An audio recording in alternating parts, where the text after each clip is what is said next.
to guess on this. Remember that? Yeah, for sure. Because you know what's funny is it's late enough. I don't remember what it's about, but I do. Oh man, it's been a long day, dude. I hear that, man. So, oh, if you're here and you're watching, we're gonna go through this half-pound bag of foreign coins. I think it was only like $25, but that doesn't mean it was worth the $25. So, let's see how this goes. Talk to me, Partridge Family. I'm seeing circles on my TV for YouTube, like on the channel. For some reason, I'm not seeing that it's broadcasting, but I don't know if it's just it would be my luck that something happened to the TV tonight. Do you notice this? Look, you see this? Something wrong with this picture? If I do it, huh? Oh, you broke them. That's the glasses wearer's worst nightmare, isn't it? Dude, just after warranty, I call them up. Oh yeah, sorry, that warranty's up. I'm like, but I can't see. Do you have the enough? Like, how'd you break them? Where the screw goes in?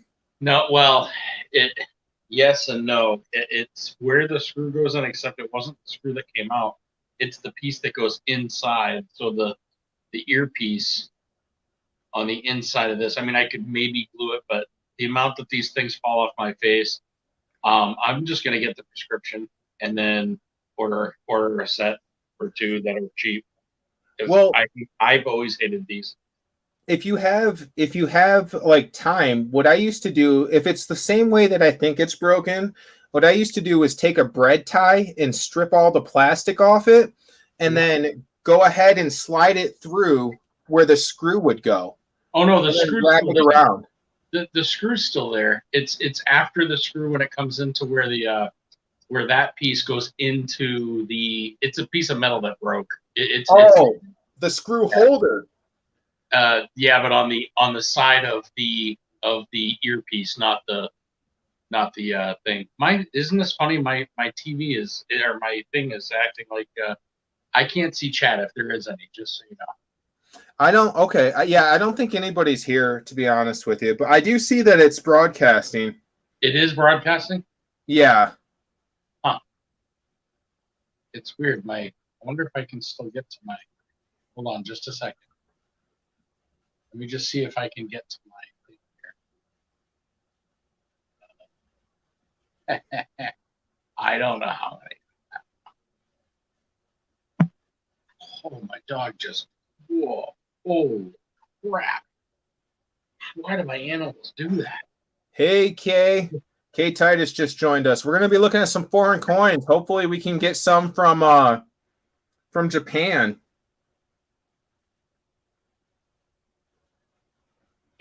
Okay. See, I'm seeing comments if I click on it. So I guess I can. Hey there, Kay Titus. I can either see. You know what? I don't need to see you right now. I'll just watch the chat for a moment. How's it going, Kay Titus? How are you tonight? All the way from Japan.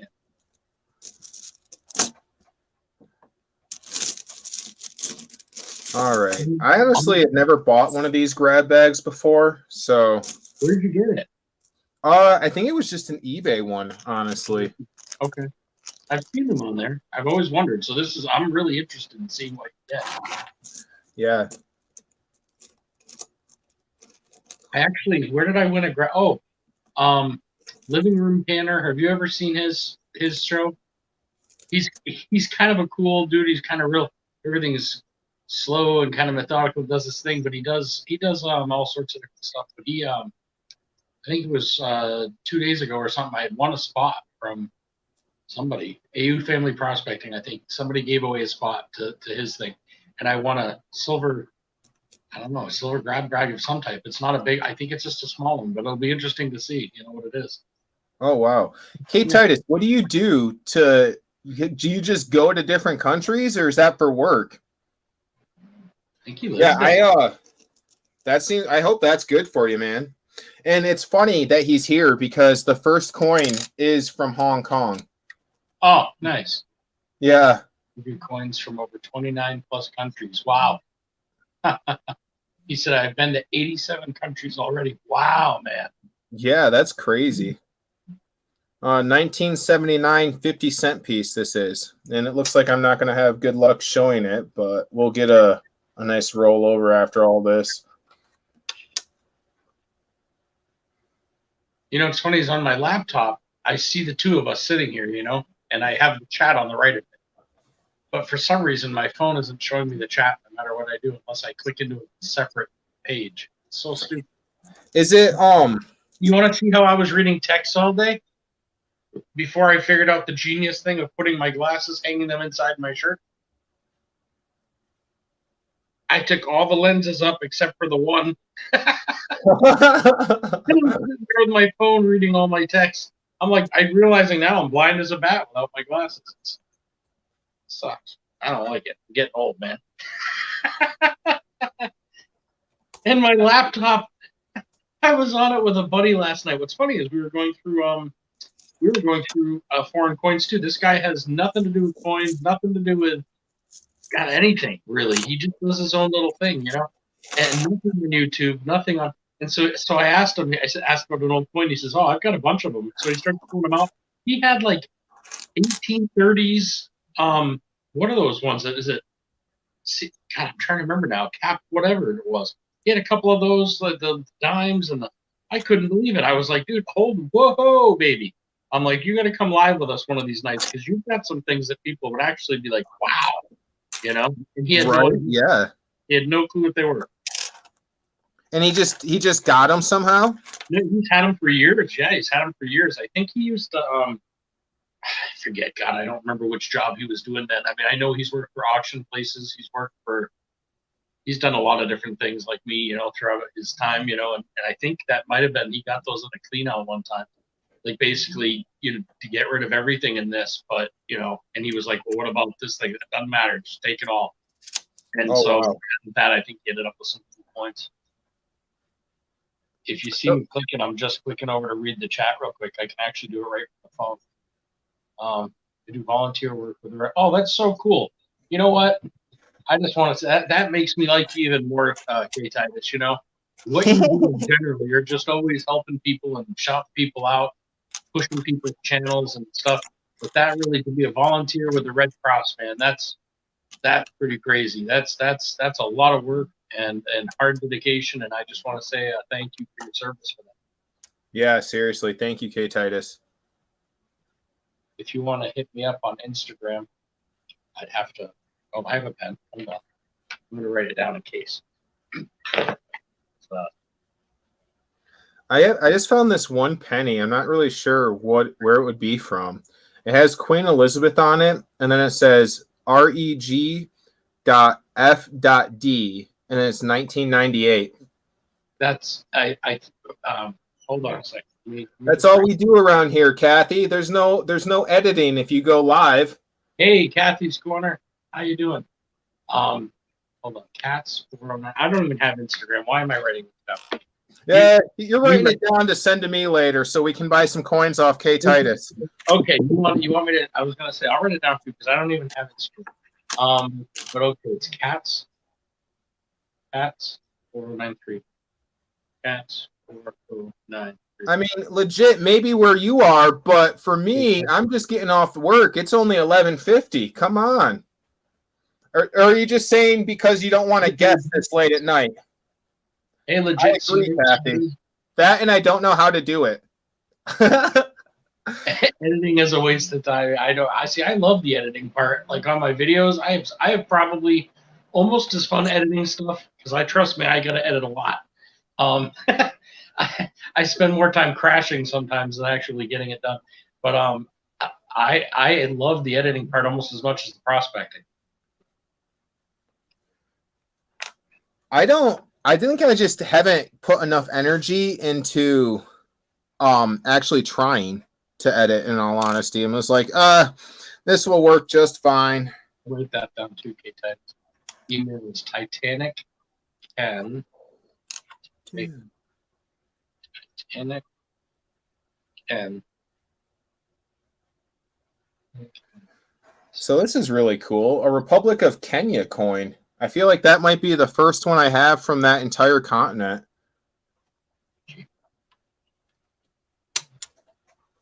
That's pretty cool, man. Let me just click over so I can see it for a second. I wasn't able to see what you were looking at. Here, I'll slide it there. Yeah. Let me see it again. That's, look, I think that's the president, maybe, or the founder. Oh, And then it's what is like it? Republic of Kenya. Okay. Uh, I had something like that the other day. It was a female though on there. It was much bigger. It was a big coin. I gave it away on my giveaway. I don't remember, but I swear it had Kenya. so far, I mean, we're pretty cool. We got like 5 Canadian pennies for what it's worth. Hey, a lot of those, if I remember correctly, the pure copper rate on those lasted longer than the United States. So I think, if I'm not mistaken, somebody in here might know better than me, but I feel like it's right up until like the late 70s or something. It's all still like good copper. Is it? I know they collect them. They're collected a lot more than ours, except for like the early years. I mean, their artwork's better too, but it is. I don't know that. I think those people just spend. Maybe it's not always. I don't know. But I hate to use the words better, but You're just in love with the I coin. love the Canadian coins, man. I've got a couple.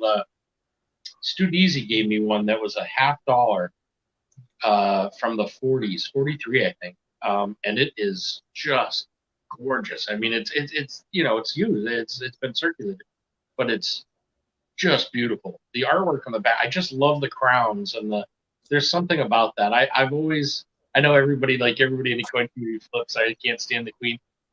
She reminds me of my grandmother. So I'll probably end up with a collection of most of the different queen heads, basically, just because I like what's on the other side. But there's something up. She reminds me of my grandmother. But the artwork they put into it, as part of their respect to them or whatever, is just, I don't know. I think it's crazy amazing. Yeah, I hear you. You just love the queen. That's okay. It's not about what she does. It's really more about when I see her. My grandmother always wanted to go there. That ended up with dementia and didn't dare to leave the house. And so she used to collect little things, cups and stuff. When my dad used to travel all over the world, and when he did, he would bring back things to my grandmother. Well, my grandmother would think she'd go there. So you'd start having a conversation. Oh yes, I remember going there. Mm-hmm. Hey, that's okay. She had never been there. So it's just when I see the queen, for some reason, the queen triggers a thing for my grandmother. I like it. I don't know. So I don't know. I like how they have everything from when she was young to, I don't know. I'm not a whole into how it always works over there necessarily. I think it's more of a showmanship than anything. But at the same time, I do think, See, I wish you see how that little comment. See how the comment popped up there from Silver Clan on your screen. Like, I wish all of them did that, and I'd never have to switch back and forth to do it. I don't know if there's a way to do that. I mean, I popped it up there. Do you want me to do that? Can you pop up every single one? No, I'm just joking. No, I can click back and forth, man. It's not a big deal. It's just every now and again, if I'm looking funny, it's because I'm looking through my broken bifocals and trying to read the chat real quick. My TV, for some reason, is being a pain in the. But actually, you know what? Let me try it one more time. I know it's going to look funny for a second. I need to use this to see if I can get into my back into my whatever the heck it's called there. Hold on just a second. Stay with me. Where is it? Where's my rope? There it is. Come on, play it. So I got to be honest. Most of these coins look like late 90s or above. So that's a little disappointing. But oh, really? I yeah. thought it was a silver pack. Isn't that what it said? Oh no, this is just a world coin pack. Oh, world coin pack. Gotcha. Yep. And I mean, there's a lot of the same ones, but that just means that's a lot of giveaways, I guess. Well, and you know what? Certain years, pay attention to certain years because that can make a difference too. Yeah, my Well, TV's not cooperating, so I'm not going to worry about it using it. I got really excited because I found a peso, and then I look at the year and it's 1980. I'm like, well, that doesn't really matter to me then. Yeah, I mean that's I don't know. I have it with coins.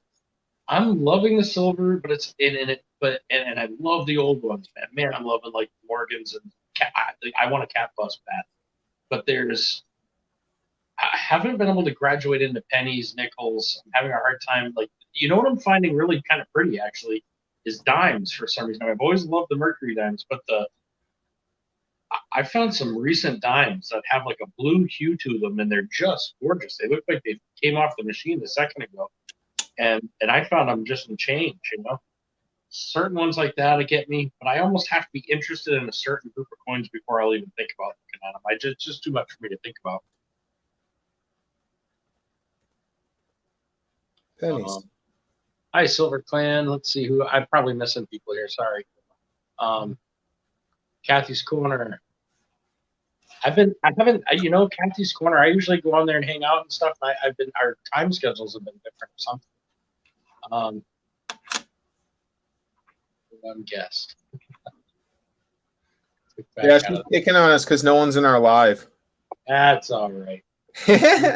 No big deal. We're just hanging out, doing our thing anyway. It's just Kathy knows what it's like. You know what I mean? She gets more people hanging out while they're doing nothing, but we're just chilling out. It's a late one, kind of a throw together. Oh, whoa, what was that one? Can you show me the backside of that one for a second? Yeah, this is an Australian coin. Hold on, just back up a little bit. Okay, yeah, I see it now. That's a little better. It's just almost like it's off focus a little bit. That's all. They have great artwork. They have great artwork. I've got some I don't even know necessarily what they are. This one is literally a platypus. This one's a platypus swimming through the water. That's awesome. Is that a round or is that a coin?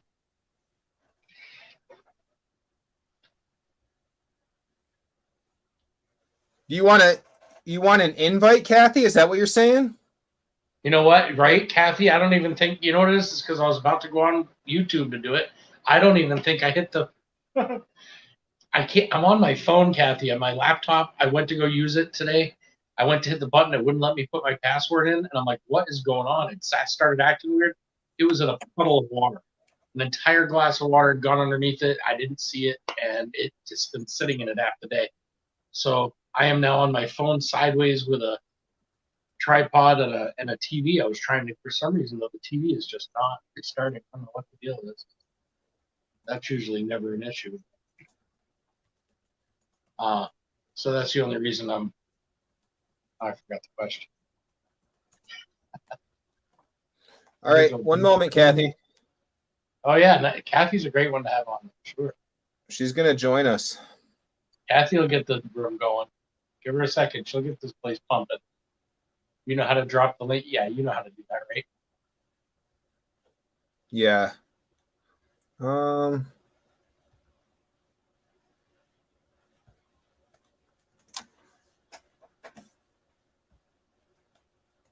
know why my name teams do this, but I gotta tell you, what did make me mad? For one time, I needed it.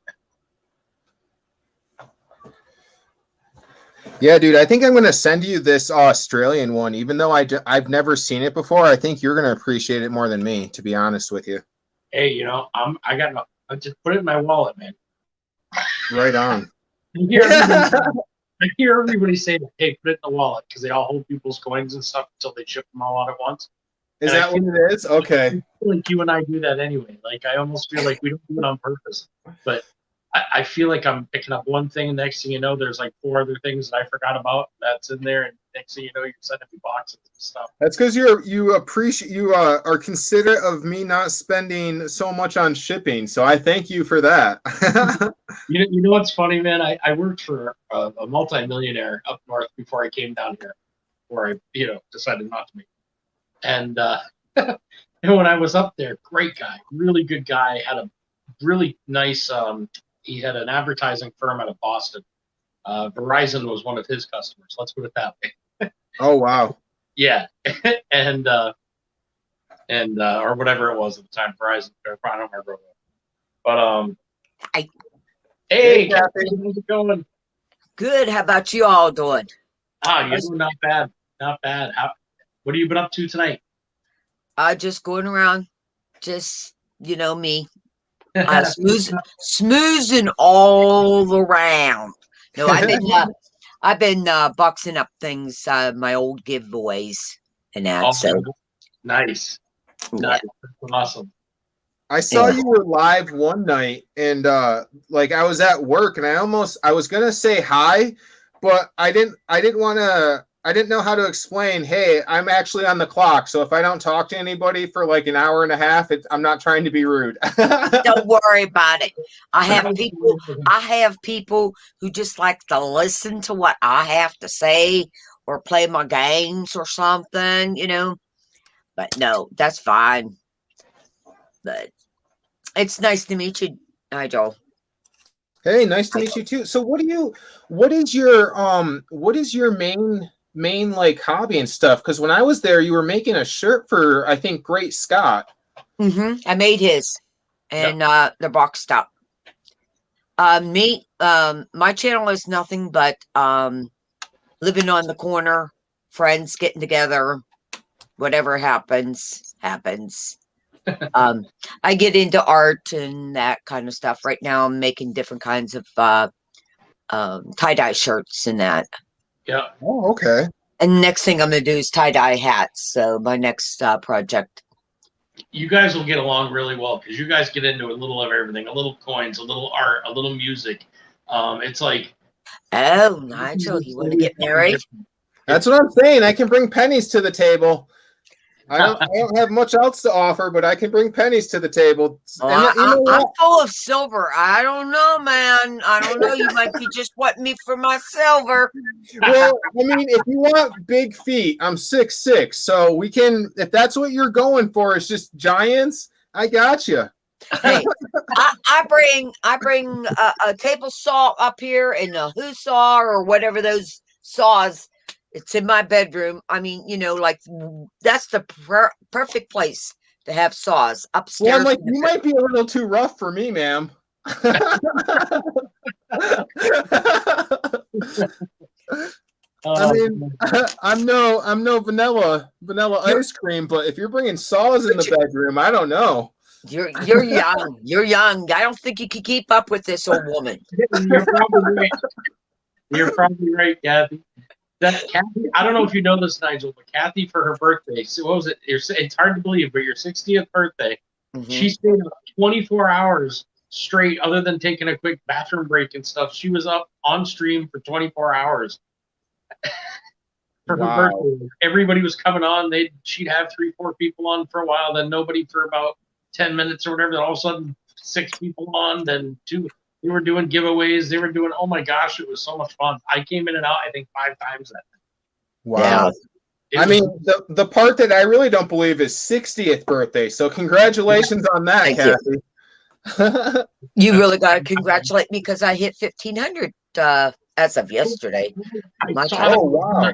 I was on the benefit stream there for, was it Tom Peterson? Yeah. And, on ECs. And so, but I did see her thing. I just didn't want to leave right when iShirt was showing how his pouring was doing. But congratulations on that 1,500, Kath. You deserve it. Absolutely. I knew it wouldn't be long. You got some serious friends. No.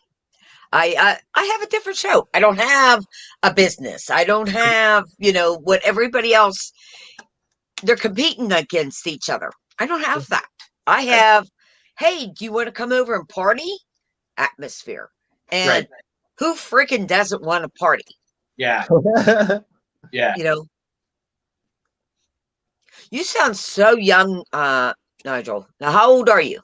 I'm 30. Oh heavens, man! I'd be more than a cougar woman.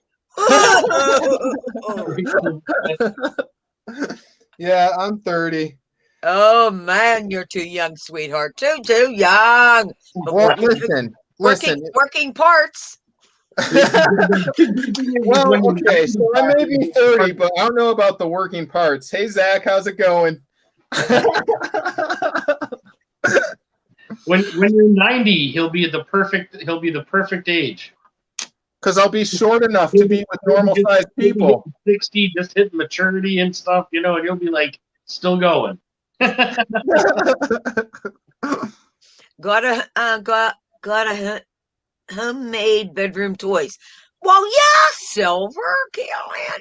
What you think I am? I gotta have anything and everything up here. Oh, boy. That's just me.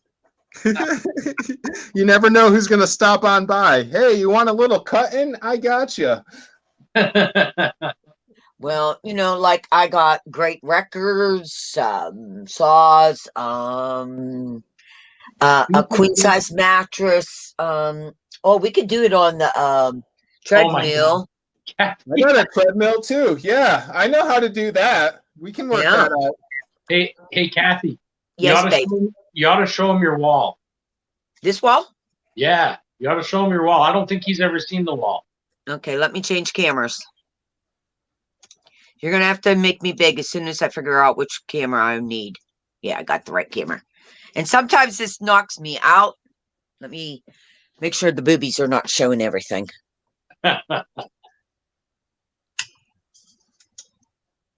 Okay, this just is something I put together the other night. Okay. Oh, I knew it. Did you hit the button? No, it's this. Damn. Let me see. Frickin' it's taking me to that program. I'll have to do my bananas later, but let me see. Let me get this. I went on with my buddy last night, KK, and we weren't on YouTube. We were just chatting, and we started playing with those filters. I've never done it before. Oh my God, I was laughing so hard. He and I were two grown adults. Mm-hmm. We were worse than schoolgirls on there with the stupid filters. Oh shoot! Damn. Which camera is given? Okay, I do got signed Mick Fleetwood. Those are the Who's drumsticks. That is Leonard Skinner drumsticks, and that's holding the ad up. I have Doobie Brothers and someone else's drumsticks. I forget. I do got signed Mick stuff. Let's see, Boston. That Johnny Cash album's worth like $600. Oh wow! Yeah, and this is all your personal collection, right? Pardon me? And this is all your personal collection. This is like your stuff not going anywheres. No, it's not going nowhere. This Boston one itself is worth $300. It depends on where they came and printed and stuff like that, and that's why they're expensive. But I went to see Chicago. I'm the only one that got a signed poster. You can see it there. I'm trying to do this sitting down and that. And see, there's my Chicago bag I did, and I got another Mick Fleetwood Mac Motown. That's just some things I threw up. I got tons and tons of things that are musical. I like for some reason, I like I don't know why. Out of all those things that catch my eye, the old Motown one does. I don't know why. I think it's my mom had a bunch of old Motown albums back in the day. Oh, you should see some of the really old records I have.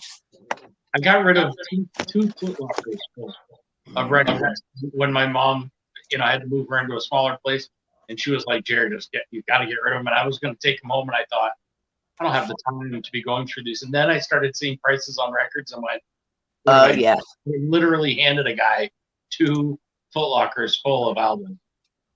And you just handed him about $1 million too. Who knows? I mean, it was everything. Yeah, God, I can't even tell you. Back from probably mostly the 60s and up. But I mean, but then I have an old album thing with the thick records in there.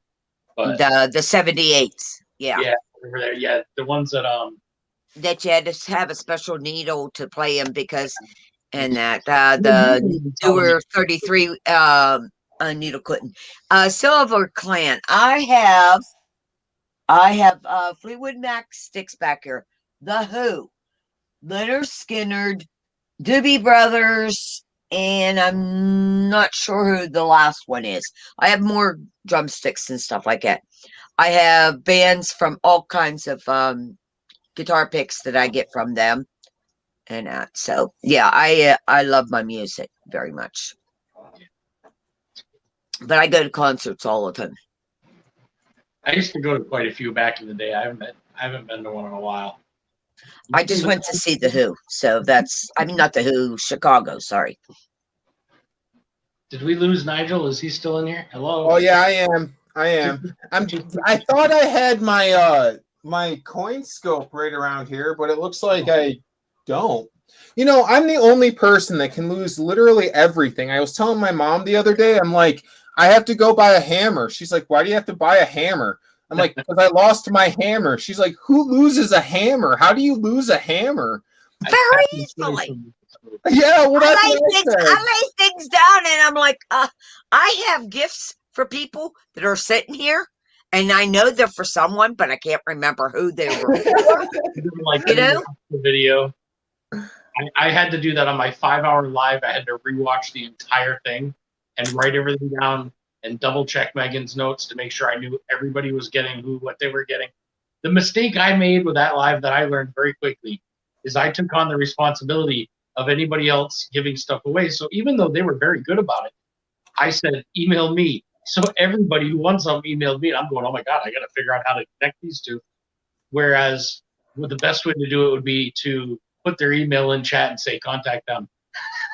Right.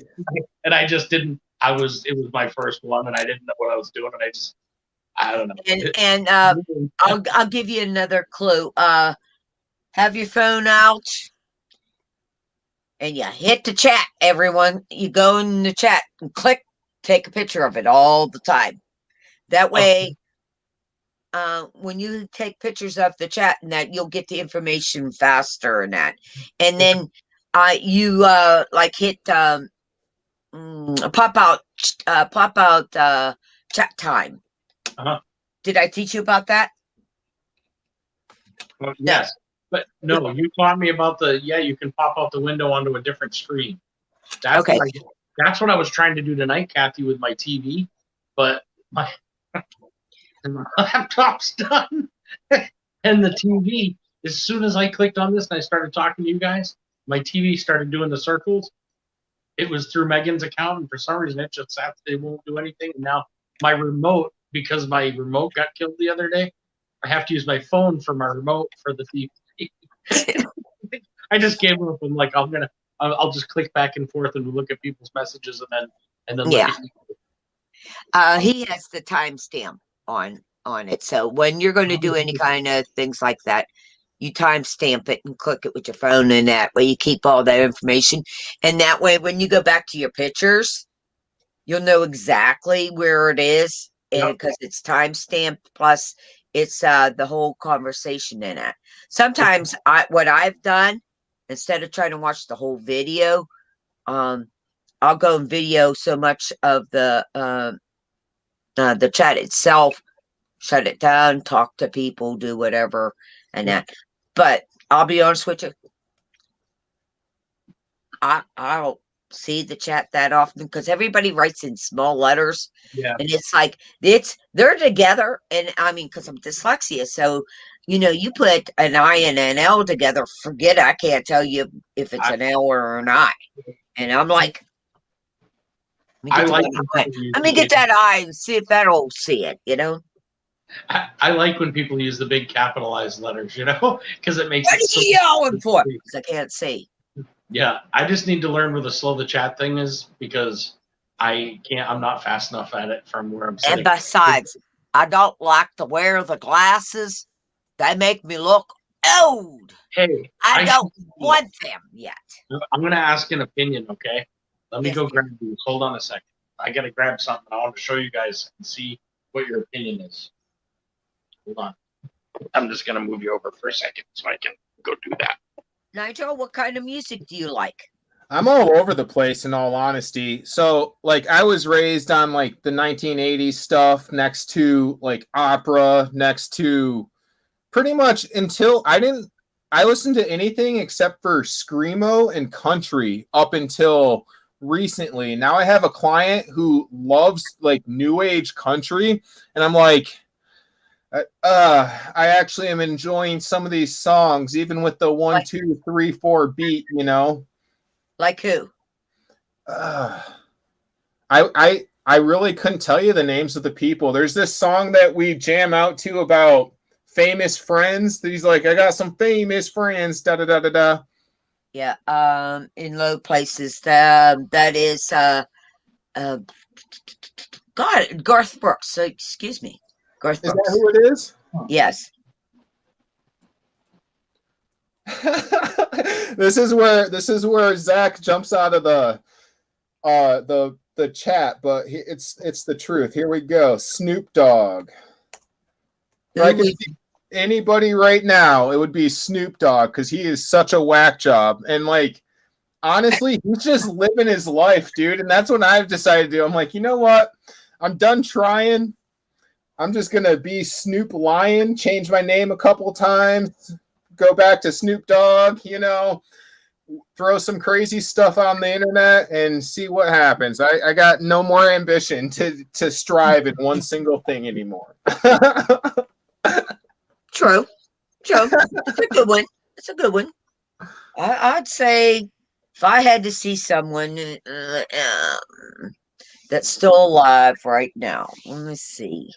Hmm.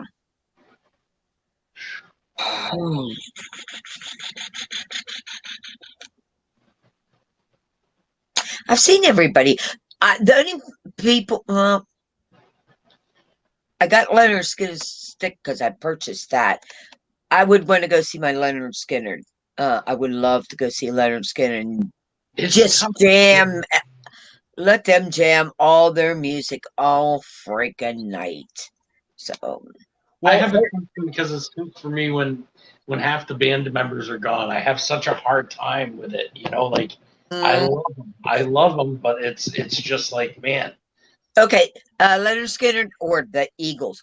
The Eagles one, There's another one. between those two, I have no idea Yeah, which one I would go to.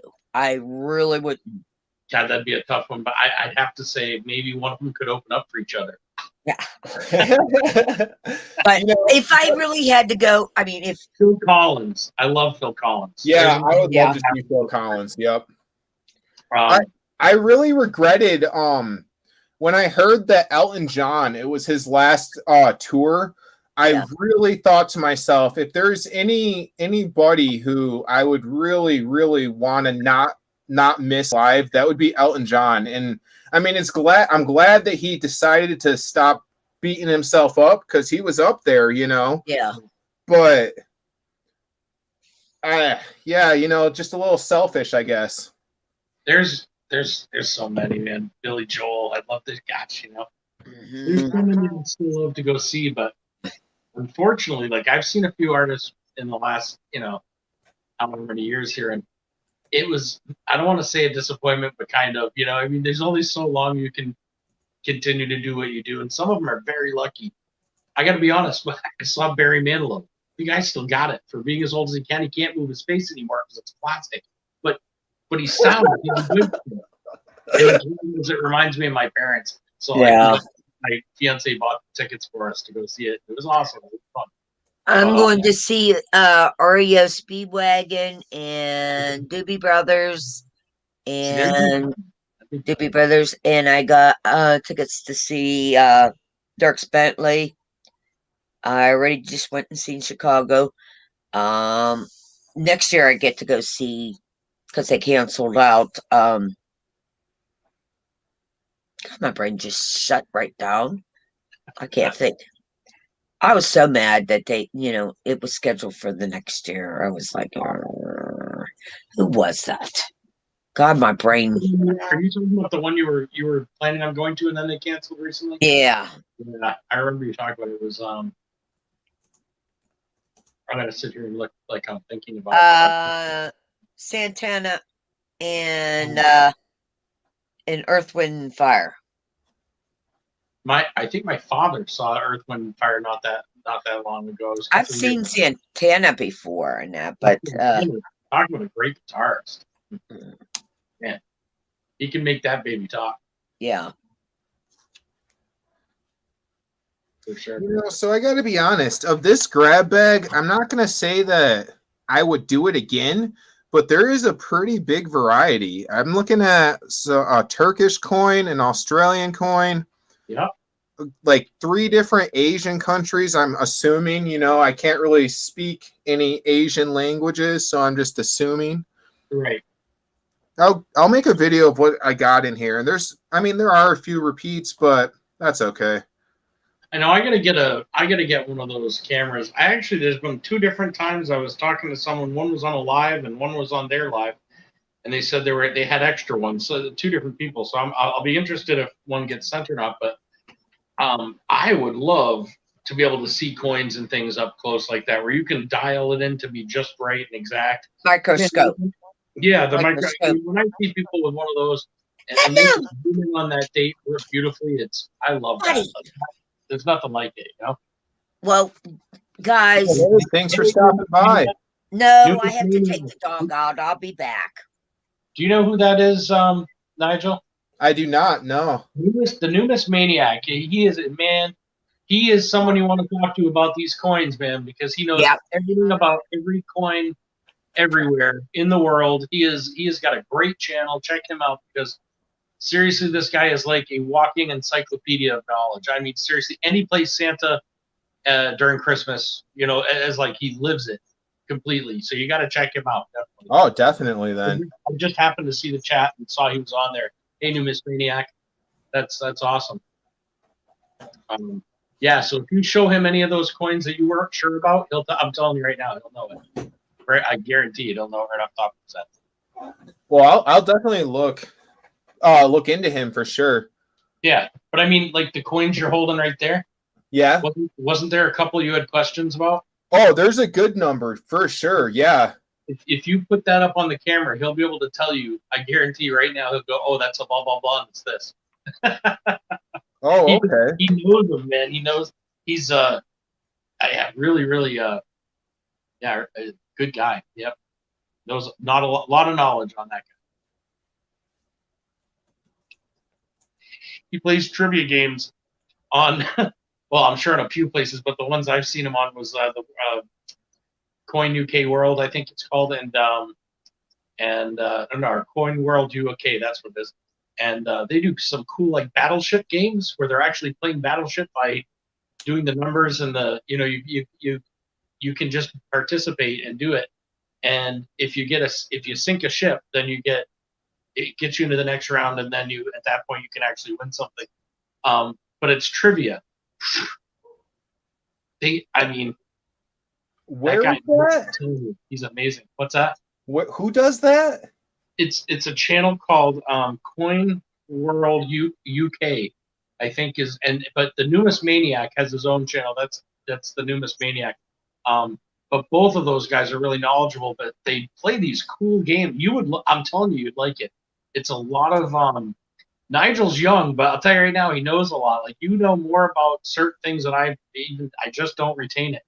You keep those like details for some reason, but for some reason, you know what I mean. Some people do. Well, because I got nothing worth learning about. You use your brain. I just store useless knowledge. It's the perks of being a '90s kid. I don't have that. I don't have the ability to store it. But let's see. Look on Amazon. I bought it one for $39. What was he talking about? Bought one. Just a quick hello, guys. Wish I could stay longer, but I have new calls to do. Oh, no problem, Miss Maniac. No, that's Num Num. No, that's Num Num. That's my Num Num.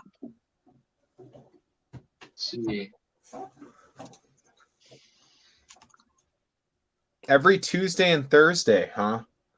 Coin World UK. Yeah, that's what it is. Battle every Tuesday and Thursday at 13:30 hours Mountain Standard Time. Well, crap. I might not go to sleep for that. I'm just going to put that on the screen so everybody can see that.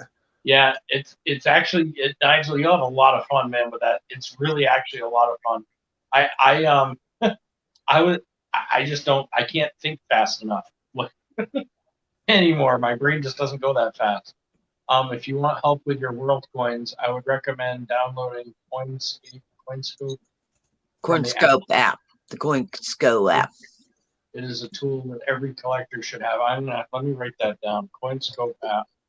The last time I looked on there for coin apps, there was a good number of them, and I'm like, there's no way these can all be good. You know what I mean? It's called CoinScope app. It's the CoinScope app. If he's saying it's good, it is definitely good because this guy, like I said, is like a walking encyclopedia. I'm a vampire, Zach Lane. I usually work a lot of nights. That's why I said I might not sleep for that one.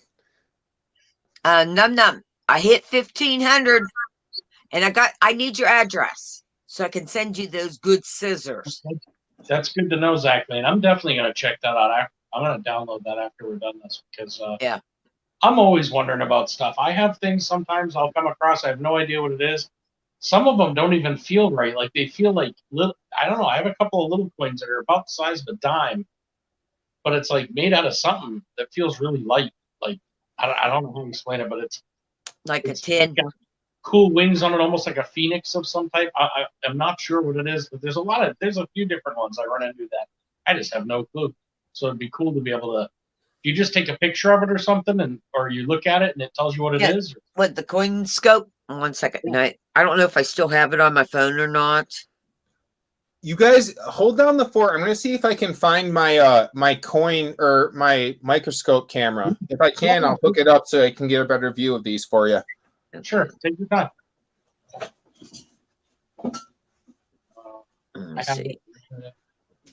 It's about 90% accurate, which is way better than any other one. Okay, that's good. You know, I mean, it's better than my accuracy, Numismaniac. Every coin search has come up. Everything Numismaniac. Okay. Run it right off your phone. Take a picture of it. And locate. I don't know if you'll be able to see this, but my hands don't work. See the half of it? That's when you want. Okay. Okay. My phone's like using a camera right now for this, but as soon as I'm done, I'll definitely do it because I don't know enough about it. Man. Up until this year, no joke, Numismaniac's going to be like, oh god. But up until this year, I brought every single coin that I collected just because I had no idea. I would bring everything to a Coinstar or the bank, you know, whichever the machine did. And if it kicked stuff out, most of that was junk to me. I never thought silver. I just wasn't raised collecting coins at all. Yeah, me neither. I had no idea until earlier this year, literally earlier this year. And someone went, oh, that's a cool old coin. And I went, oh, yeah. And then they gave me a Canadian $50 and I loved the art in the back. When I saw the art in the back of that thing, I thought, oh man, is that gorgeous? It's from 1943. And I thought, man, I just love it. And then I started thinking, well, maybe I'll get another one. And then from that point on, I met all you guys and I have been I love it. I am just, every day I learn something.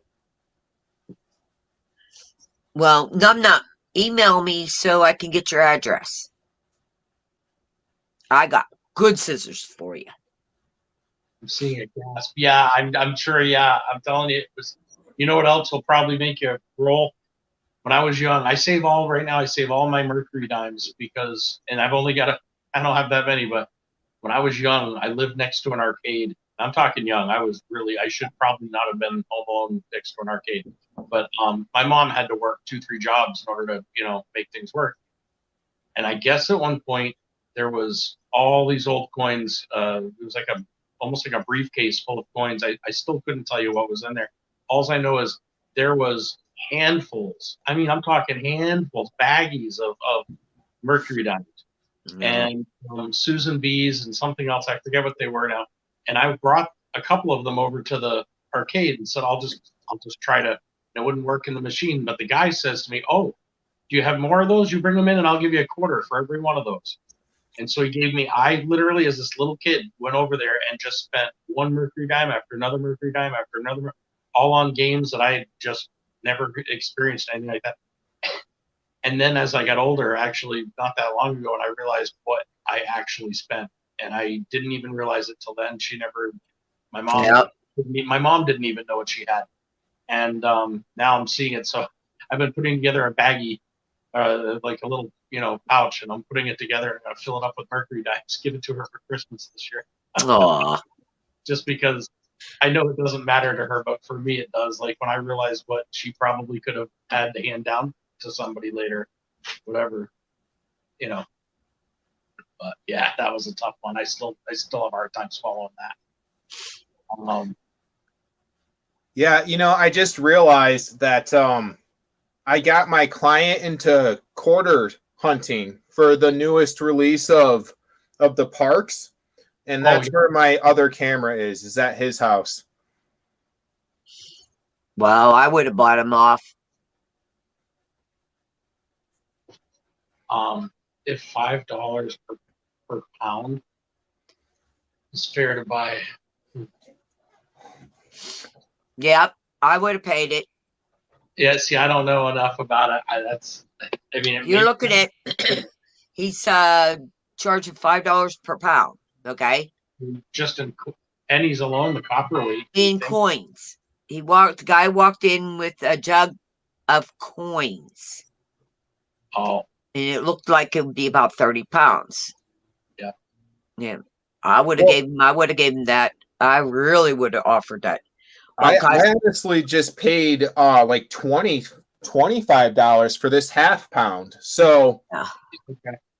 Remember that, That's a pretty good deal then. Yeah, I'm going to go because my eyes are ready to go to sleep. So well, I cheered you up. Bye. Bye. You have a wonderful. Thank you for having me up, Nigel. Yeah. Hey, anytime, Kathy. And I don't type, so I'll ask people if I can come up. I talk better. Okay. Well, when you're ready to get married, we're going. I've been married for 40 years, sweetheart.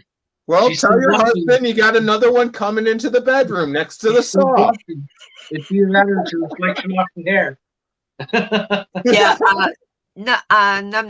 I'm KBO750 at Gmail. I can't type. Be honest with you, with me, my eyes going like I can feel my eyes are like I look like I'm drugged. Okay. But I love you all. Have a wonderful, blessed night. Great seeing you. Okay. You too, honey. Bye-bye. Thank you. She's a riot. She has some crazy shows. That's for sure.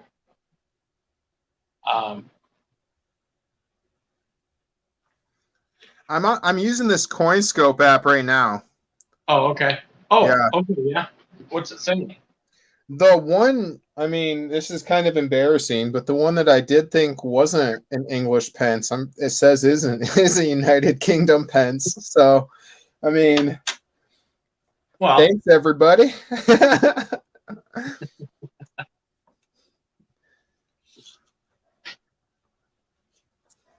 It's cool though, because that tells you right away, huh? I should do that because I have a couple of coins. I'm not even sure what they are. Yeah, no, it's definitely fast. And it just recognizes it by a picture, huh? That's what my camera's crappy, so if you have a better camera, it's probably going to be better for you. But yeah, I'm not having really a problem.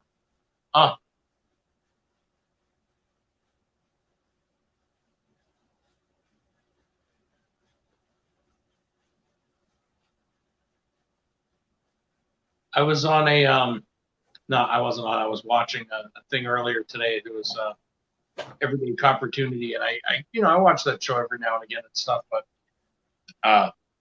they had ICERC. He's the one who got you that triangle coin, right? Yeah.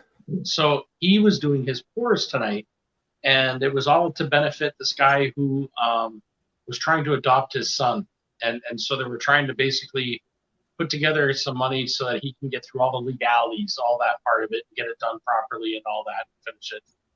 And ICERC decided to go up there and show how he pours silver he poured 2 Mickey Mouse type things, 2 keys, and like old fashioned keys and skeleton keys, and then a bar of silver, and donated all of it to auction off right there on that same stream. And then other people donated a few things. They made they went over $2,000 on the GoFundMe thing, and it was, I think, 1,900 of that was tonight on that stream.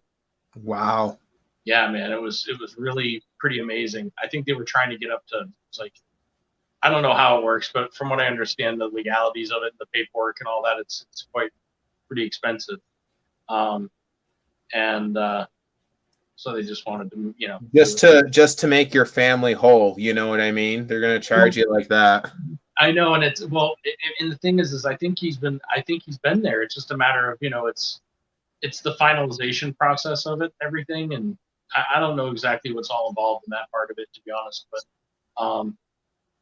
I don't know. I mean, I know I have friends that have been adopted that it was, thank goodness for that, you know what I mean? Because it would have been pretty terrible otherwise.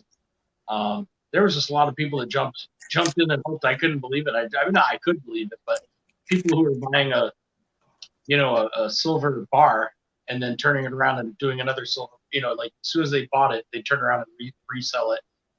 Not resell it, but redonate it so that the guy made double on it. It was really, that's awesome.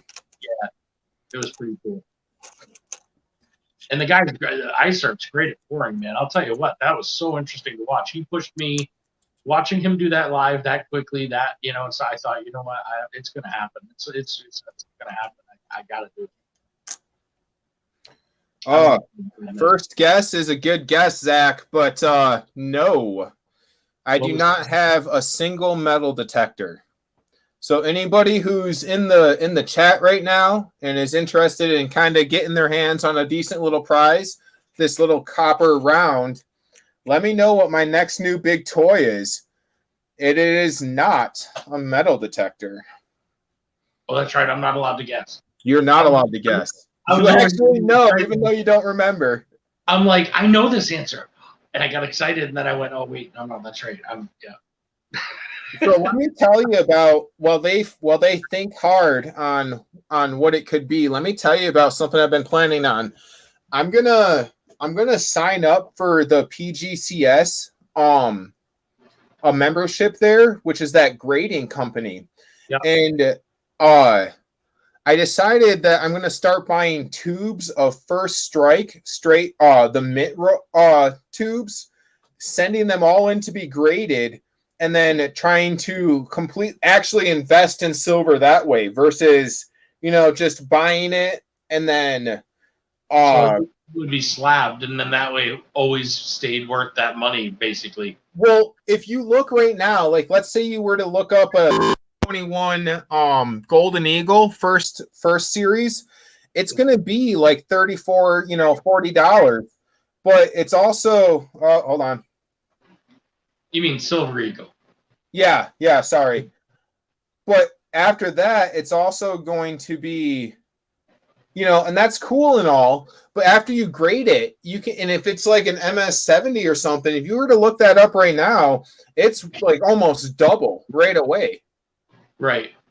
So I'm like, that's a pretty awesome way to invest in money, I feel like, or to invest in silver. And it does cost money to do it, but I figure if I get a membership, I can just offer the grading perk to the members that I have. You know what I mean? Like get a bunch of things to grade at once and send it all in for everybody. But now with grading, doesn't that cost quite a bit? So from what I can see, it, and I could be completely confused but from what I can see, it's based off the value of the coin that you're going to try to have graded. So I do need to call them and see, like, hey, if this costs, $30 to get graded and is going to only be $30 as a resale value, it's not really worth it. You know what I mean? Definitely not. Again, that guy, Numis Maniac, great guy to ask about that, man. He's been through it. He knows he's got quite a collection. Yeah. and yeah, he knows not only probably which ones are going to be more worth it. First of all, I think anybody would say if it's a coin you're collecting, it's worth it, no matter what. But if you're going to be looking at resale, uh, I would say talk to a couple of people about it. Get a couple of people's opinion. I'm not the guy for sure because I don't know enough about it. but I'd get a couple of people's opinion because they really know their shit stuff. I mean, and they do it. A lot of these guys do it all the time. Well, and so he's still in the chat, and this is what he just said. Okay. What do you mean by take it to someone who knows how to access a coin? I don't understand that, actually. Assess a coin. Oh, is it assess? Wow. Okay. Yeah. So it's like. So you're saying if you have a coin that you're buying to have them assess it before sending it to be graded, you mean? I think that's what he's saying. I think what Nigel was thinking is that he would buy them brand new from the mint before there was anything that could happen to them and quickly have them done. But I think what he's saying is still even then, even in those brand new coins, they're going to be graded at different amounts because every strike might be a little different, probably, I would guess. But I don't know. Hold on, let me look at the chat. Sorry, I got to click back and forth. And then I wasn't. Oh, okay. What about buying a tube? Oh, that's you. And then sending in the full tube. You don't have to necessarily go to your LCS, but you could get someone else in the coin community, preferably several people, to get an idea on what grade. Yeah, there's some really good people. Like I said, Numismaniac. There's a few people. Gosh, what was it? Texas Joe. There's a couple of people that really have. They can almost tell by looking at a coin pretty quickly about, give or take, what that coin would be worth, as far as not worth. What the grade would be. It's one of those things. If you're buying tubes of them, it's really about supply and demand. I guess it's what it's really going to be. It's what people are going to be wanting. Either if you're looking at a quick investment, it would be something you can buy now and do, quickly. If it's something you're looking to make money further down the road, when that coin isn't going to be around anymore, and you've got 20 graded, then I can see where that's where you're going to make, if you're willing to hold on until those coins are really wanted.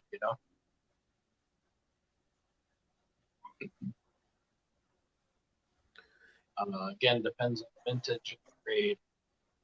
I belong to Edmonton Numismatic Society. We assess coins for collectors. You're lucky to be such a good community because there are a lot of, like I said, learn something new every day. I am so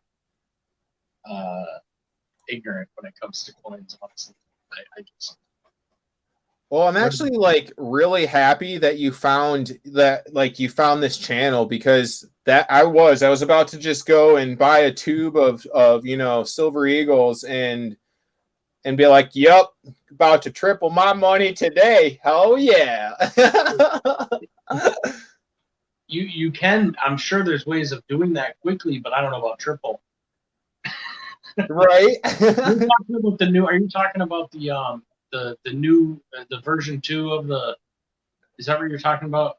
Yeah, because there is the pre-sale of the version 2, and even the version 1 from 2021 is pretty cheap right now from the last time I checked at the website. So I was like, well, why not? What's funny is I'm starting to warm up a little bit to the 2.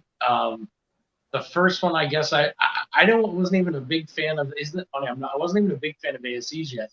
But the more I looked at the one I have that's really kind of nice, the more I started liking it. And then when I saw the version 2, I kind of was like taken back by it. In some ways I liked it. In other ways it was like the lines didn't connect like the original one did. And I thought it kind of felt cheap in some ways. But then when you see a certain one and it's like in perfect shape when the mirror is right there and Some of them just look real pretty. That's for sure. What did he say? I won a 2015 NGC slab Canada Maple Leaf on another stream, and there was only 9 graded in that class by guessing how many nickels were in the bag. Oh, no kidding. And was off by 23 coins. Price is Right rules. Wow. That's pretty cool. I'll give you an example. Sorry, I'm over here reading it out loud. Sorry. Wow. So that's crazy to me. Oh, wow. But that's old coins, right? You're going into what year was it? A Canadian coin. 2010. If you're getting some of those old ones, man, some beautiful ones that, you know, I forget what channel I was on the other day. I watched a CC Morgan. I didn't have the money, but I did CC Morgan go for $76 because it was just like nobody was bidding at that point, and somebody got a crazy deal. But it was pretty, you know, it had its life, that's for sure. But it was, you can still see the date, still see everything. I couldn't believe it. I paid a lot for this because I really wanted it, and this is honestly the oldest thing I have, and it is a New World Pirate era Spanish bronze, and I'm gonna say it wrong, but Nummus from 1400 to 1600 AD, and it's in some rough shape. I'm not gonna lie, but I am extremely happy that I got it. You can see that huge chunk taken out of there and everything, but I still gotta say this is I think this is the oldest thing I've got, and it's only by INB, but I'm still happy with it. I think I paid, and this will probably make people who know laugh in their pants, but I think I paid like close to $24 for that. I'm seeing a reflection, Nigel. Can you turn that to like the left or the right just a little so I can see what the coin is? Or is that a light? That's probably a light I'm seeing. Never mind. Yeah, let me see if I can turn that off and it helps. Nope. Nope. Okay, no, I actually started seeing what it was better. That's all right. No, I can't see anything now. It's like the lights off.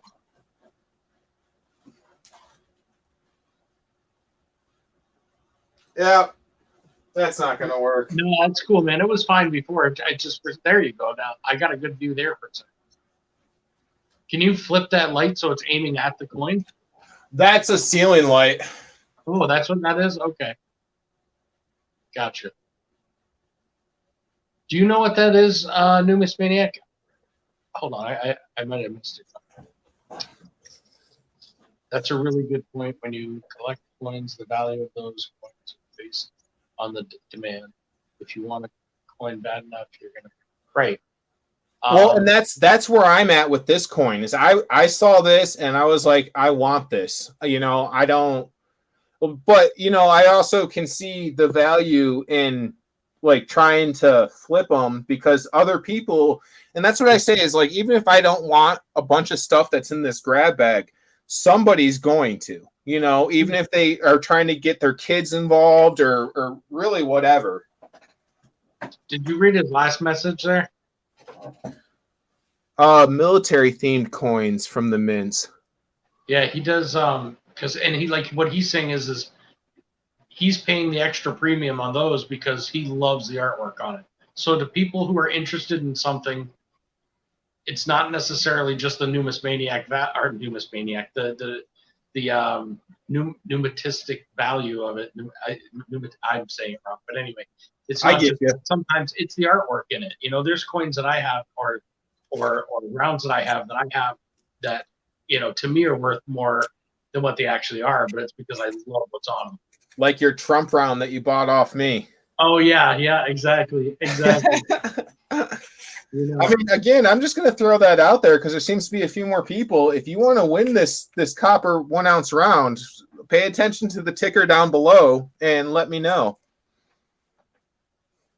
Oh yeah, that's right. I forgot that was on there. So we're still trying to. Just so you guys who may not have heard what he was saying, he he's got a new toy, and it's a guess to see if you guys can guess who it is, and if someone guesses it, they get that copper round. I bought a 10-ounce, $100 silver coin a couple of months ago and had the liberation of there. That cost me $1,300. Whoa, baby! Right? Dang. Wow. But if it's something you're really looking for, I mean, it's worth it, right? Because when you see his show, when you see some of the things that he's done or whatever, you'll see his house too. He's got some beautiful displays, man. I mean, it is just, it's my dream place. Like, I have kids and stuff, so I can't have that right now. You know, the kids are too small running around there. They're not little, but they're big. They're like, willing to break things. Yeah, exactly. So I can't have that stuff yet, but eventually, someday, when I build the right place and I have my own area, I want a room that looks somewhat like the Numismaniacs because it's so. I mean, it's really, really, really classy. It's done well, and it's just gorgeous, man. I mean, the way he's got things displayed, it's just amazing. It's his room is art in itself. Numismaniac, are you in your place? If he sent the link, can you pop on so he could? Or are you busy? I'm not looking at the chat, but he could probably pop on and show you his stuff. He's usually sitting right next to him, and I'm telling you, man, it's like going to a museum. I'll give you a $5 right now. Who said that? Hold on, I'm missing chat. You know how many support the hobby? That's awesome. That's awesome. The perks of a wife that understands your hobbies, right? She says that's beautiful. Figure out a way to buy it. That's awesome. Exactly. I was betting on an auction for a 1904 O'More with someone who beat me in the auction and then gave it to me. Oh, that's pretty awesome, Zach. Yeah. I've seen that happen just a couple of times, but boy, it's really neat when that happens, isn't it? I did that with a nickel the other day on someone's chat. After doing that live and basically all my wins that I got, I gave away. I found that it was a lot of extra stuff to try to do and shipping and all that. And I thought, you know what, maybe I'll just do it when I'm on the chat. So if I win something, I'll give it to somebody else, and then that way I feel like I get to give without enduring all of them shipping it to me shipping it out. So I've been trying to do a little bit more of that lately too. She saw that. It took her a while to see the returns and the possible profit, huh? You know what though? He'll probably tell you when he comes on here. But when they do, and I'm talking Santa Claus, right? They do the full theme. Like he gets kids. He's involved in like getting kids involved with the mystic. Oh my gosh, he'll say it's on. I'm saying it wrong. Numismatics. That's what. You can stick to coins. I can't say words bigger than 2 syllables. So right. I know, right? He gets into doing a lot of that stuff where it's beneficial to kids and different things. It's really interesting. Some of the stuff he talks about for sure. And I think anybody who dresses like Santa for any length of time to get kids in good spirits and everything, as far as I'm concerned, that's a good thing. I don't know. I got a soft spot as soon as he said that. I was like, oh, that's because if I could grow a better beard, I'd be doing it too. Maybe.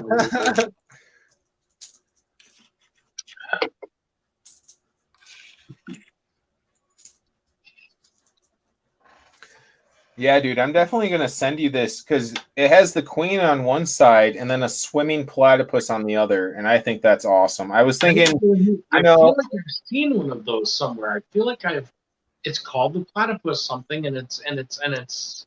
I remember it being an Australian coin. Everything you're saying, I remember someone talking about that, but I thought thought the thing was like a silver round for some reason. I'm sure it's not like a commemorative half or something like that, like from them. Let me see. I'm Googling it right now, actually. I know he knows. I know he knows for sure. It's like, I know. He just needs to see it. Oh, he's here. There we go. Hey How's it guys, going? how you doing? How's it going, Numismaniac? Just gearing up to hit the sack here. I got a bunch of medicals to do in the morning, but by all means, I'll show you what I've got here a little bit anyway. So we'll start off with case one. This is kind of a mixed bag, but it's again primarily it's got a military theme to it. That's what I collect. But as you can see, top shelf here.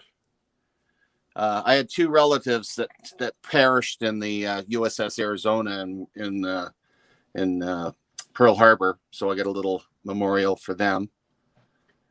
The Conlon brothers, if you ever want to look them up. What is it, Conlon Brothers? The Conlon brothers, yeah, they're from Illinois. Yeah, a lot of my family's down the States. We're the poor relatives. Anyway, I've tried to diversify. I've got a mixture of U.S., Canadian, British, but most of them all have, like, this is D-Day, but they're the 50 pence. Got some items here to celebrate Queen Elizabeth and her long reign, and that's the Canadian mint, and that's the Royal Mint that they did. Are those like the 90th anniversary? Is that what that is? Yeah, and these ones here, they're mint coins, so there's a really high premium on the bloody things. I'd recommend anybody, U.S., Canada, wherever, get some good albums, whether Dansko or Little Lighthouse or whatever.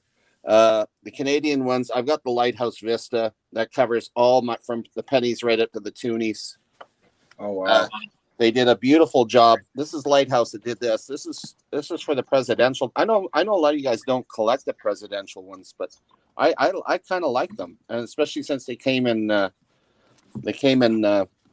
two different mints, Denver and Philadelphia. Get out of here. Hello. I mean, look at the artwork on this. Yeah, that's really cool. Like, that's gorgeous. So I've got it right up to the George Bush Senior. So I've got all the coins. So that collection is complete as I can get it. And those are the green albums, of course. The Whitmans, they're Littleton. No, those are Littleton. They're all my U.S. ones, and I did an album up for my older U.S. and my British. Oh wow. Right, so I've got that. I started off with Bradford Exchange junk, where they charge you like $40 a coin to fill a box. Those are the worst things you could do, but that's how I started collecting, and I'm glad I got away from those idiots. This is my World War I case. Yes, I love this. And I collect, of course, collectors typically collect more than one thing. Now, I collect military-themed pencil sharpeners. Oh wow.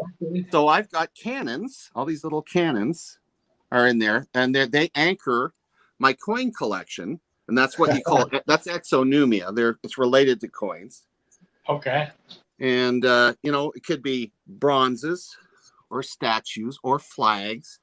Like here's one going over the top on Vimy Ridge. Dang.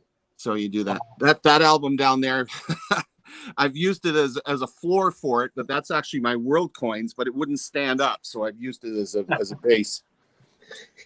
He's like, you're not of the continents that I really enjoy. So yeah, they're my secondary things. Okay, and this one here is World War II and Korea and Afghanistan and UN peacekeeping and all the rest of the ones that the militaries have done. And like this one here, this memorial here, I don't know if you can see that very well, is actually on the beach in Dieppe, France. And that's an exact replica. Actually, in 2017. Wow. And old plates. World War II cap badge from the Essex Scottish. And then you've got, that's one right in the middle, the big one with the plane. Yep. That is the $1,300 one I bought, the 10 ounce. Wow. Now I see what you're talking about. Okay. Right. It's a monster. And of Yeah. course, the bronze in the back, I can turn it on, but that's actually a rotating platform. It kind of looks cool.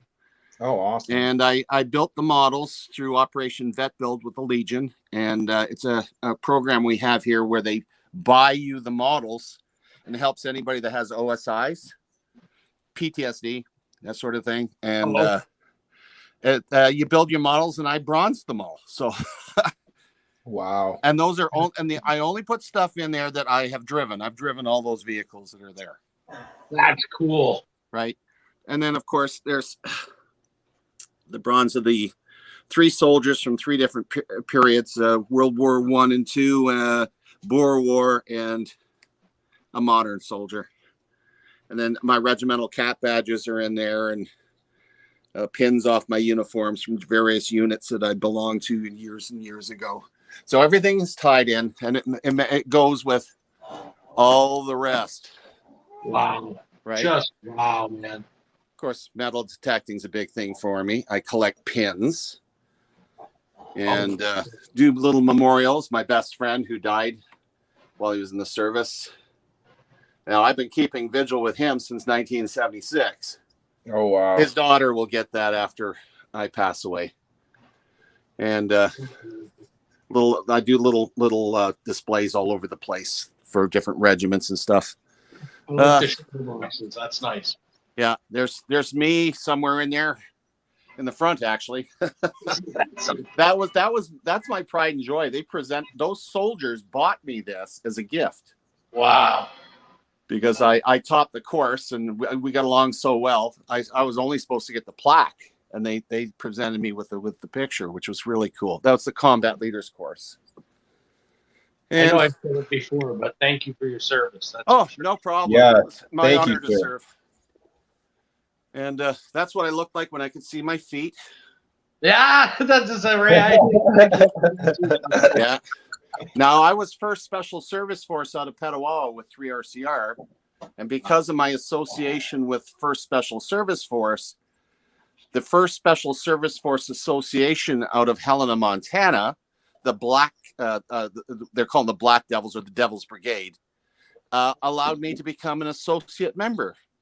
And that was that famous, if you ever seen the movie The Devil's Brigade, which I recommend you look at, this is the unit. This is the grandfather of every special service force in North America, Canada, and United States. You talk about Green Beret, you talk about the Rangers, you talk about any of them, those guys were first. So it's a holy, you go to Helena, Montana, and Fort Henry Harrison. That's holy ground for the airborne and all the special forces. So is that still an active unit? No, it was disbanded in 1944. It only went from 42 to 44 because its attrition rate, the number of people that died, was 80%. Wow. They did everything they did stuff nobody else could do. Man. And there's my challenge coins. Now, challenge coins are only, though they're representative of my life. Okay. Only places I've been, units I've served with, countries I've been to. This is my whole life sitting in under glass. So you didn't slow down at all, did you? Not really. And of course, I collect hats too, which my wife says, "You're a hoarder. You're a hoarder." No, I keep everything nice and neat. I was going to say you're the neatest hoarder I've ever met. My place is nowhere near as neat, and I don't have anything near as cool. So. Yeah, right. I'm sitting here like can't imagine what your wife would say about me. She won't. She won't let me upstairs. There you go. But honey, I'm running out of room. Downstairs. Huh? Now the last thing you showed us was the I'm sorry, it was, you called them something. It was when you were saying it's your life. Oh, it's challenge coins. Challenge coins. Now those aren't always silver, right? Some of them are. Oh no. There's very few of them that are silver. Most of them are clad. Most of them are painted or enameled. They are really sharp, and it's that's referred to as exonumia. It's related to coins, but they're not. They're basically rounds. Yeah, I think Nigel. Yeah, I swear you showed me one the other day that you had. I feel like you had one. Didn't you have one that had the different services on, or had something on it? And I went, oh, let's look that up. And then I Yeah, told you, I don't think it's a challenge coin, but I'll show you what I have. I'm not sure what it was. I know that when I saw it, I thought, wow, is that cool? But I think it was painted though, and I remember thinking it's. I looked it up, and then I realized it wasn't silver. And I thought, well, it's not worth all that much. But then I thought, it's not about the worth necessarily. So The United States has taken challenge coins to a whole new level. I mean, they've got some of the most fantastic ones I've ever seen. Mine are boring compared to some of the States ones. This Freedom Round, is that what you're talking? yeah, I think that might be the one you were showing me. Yeah. And it's got, sorry about the quality, it's got a bunch of different seals on it, and it's a United States Freedom Round. I'm not sure exactly what it's made out of, but I think it's copper, and it is painted pretty intensely. What's on the other side? It's just the seal. Okay, there's no dollar figure or anything on that? No. Okay, yeah, so it's a round. All right. Check it with a magnet. If the magnet sticks to it, it's definitely not silver. But that's another tool you guys should always have, is a good earth magnet. When I looked those up, I think they were. I forget what it was. I found one that looked just like it, and I don't think it is silver. But I feel like it was. It's pretty good. It sticks, yeah. Yeah, there's no silver there. Yeah. But they're really cool coins as far as not coins, but yeah, they are rounds. I just wasn't sure how that was. I figured. Now, is that different than a challenge coin as far as the challenge coins are? Let's talk. You understand what the whole principle is behind a challenge coin, don't you? Where it came from? Not exactly. It originally started in, I believe, the British forces in the U.S. thought it was the greatest thing since sliced bread during the war. They said, I'm talking World War II. Yeah. They says, wow, we like this idea because you get, I guess you get guys bragging that they had served in various regiments and units. And then afterwards, the guys would find out the guy was full of shit. Yeah. And it pissed them off. So what they did is they designed challenge coins where all the members of the regiment that have been trained and were in active service were issued a challenge coin. And a lot of them are serial numbered. Like the ones I got from my regiments, they all have a serial number. It's mine. Okay. So they got it recorded in the headquarters that it's my coin. I got you. So I'm sitting in the bar drinking with my buddies, and some guys bragging about having served in my unit. I can take my challenge coin and slam it down. I says, really? Let's see it. And if he can't, that's the challenge. Now, if he cannot produce his challenge coin, he has to buy everybody a drink. Oh, okay. And believe me, I've caught lots of them. Even guys that have served, but because they didn't carry their coin with them, they got. Yeah. If you get coined, you get friggin' caught. Well, and that's kind of like people asleep at the end of the night. You don't want to be the first one. That's right. So every event I go with my associations, all the old vets, I always have my coin sitting in my pocket. Yeah. He's like, I'll drink for free for a little bit. I'm not right. So yeah, I just Googled it, and it looks like it's a Freedom Challenge coin. I am forever grateful for your service and sacrifice. Oh, that's wonderful. Yeah.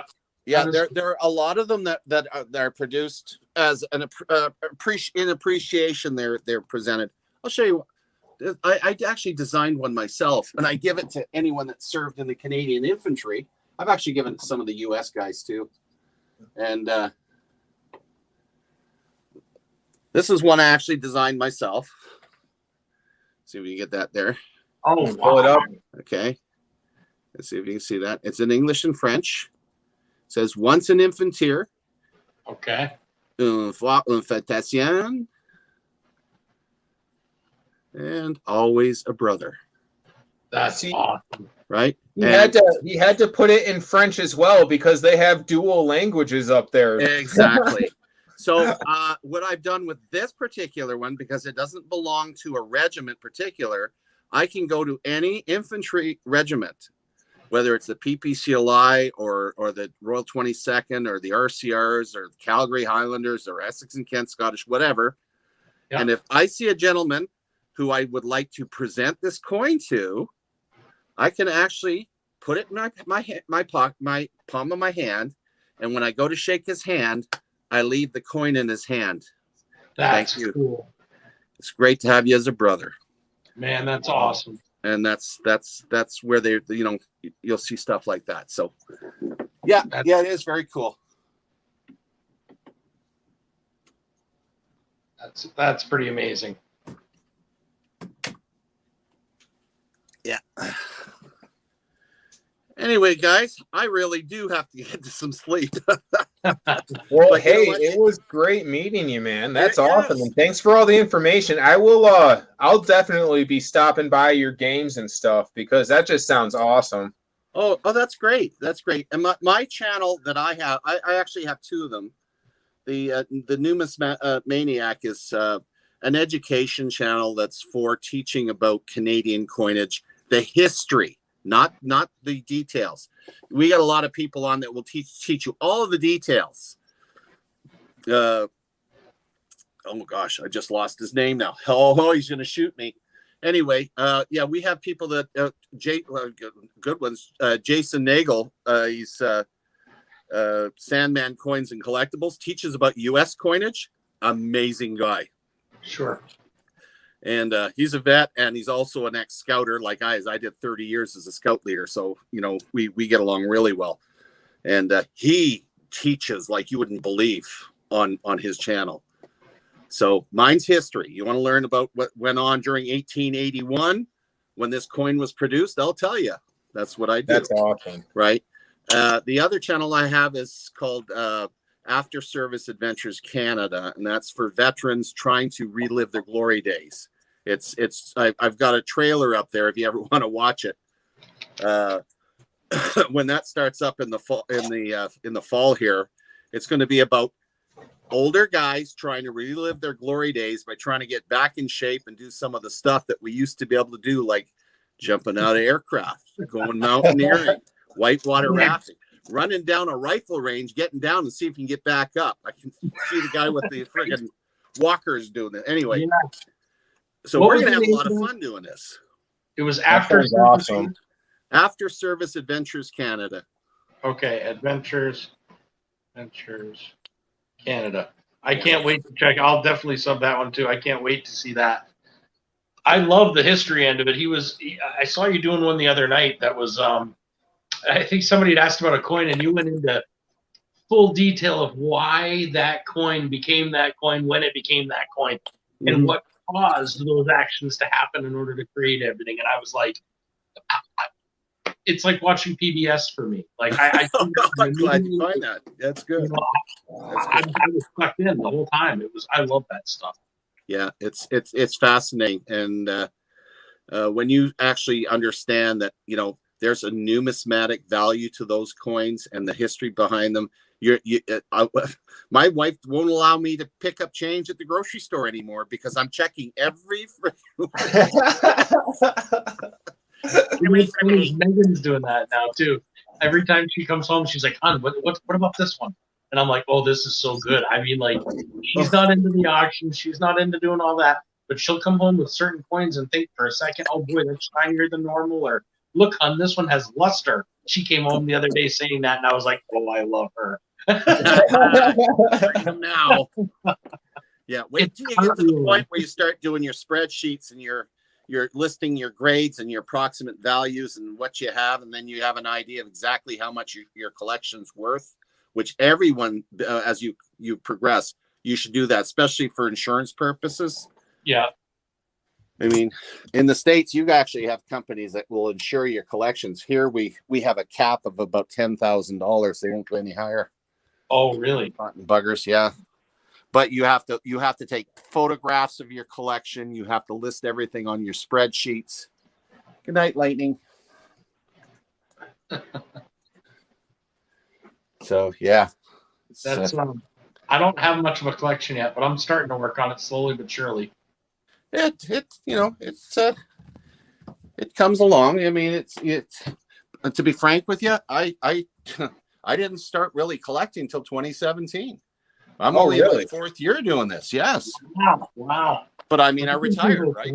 I said, hey, I'm going to have to do this. Not only that, but I found that the banks weren't given very much for nothing for interest. And precious metals was for me at my age, the way to go. Yep.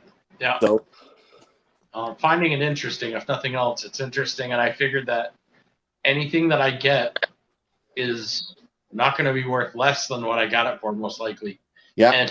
And to be honest, for me, it's more about I got into I don't know, I just got into the old coins thing, but I'm trying to get, like, my son's getting into silver a little bit. Like, there's little things that I'm connecting with people that I didn't have a big connection with as far as hobbies, and now all of a sudden it's coming up, and I don't know, it's been a lot of fun. I got two of my grandkids into it. My son's like, Dad, what have you done? Hey, you know what? Take a look at some of the stuff I've sent you. He says, yeah, I know. It's pretty cool. I did him up a shadow box that showed a picture of the firefighters running towards the Twin Towers for 9/11. Oh, yeah. And I obtained a American Silver Eagle with recovered silver from Ground Zero. Yes. And it's right. It was slabbed. It said right on it, recovered silver from Ground Zero. Right. That's I made a display for him. Well, my son's a firefighter. He's the captain for the fire department. I said, you know what? You're my hero. You run towards danger. Yep. I said, there you go. And literally when he got it, it brought him to tears. Yeah, I bet. That's awesome. That's another profession that, hats off to everybody that does it. Oh, yeah. I did it when I was young. It was pretty much volunteer call is what they called it. So whenever there was a fire, you ran like hell to get there and get in the truck and go. And but it wasn't about a paycheck ever. But I found it to be probably one of the most interesting few years that I did it.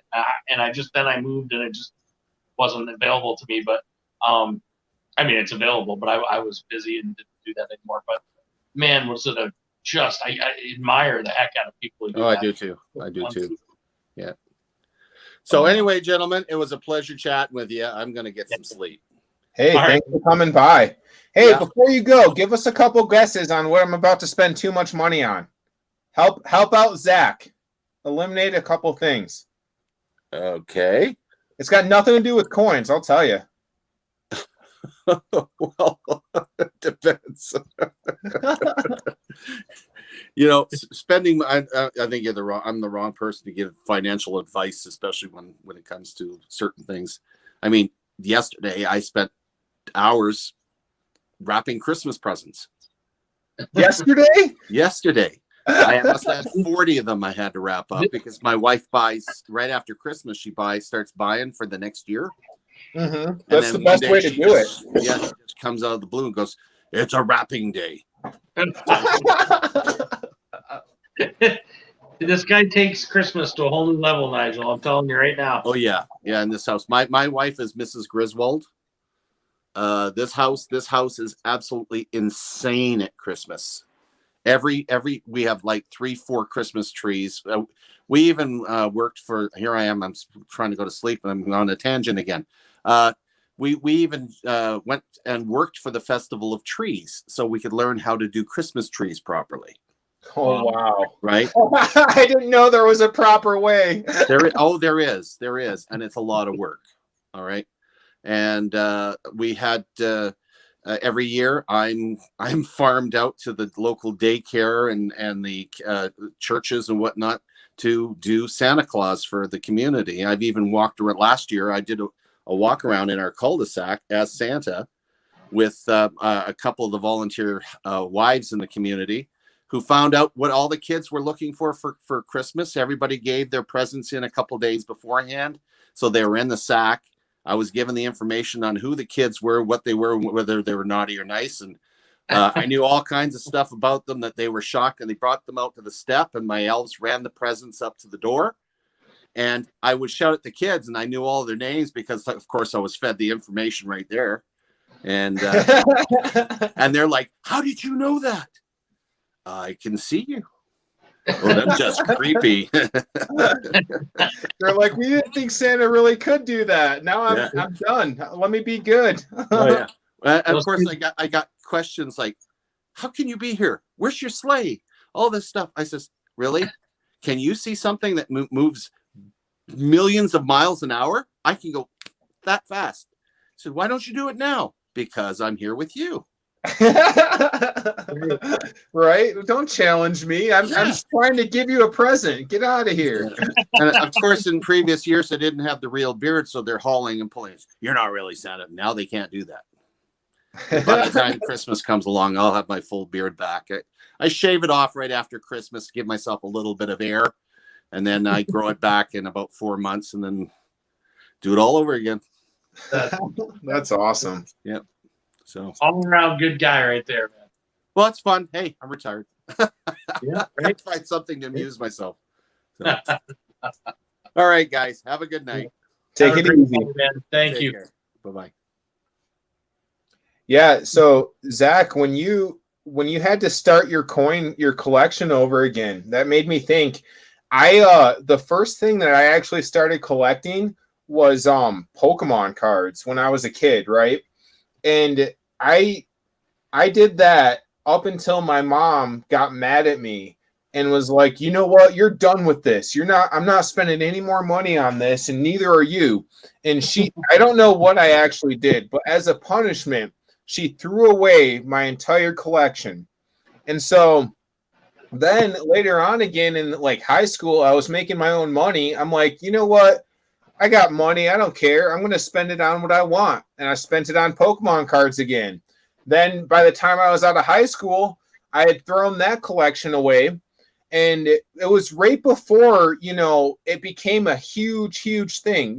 Right before everybody in the 90s had their, yeah, dude, I don't know if you know, but And it was right before in the 90s or in the 2000s, before everybody who had money to blow on stupid stuff like me had money.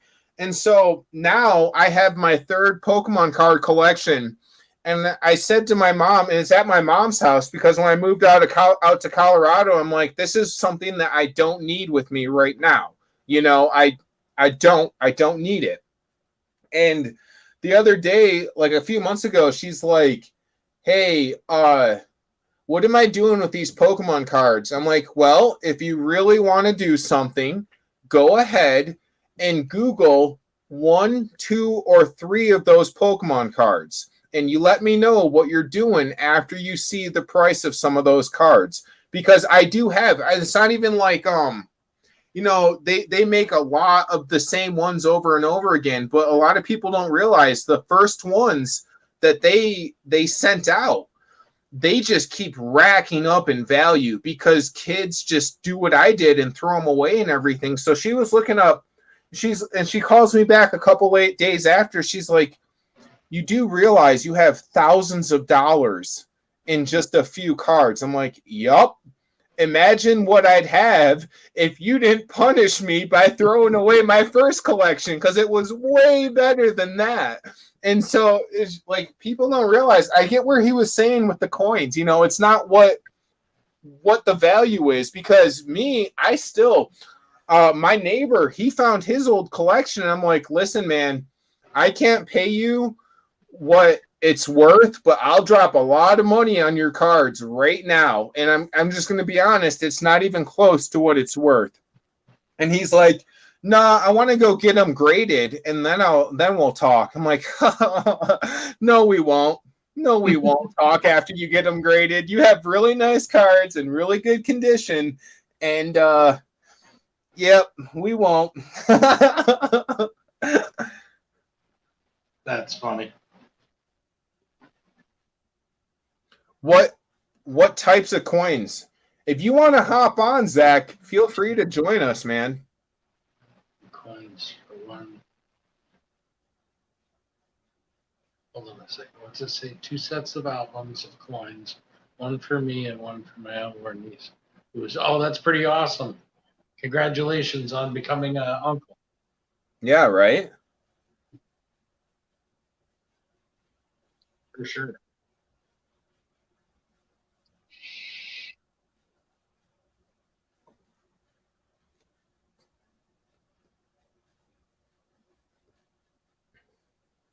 I figured at 1:30, 2 o'clock this morning, Nigel, I was going to be staring at my phone, cursing you out.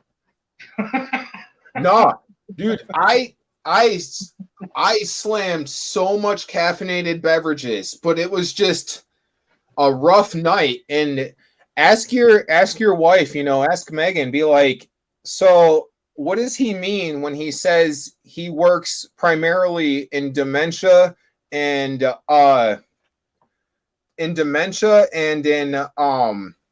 brain What injury? up, everybody?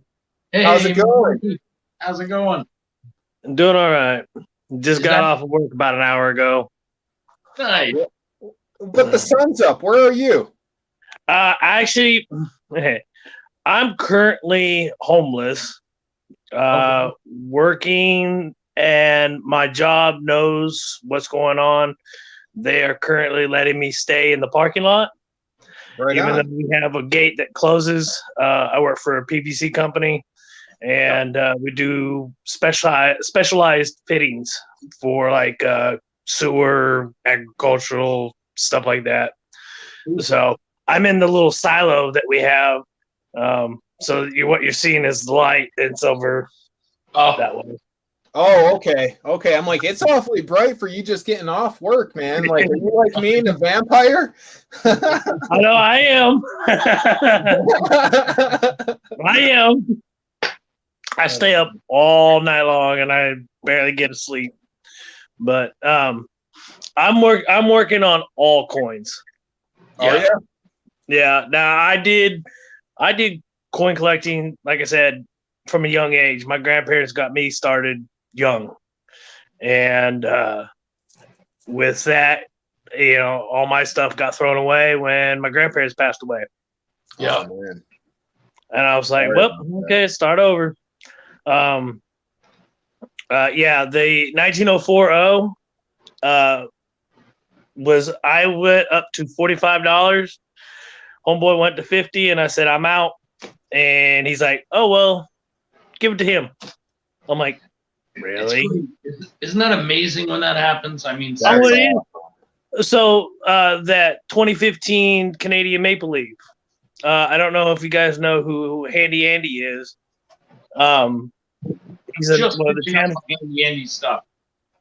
Yeah, and he decided to do. He was doing coin of the day, and then when, like the third one in, he's like, "This is with a twist," and he says, "If you can guess the number of nickels in the bag," and there was about 50 pounds worth of nickels. Wow. Like the jelly bean was- game. Cooler. There were only 3 of us that came closest. Yeah. The third closest was right at 4,600. The total was actually 4,648. Wow. That's Yeah. an awesome game. I'm gonna have to give I him was credit and steal his 23. game. I was 23 coins off from the actual thing, and there was no one higher than me, other than being hot past the mark. That is I was like, awesome. and I'm sitting there in my car, and I'm going, no, there's no way I won that. And so I currently, since I don't have a place to have my stuff sent to, he's holding on to it. Yeah. And I've got quite a bit of stuff with him. That's He's a- one of 10 people holding something. I bet you'll never forget how much a 5-pound bag of nickels costs, right? No, and that so Ways. when KK was on earlier, and I had mentioned about the 30-pound jug, it was one of those like mayonnaise or ranch dressings, but it was one of those bulk buy, jugs, and it was just a plastic jug, but it was full. Homeboy was holding it up under, like up to his chest to walk it into Walmart, and he went straight to the coin store. I'm like, oh, please don't go there. I'll buy every last cent off of you if you let me take that away from you and not use that. yeah. Well, and I was they like- do. It's just the biggest ripoff for everybody to use It coin is. stars. For every dollar you put in, they're taking 10 to 11 cents or higher. Well, when they started, it was only 4 cents. I remember Yeah. the first Coinstar I saw was like 4 cents, and then I recently went there a few years ago because I was in a tight spot, and I'm like, you know what, whatever. I'm just gonna do this. I don't want to talk to the bank tellers. I don't want to roll these up, and it was like 9 cents a dollar. So you're telling me it's 10, 11 cents? It's even worse. Like, Oh, yeah. what are you doing? I think the last time I used a Coinstar, I think it was like 7 or 8 cents a dollar. And I had a small glass jar that I had just started pennies, and I just threw pennies in. And there was nothing, value in them. It was just stuff that it was going back in circulation. Well, I was like, well, I don't have the rolls for it, so I'll just put it in the machine. That jar held $10. I was That's like, crazy. really? I lost a full $1 off the whole thing, so I only got $9 back. I'm like, that's just a complete ripoff. And to see people, and that 1969 that I found was sitting on the counter of the Coinstar Because they tried to drop it in a few times and just walked away. I was like, but here's the thing. Okay, so I was doing laundry at the time, and I had just gotten off another channel, and they were doing a thing, a short video of Coinstar, finds. I was like, well, let's just see what's near me. And there was one literally like 4 doors down at the grocery store, and I'm like, let's just go look. I went in, bought something to eat, and I was going back out, and I'm like, let me check the machine. I seen that one. I swooped it up. I walked all the way back to the laundromat, got in there, and I had my little loop, and I'm like, I'm looking at it. The date, the mint mark, and the word Liberty all show some form of doubling. Oh boy. Now, based off PCGS's website, it is not the extreme that you see on their little phone app Where it's like so it could be machine doubled, it could be legit doubled, but I don't have anybody here in the area where I moved to. I moved to Northern Washington to spend some time with my stepdad before he ends up dying, and he don't want to quit drinking. His problem, not mine. Yeah, you can only do what you can do, right? Mm-hmm. I'm like, dude, I want to get to know you. I want to spend the last, however long you're going to be on this planet with you. But if you want to continue to drink and get stupid, I can't do it. Yeah. Right. I can't afford, dude, I'm sleeping in my car. I can't afford to have him ruin another apartment. I've had too many people do that already. And I'm not going through that shit again. Pardon my language. Sorry. No, you're good. Definitely not worth it for sure. I lost a room, an apartment, because my roommate decided he wanted to clean his gun after his girl had cleaned it like 2 days before. And I guess she didn't clean it good enough. Well, he didn't check it. He pulls the trigger and it goes off. That's crazy. Yeah. That's one of those people that you just don't need in your life at all. If they're going to be messing around with guns without checking it, you just don't need those people in your life no matter what they're doing. Agreed. And I'm like, look, I left an apartment. I was behind in my rent and everything because a girl that I had living with me kept causing issues. I was like, you know what? I'm out of here. Here, I left the keys to the apartment. And I was getting ready to be hit with an eviction. I was like, you know what? As long as I turn over the keys, I ain't getting an eviction. Yeah. So I've got that on my side. That ain't gonna hit me. So I applied for one place. It was a low income apartment, but I made $2,000 more than their break point. Yeah. It's like, dude, and I could afford a 2-bedroom apartment for $900 by myself. Well, Yeah, and it's around kind here, of we can't- crazy how they had those certain break off points. It seems like because I remember growing up, we didn't have it easy. I don't think a lot of people do, but we didn't have it easy. And my mom, she did not she always was just above like any assistance. You know what I mean? So it was like I remember watching people like, of course, worse off than us.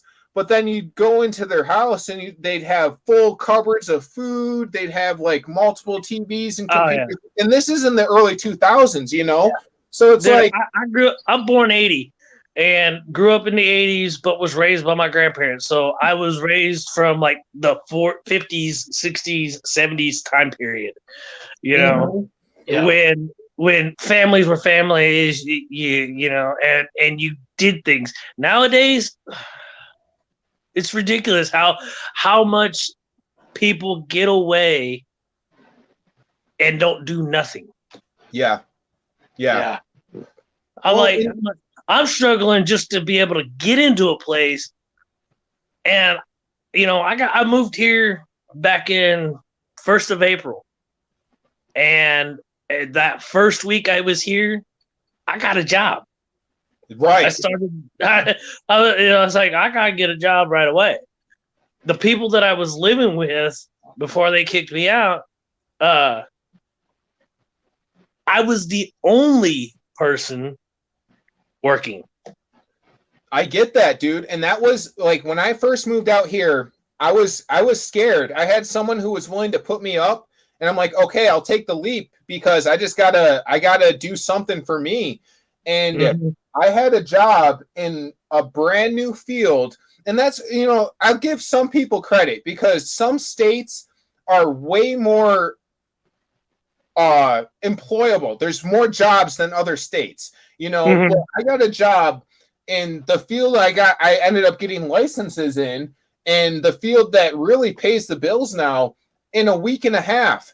And I'm just like, okay, so I tell my friend, I'm like, hey man, this place is swimming with jobs. I don't care if you want, fast food, if you want like to change your entire career path like I did, this place is swimming with jobs. And he comes out here and does nothing but plays video games for 2 months. And I'm like, dude, I don't know what you think is going to happen, but you gotta try. And so then he ends up getting a job the same. And, anybody, no matter what work you're doing, kudos to you. Everybody's got, there's no, I don't look down on any position, but he comes out here to better himself and then goes and works for the same fast food joint. And I'm like, dude, you're in your late 20s. I mean, you can do better for yourself, True. And, and granted, the job that I'm doing, it's dirty. I'm covered in grease at the end of the week. I don't get a shower until Friday night, and and I'm spending half my check just to get into a hotel room for 3 days. Right. Yeah. Well, don't do that. Here's my suggestion to you. I'm never going to tell anybody how to live their life, but if I was in your spot right now, I wouldn't worry about the hotel room personally. I would get a gym membership to Planet Fitness and then just shower there. That's not a good idea. I never even thought of that. That's the first thing I did when I moved out here. It's a cheap gym membership, and you have a hot shower every single day. True. I never even thought about I'll have to look into that. Because the monthly membership's what, like $10 a month or something? Yeah, So I mean, if there's one near you, I know my Planet Fitness membership was like it bounces up to like $25 a month, but for the first month it's $10. Yeah, and they always got deals going on. Yeah. But even at $25 a month, that's better than $250 of my check gone. Right. Yeah. Right. And well, as of yesterday, my birthday's in 1 month, and I don't want to be on my car in 1 month. Right. So I'm probably going to take you up on that idea because I'm actually gonna. I've been trying to get a hold of my stepdad. He last time I seen him was 2 weeks ago, and he ended up. He's like, oh yeah, I'm over here at this one spot, and I'm like, I rolled up there. He's drunk, Yeah. and I'm like, dude, and he's bawling his eyes out because a buddy of his took his cat. I'm like, I'm sorry. I'm like, I looked at him. No. I looked at him. I said, look, your cat's in a better place right now. Oh, Yeah. You are not physically, mentally, or financially stable enough to be able to take care of that cat. Yeah. I mean, I You know, feel I'm the crying 40. part is because if someone took my cat right now, dude, I would ask Partridge Family Prospecting. My cat got out while I was working the other night, and I started freaking out. I sent a message to my boss. I'm like, my cat got out. I'm done. I'm just gonna. I don't know what I'm gonna do. Like, I have no reason to work anymore because that dude's food costs more than my car payment, because he's got all these weird medical things. I'm like, fuck it. Fuck this. And she's like, Andrew, calm down. Go look for your cat. And I'm like, no, I'm on the clock. She's like, go look for your cat and calm down. So here's the thing. 2 in the morning, he's out there with a flashlight. Everybody thinks that animals are just that, animals. No, they are family. I agree It with doesn't that matter if 100%. they're walking on 4 or 2. Yeah. They are family. You will die fighting them. Nice. Whenever you see this light coming by, it's Nigel coming by to say it's time for bed, man. And I'm like, no, it's not time for bed. And he is. He's Daddy is a night owl. Yeah, he's so ornery, dude. Well, I was raised with animals, dogs, cats, all sorts of stuff around, and so the people that are, the company I work for, that a lot of them bring their dogs in. Well, the CEO of the company I work for, he has 2 Great Danes. All right, his daughter has one, and he has the other, and they're brothers. And as big of a dog as they are, they're the most docile creatures you can come across. Right? Yeah. But what people freak out about is that deep bark that they got. Yep. The dogs I was raised around were pit bulls. Like, I was always raised around pit bulls. So when I got older and people were like, oh, that's a bad breed. That's a bad breed. I'm like, what do you mean? What does that even mean? Like, the reason why they're a bad breed, but the reason why they're a bad breed is because they had a bad owner. Well, and any dog can be like that. Any dog can turn a good dog into a bad dog. I would rather have a pit versus a Chihuahua. Yeah. Oh yeah. Same here. The Chihuahua is gonna chew your neck out in your sleep if it doesn't, like you. Right. Yeah. The pit's gonna sit there, and know you got something going on, and they're gonna sit there and wait for you to get better. Yep. Yeah. And they will. Just like a cat, dude. I've had, and they're so much more in tune with you. And I don't know if it's like a type of size thing, but I've seen pit bulls and like I said, my whole family grew up with them. That was pretty much the breed for my bloodline. And it's not like we were doing anything weird with them or anything. They were just damn good dogs, Yeah. And the thing is, the roommate that pulled the trigger, he had a pit, and a blue pit, and sweetest dog. Every time I seen that dog knew who I was. He was like, that's Uncle Zach. It's time to go for a walk. Mm-hmm. And he just started walking, and he's like, I'm rolling. And that's pretty awesome. I if I do get a place, yes, hopefully somewhere down the line, I'm getting a dog. I'm getting another animal so I can, have that companionship again. Sure. That I had when I was a kid.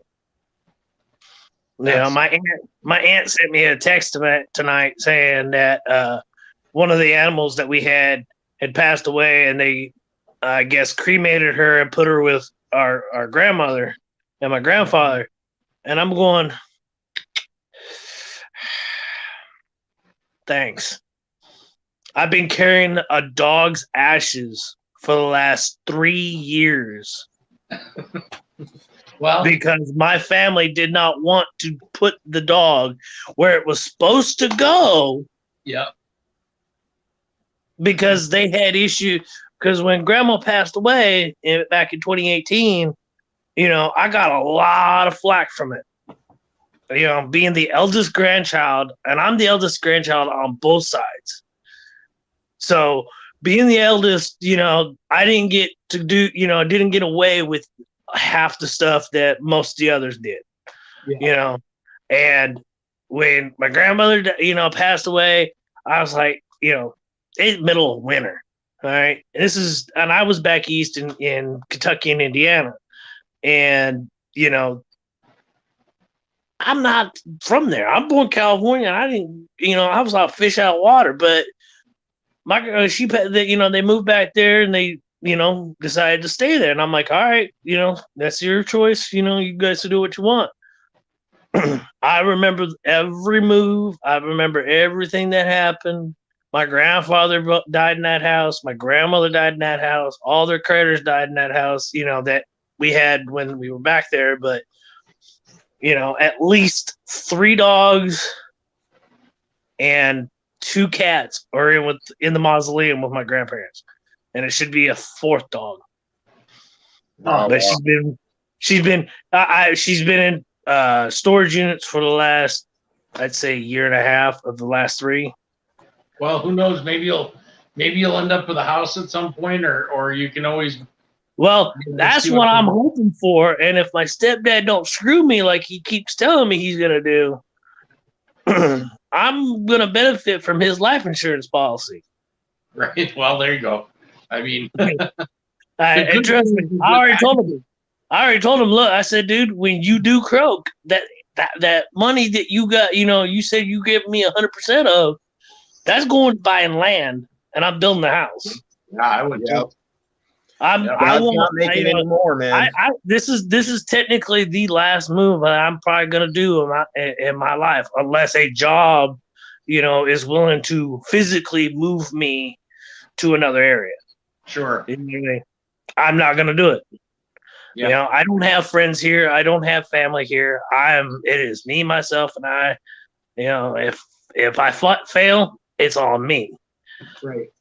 That's where I'm at with my situation. It's like I explained to the people in my life, I'm like, I work 2 full-time jobs, and they're like, well, that's not like you at all. What are you doing? What like, why do you spend so much time working? I'm like, dude, because I gotta pay for everything. Right. I had to pay for everything. And then on top of that, I want to move forward in my journey. It's not just like living life. I want to do more with my life. And, right now I'm in a pretty good, I think personally, I'm in a better spot than I have been, in the past, but it's still not like I'm rolling in anything except for cat hair.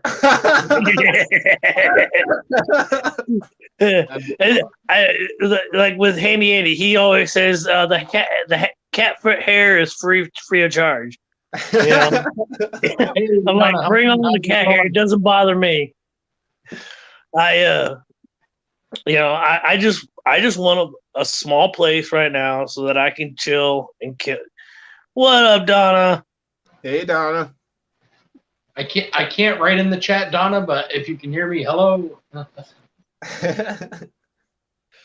Donna. Tonight. There he is. This is Zach Lane. I decided to go with my alternate handle. I think it's pretty cool because I was wondering, sometimes you see people's name and you don't really have a face to put to it, or sometimes I've thought people were certain people and then found out they weren't, and I was like, oh, whoops, wrong person.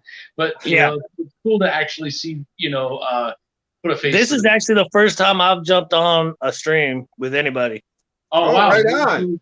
Thank you for making our channels your first, man. Right on. Hey, like I said, I get off at 10:30, and there ain't no one around me. I'm already locked into the parking lot. I ain't going nowhere, so I'm just chilling.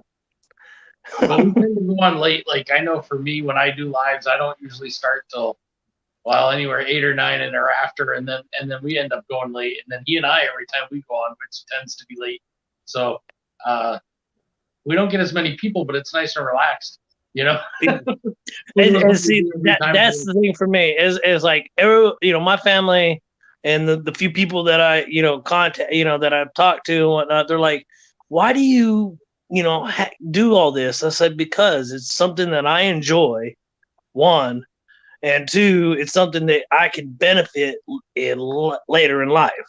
Yeah. Right. I'm doing this to collect and stack. Huh? It helped me up here.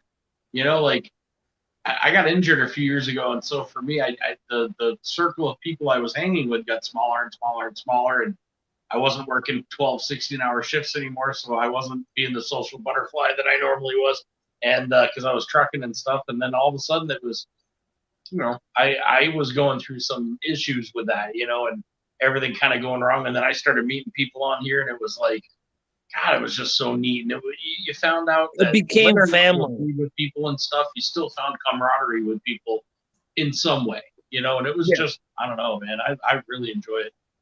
To me, the coin community has become an extension of my family. Mm-hmm. I haven't talked to my dad since his mom died. Since the funeral, which that was an issue. I had to go pick up my grandmother's best friend that was a half hour away from the house. All right. And then drive back a half hour to the church that they were having the service at. And I'm like 10 minutes away. And my aunt calls me. She goes, "Where you at?" I said, "I'm like 10 minutes away. I'm racing as fast as I can. I got speed limits I got to go through, And they're like, "Well, we're going to start the service anyways." I'm like, "Really? You're not going to wait for family?" Okay. So that aunt is the only person out of my immediate family that I actually still talk to on a regular basis. When I actually moved to Washington, the year before I moved, June of 2020, my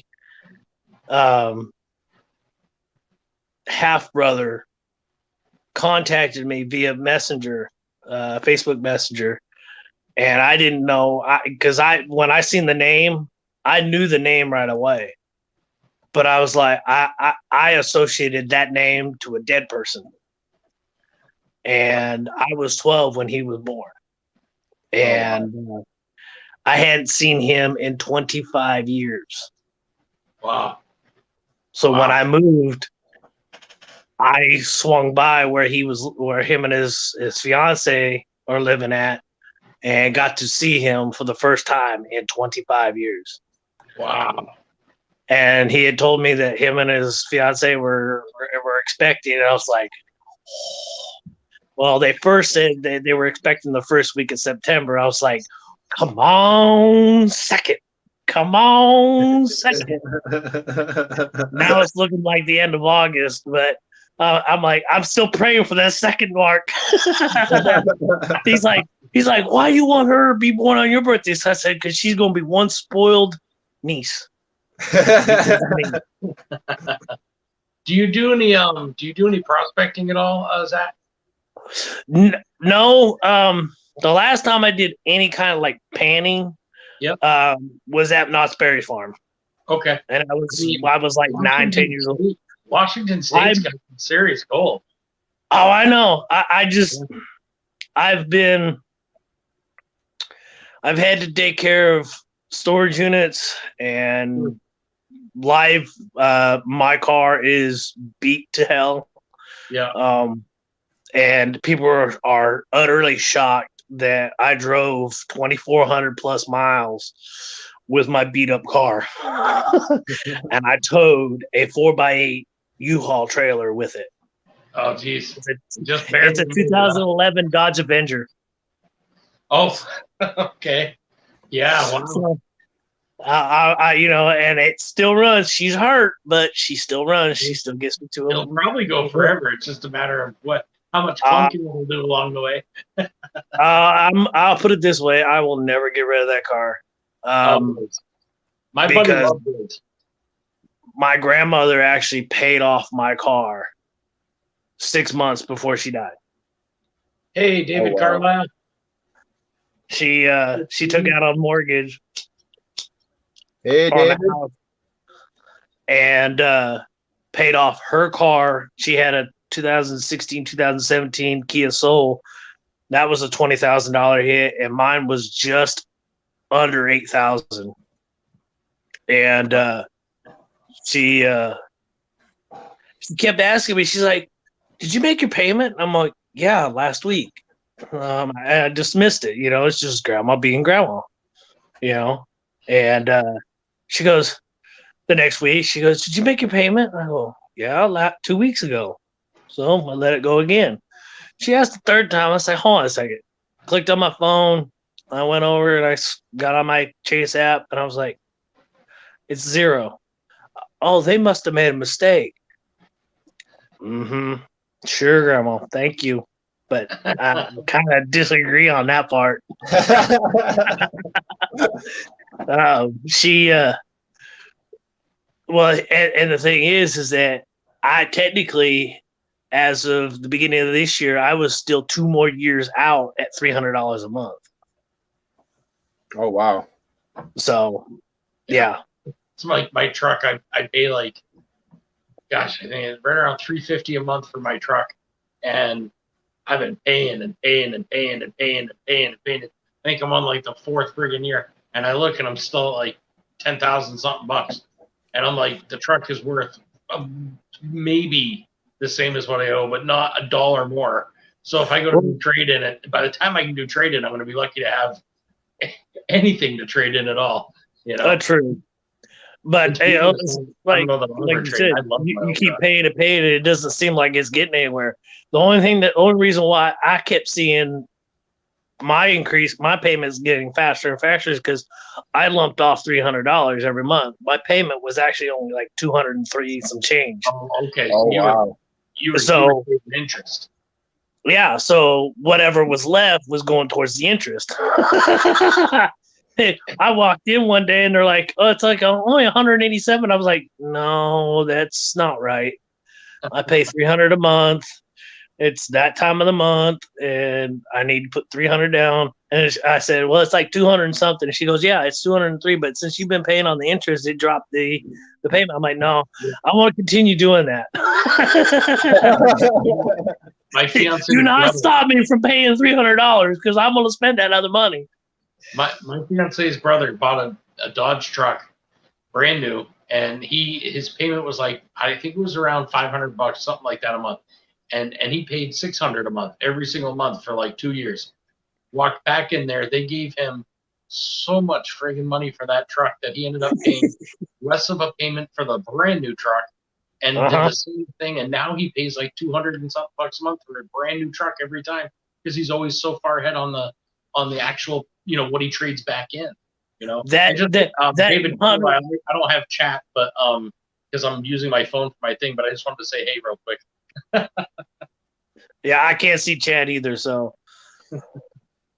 But yeah, it's I did some serious damage to her, and my ex, the chick that I had living with me, she ended up busting out the passenger rear or driver's side passenger door behind me, and then while I was going to a meeting I had to go to, there was a Black Lives protest going on, and one guy hit my window. Thank God it was fully rolled up and cracked it.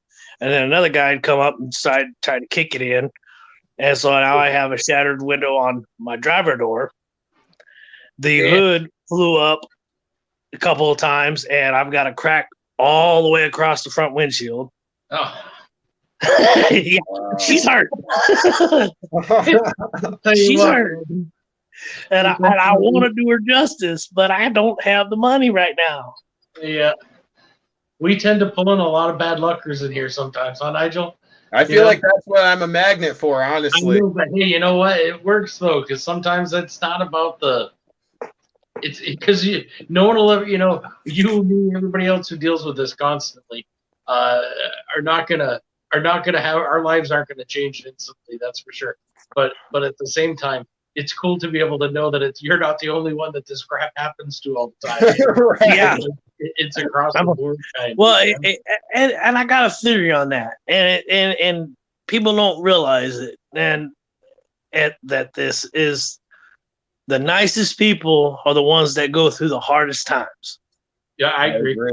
Because you know what hard actually is. If you hear those people nowadays, you hear people say, "Oh, I'm so hungry," and I think to myself, "Oh, how many days has it been since you ate? You only had like you know what I mean? Like, yeah, I feel like you got a meal from Wendy's or McDonald's, or you got a burger from McDonald's for $1. Okay, well, tell me in 4 days when you haven't eaten anything in 4 days. Right. Then you can tell me something wrong. Yeah. You know, You're and another, and this kind of ties to it is that the ones that you don't want to piss off are the nice ones. Yeah. Because we hold everything in. Yep. And it's just a ticking time bomb. I always said that to my fiance. I'm really pretty mellow all the time unless I get pushed to a point. And kind of it's like popping that, the thing off a wine bottle. I'm good until I'm not. And once I hit that point. The problem is that your points, when you're someone like that, you have to, for me at least, I feel like you have to really be trying to get me to those points. You can't, like, that's why it makes me so mad when I do get to that point, because I'm a pretty lenient guy and a pretty accepting guy. So if you're sitting there just jabbing at me for no reason, like, it's going to be like, it doesn't matter what the last straw is. It's the fact that you're trying, Dude, I'm the loudest person out of everybody that I've ever come across. And I mean loudest. The people that I played pool APA back east, okay? And the bartenders could hear me clearly across the bar over balls breaking, the music going, and all the conversations going around. But as soon as I step up to the bar to order a drink or something, they can't understand me. Yep, I'm right there with you. Like, you save it for that one douchebag that's like, "Oh, how far can you go?" It's like, well, let me tell you about when I was a child. Let me tell you. Here, I got for you, man. People are like, "I'm gonna get in your head." People are like, I'm gonna get inside your head. I said, "Go right ahead. You'll run screaming."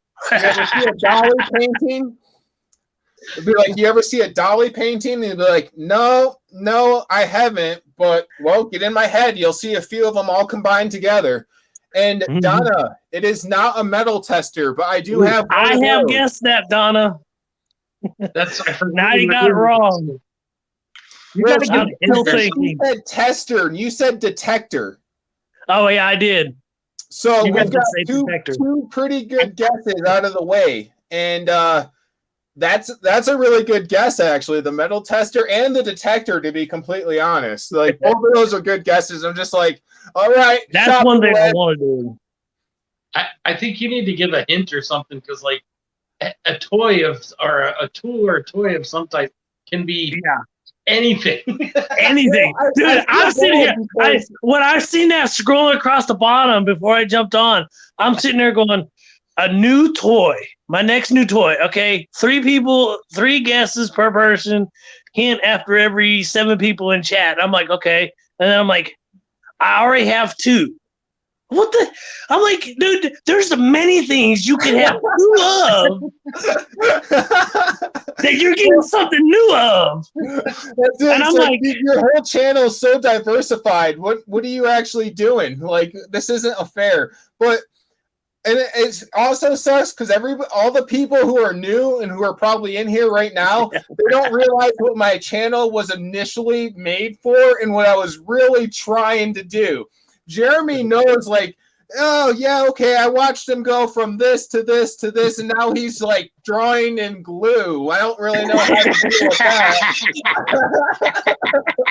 That's the funny part is I know what it is, and yet I'm still not exactly sure what it is because I've seen so many starts of different things. You know, I know. Okay, I know. let me ask. I got one answer for prospect Partridge. Yep. Has anybody come close to what it is? Oh, there's only been you two. Oh, really? There's only been two guesses. Yeah. This Okay. is the most like laid back live you're ever going to be a part of. There's like maybe we'll have 4 people come in, and then those 4 people will have to get a prize because I feel uncomfortable at the end of it.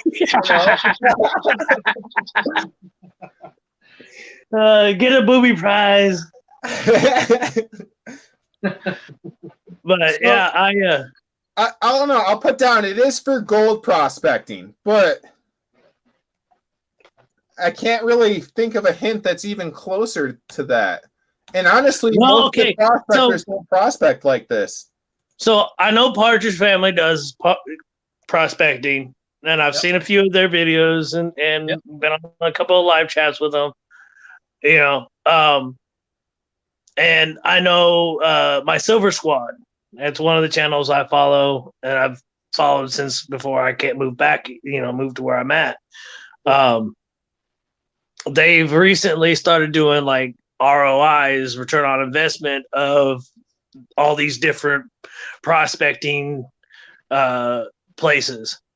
And, I'm like, I see what everybody uses. I know, what everybody can use, and and that people have come up with some ingenious ways of using those tools that weren't really meant for it.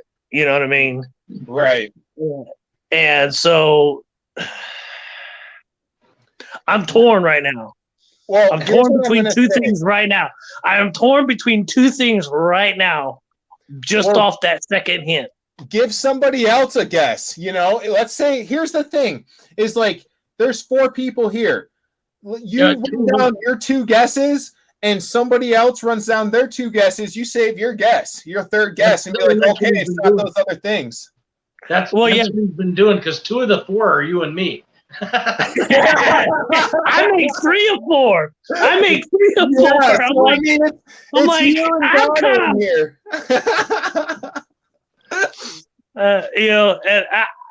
And Donna, she's over on my Silver Squad too, and a few other channels, and she's everybody knows the story, of what's going on with me, and this is like literally the first time being on live chat and explaining what's going on. I am who I am. I don't try to push nothing on anybody, Yeah. And I know in recent events within the last, say, 3 or 4 months, we've had issues with people, saying one thing and being a complete opposite. You know what I mean? Right. Yeah, that has been going on. That was unfortunate. A couple of guys. Yeah, and that's the thing. It just takes one person to fuck it up. Yeah. For everybody. I like with Tom Peterson, trying to adopt his mom, his son. I would love to donate, but I can't afford to right now. Right. So I'm gonna send my positive vibes that way. Hopefully that he can get the resolution that he's looking for. Right. Yeah. Absolutely. Yep. That's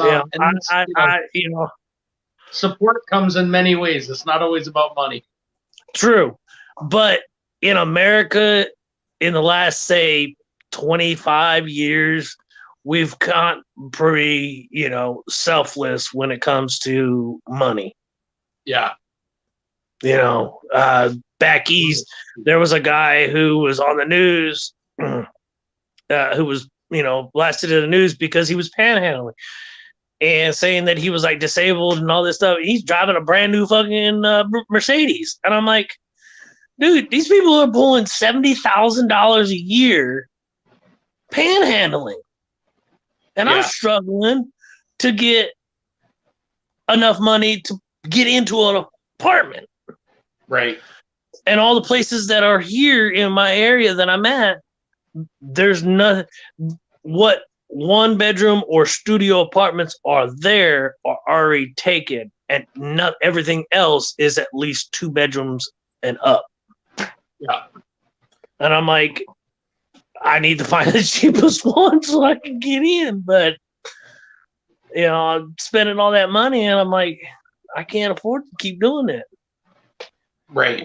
And like out here, like in the state that I'm in right now, Colorado, they are doing a lot of stuff that I really just don't see as, and this term is going to be, it's going to seem like I'm a jerk, but I don't see a lot of the stuff that's happening out here to actually be an American way of dealing with things, And so like I got in the mail a letter from the Department of some nonsense, and it was addressed and made out to me specifically, and it was like, hey, we haven't heard from you, come apply for food stamps and assistance. And I'm like, you haven't heard from me because I don't need your help. Yeah, I don't need your help. And secondly, what is this soliciting people to if you need help, go get your help. I've said that before on this channel 100%. I'm not against assistance. I'm not against anything like that. I'm against the state soliciting people to get assistance like that. Do you know what I mean? Like, oh no, I totally know what you mean. And my mom, I'm not a big fan of either one of my parents, my biologicals. But my mom, I got a text message back in May of 2019 that said that my mom was in the hospital. Well, like I said, I was raised by my grandparents. And so when I saw mom, I associated mom with grandma. And I flipped my lid. And my girlfriend at the time, she's like, what's wrong? I said, I threw my phone. And she's like, what's going on? What's going on? And she picks up my phone. She sees the text message. She goes, and she realizes what the heck's going on. She's like, what are you going to do? I said, I'm going to go take a shower. I'm going to go to work. She's like, you sure? I said, my grandmother, my dad's mom told me, there ain't nothing you can do. Go to work. Make your money. Do everything as you normally can. Because everything that you can do, you can't do for me right now. Right. There's nothing I can physically change that situation to make it any better. My family paid for a plane ticket to fly me out to California to deal with this. I get there and mom's on a ventilator, and come to find out she did something not so hot, and it caused her to lose her life. Mom was 58 years old. right. Wow. Her mom, my grandmother, died 8 days later at the age of 80. At the age of 85. Wow. Wow. And everybody's like, and I would tell people, I said, this is an ironic twist. And they're like, I don't get it. I said, 85 and 58. Oh, And 8 days later. Yeah. They're mirror images of each other. Yeah. And I'm the type of person that believes in that afterlife or the supernatural, and so on and so forth. To that point where back in 2018, after the week, I think it was week and a half after Grandma died, I just get home from work and school, and I turned on the TV. TV goes out. Sounds good. TV turns on. A little light at the bottom of the TV goes on, but no video. That same day, the coupler that keeps your pilot light lit, it goes out in the middle of winter. And I spent 2 weeks freezing my ass off because my aunts and my dad said it was too hard for them to come to the house, their mother's house. And I'm like, and you're forcing me to live here by myself. You guys don't even want to come by and say hi, let alone come and hang out, maybe watch a movie, I'll make dinner. Come over and hang out. Anything. No, they didn't want to do that. They said it was too hard. I'm like, okay. So when I got all the flack and everything for, what was going on, I got a full-blown fight with my family the day of my grandmother's funeral. And I'm like, I'm supposed to go pick up someone, but you guys want to continue arguing with me. Right. I'm like, what is this? Is this what your mom, my grandmother wanted us to do? No. Yeah, probably not. I wouldn't think so. And I think Donna meant sluice box, I think. If I'm not mistaken, you might want to check with her. I figured that. I think she's talking about a sluice box. Oh, okay. Well, I just Googled water chute, and all that came up were slip and slides, and I'm like, oh man, I don't think this is what she's talking about. See, I can kind of read. I can kind of read it in between the words because I was like, water chute. I'm like, is she talking about a sluice? And my guess is she's got to. That's the only thing I can think of. Well, but then there's those gravity separators. Have you ever seen those gravity separators where it like spins it around inside of it? That's what I thought she was talking about. The blue bowl. You're talking about like the blue bowl thing, you mean? No, it's kind of like that, but it's completely enclosed, it seems like. And now I can't even find that because I was going to be like, is this what you mean? But I can't even find what I'm talking. I saw it on one person's channel, and I'm like, that's awesome. And then I think I saw the price, and I'm like, that's awesome. Maybe in the next life. Yeah. I don't know. I hope someone guesses it soon because it's 4:17 here, and Megan's going to be up in about an hour and a half. I'm going to be hitting the bed here pretty soon before I get myself in trouble. Yeah. She's going to be kicking you out of the bed as you're trying to climb into bed. Hi, hun. She's going to be looking at me like, no. It won't be that bad, but I know myself well enough to know that. You'll just have to stay up and make breakfast again, dude. I'm sorry, babe. I stayed up too late, but here's breakfast. So she said a barrel. So that would be what she's talking about is a trommel. Trommel? Is that what you're talking about? Like it spins, Donna, and drops the stuff out bottom and then shoots it out the end. If that's what you're talking about, I'm wondering if that's what she thinks. If that's not it, then that eliminates one of my possibles. There you go. I can't give hits. I'm over here like biting my lips, trying not to. He's so hard to keep a secret, huh? Oh, I'm so bad. Yep, that's what Donna was talking about. Okay, so that's not it, but that's the closest thing, and that's like the closest thing to what it could be so far.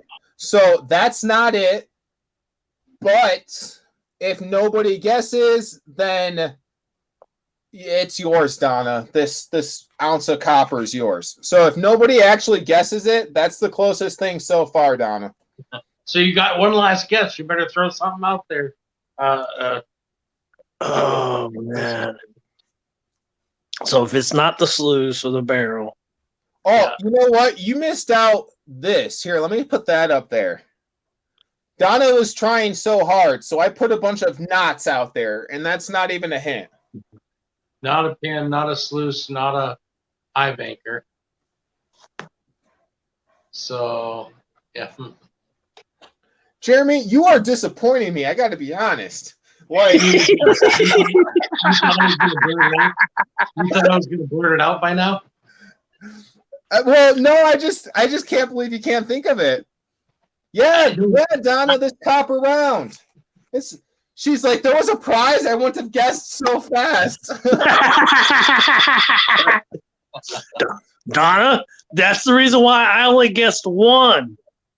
I've only guessed once. I didn't have a good game plan, so I'm just like, this is my game for tonight. There's always a prize, Donna. There's always a prize. Did David get in there anywhere? I see I he don't did a think dot. David's. David came in and just said hi. Yeah, he has like a dot up there, but I don't think he's guessing yet on the thing. Oh, he's just being active in chat. Yeah, thank you, David. Thanks for joining the conversation. He's another one I really see a lot. I see a lot on my chats actually. So. Oh yeah, a lot of the channels that I go to, you know, and I'm stoked for all these channels getting, you know, these smaller channels that are getting, you know, up to 500 and 1,000 subs, you know, friends or whatever, however you want to say it, you know. Yeah. Because I know a lot of people don't like the word sub. To me, and I think it changes when you're monetized. They start cracking down on things, but until then, it's pretty much, you know, you can pretty much do and say whatever as long as you're not being monetized. I think. Yeah. Now, the name that I've got across the screen is part of one of a couple of things that I might want to do. I want to get into metal detecting and, you know, prospecting, and I just want to start finding stuff. You know, I've got a lot of area. Like I said, I'm closer to Vancouver than I am Seattle. Seattle's like 2 hours away. Vancouver's like less than an hour.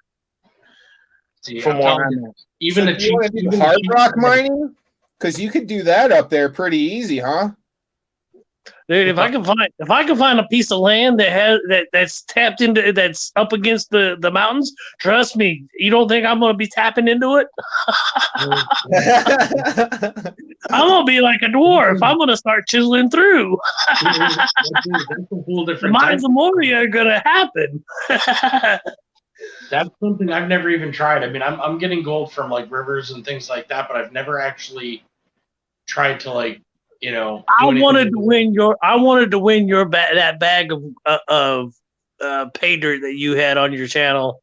A week or so ago. Yeah, I was so itching for that one, dude. I was like, oh, and when you said crystals and rocks, I've been like a rock hound since I was a kid, and I still go around looking at rocks and stuff. I'm like, ooh. Amanda C got that. Actually, we had in that thing there was 0.75 grams of gold in it, and out of that, over a half gram of it was from Nigel, and then the other stuff was New Hampshire Vermont gold that we got. But there was a half ounce of silver in there. There was some old coins. There was she got a really good bag on that one. I wanted that bag. Well, and like I said, with my Silver Squad, they did one. I think it's a Vendetta prospecting or whatever. Yeah. And it was one of the best ROIs they've gotten, and I'm like, that is a good product.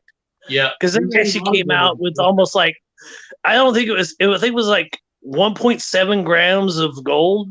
Wow. You know,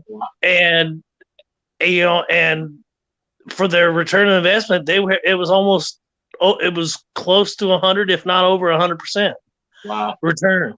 Yeah. You know, I mean, I'm like, every now and again you get lucky, and sometimes what happens is guys are using gold-rich dirt, but they don't want to just, they want you to know how much is in there. So what they're doing is they're adding their gram, but in that dirt might have already been gold. You know what I mean? Like, oh yeah. Well, and that's the thing. Everybody thinks that gold is a big nugget. You know, the most gold that you're gonna find is those little specks. Yeah, that add up. Most of the time, yeah. I mean, there's those guys that do the sniping and stuff in the river, and they'll find, I mean, nuggets. I have seen them do it, but I've got a dredge. I cannot wait to stick in the water. I mean, mine's got air. I mean, it's going to be a whole new world for me. But I'm hoping to find some more nuggets. Most likely, it's going to be hundreds, if not thousands, of tiny itty bitty baby specks. Oh yeah. It's just more than when we go. Well, it's just like with was it Discovery Channel with the gold prospecting shows. Yep. These guys are coming out with thousands of ounces of gold, and I'm like, dude, what? I mean, it happens with big machinery. You can with big machinery, but they're now if you got the big machinery, then you best be pulling out a bunch of gold out. But they don't talk about the cost of running that machinery either. Like somebody who's just an average person, I mean, I can't afford what, 10,000 or like what? So for an average year of running those types of things, the fuel cost is in the thousands and thousands of dollars. It was like 10,000 a week. Yeah, so easily. It's like I can't afford that. Can you? Can we all pool together to run one machine for a day? No, sir. Wow, we couldn't even come close. Right. That's what I find is probably the funniest thing is when people I've talked to that say, "Oh, I want to go prospecting with you," and I'm like, "Great, that'd be awesome." And they hear gold prospecting, they automatically assume you're going to come out with a panful. And it's like I don't think they realize the amount of dirt that they don't. Territory. You still have to process millions of yards of dirt before you're going to come out with that many ounces.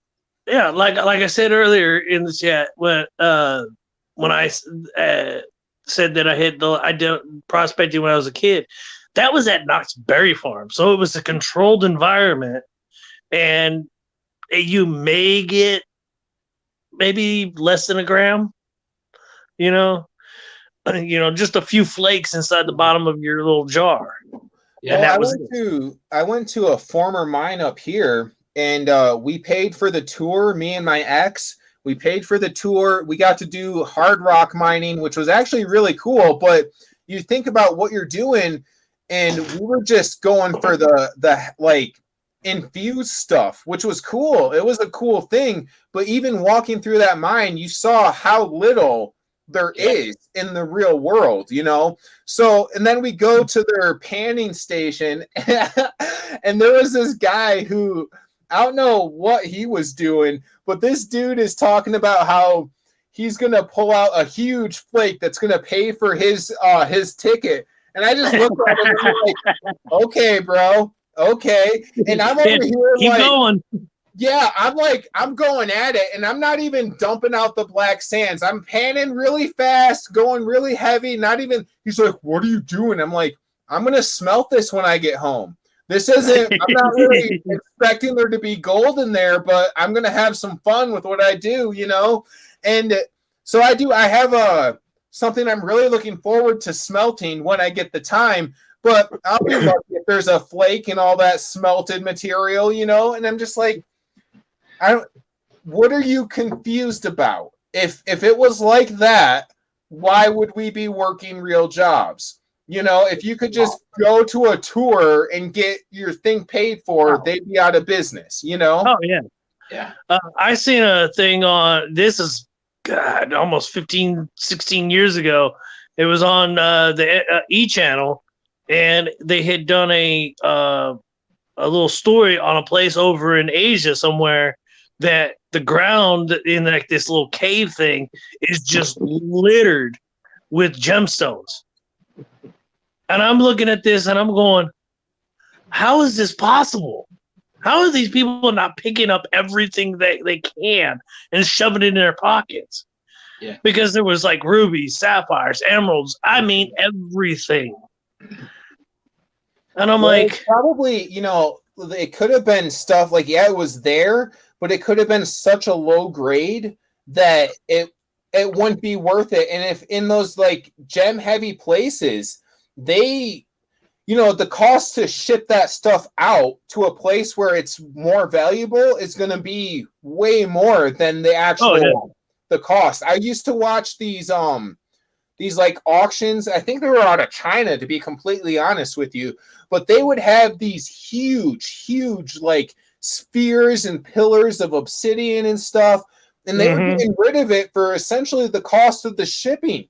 And you go to a store here and you see the same thing, and it's marked for like, I was looking at this one pillar of obsidian and it was $80. And I'm just like, as much as I would love this giant effing rock, I don't got $80 for a rock. You know? Yeah. And then even you got to be careful moving obsidian because that stuff breaks, and then when it breaks, you got to watch yourself on those edges. Yep. Because I'm like, I know that you can use that as skinning animals real better than any steel knife you could possibly have made. Right. Well, and that's it too. Is like, I like to spend money on things that, if worst case scenario, it's either usable or tradable, you know, and so there's just some things I can't, no matter how much I want, you know, I'd love a Great Pyrenees right now, but I can't afford to feed it, so it's not going to come into my house, you know? I mean, I probably could stop buying other things, but that's not going to... That's like, let's see, do I want to have this, but I got to give up this, this, and this to get that? I'm like, no. You know, it's a hard juggle to, you know, maintain what we do have and what we do want. Yeah. Well, with that being said, let me put it out there that this, it's not going to be a hint. It's just because, you know, Donna's trying real hard, and I want to help her out. But so the thing that I'm going to buy is more than a month's worth of rent for me personally. Well, that eliminates what I was going to say. Then that probably will help a lot of people out, I think. So, you know, it's more than a month's worth of rent, and my rent where I live is double the rent where I used to live. So, in New York. So, and the trauma was the closest thing that's been said. The shovel and no, the trauma. The trauma. Oh, the trauma. Donna, you have a lot of stuff that I have never heard of. I'll be honest with you. I hope you win it, Donna. I so hope you win it. Man, I'd have to Google this now. Yeah, I'm Googling it right now. Well, see, the thing is, since I'm on live chat with you guys, I can't Google because I'm on my phone. Oh, gotcha. It is not that. I have a small, outdated one of those, like a radiation reader. Oh, Partridge, no, you look like you're ready to hit the bed. Yeah. I'm gonna probably take off here pretty quickly here, guys. Well, get some sleep, man. Yeah. Don't let us keep you up. Don't let us young night owls keep you up. I know. Normally I'd kick around, but it's been a long couple of days. So anyway, guys, have a great night. Let me just take one last look at chat. Who's on here? Donna and David still. Anyway, Donna, good seeing you. Good talking to you on here. Nigel, good as always, man. Much love and respect to all you guys, and hopefully we'll catch you on the next one for sure. Thanks for coming by, man. You too, man, for sure. I'm glad I finally put a face to the name. So have a good night, guys. Good night. Sleep well, man. Good luck. Good luck. All right. Trying to think. Let's see. How can I help Donna out?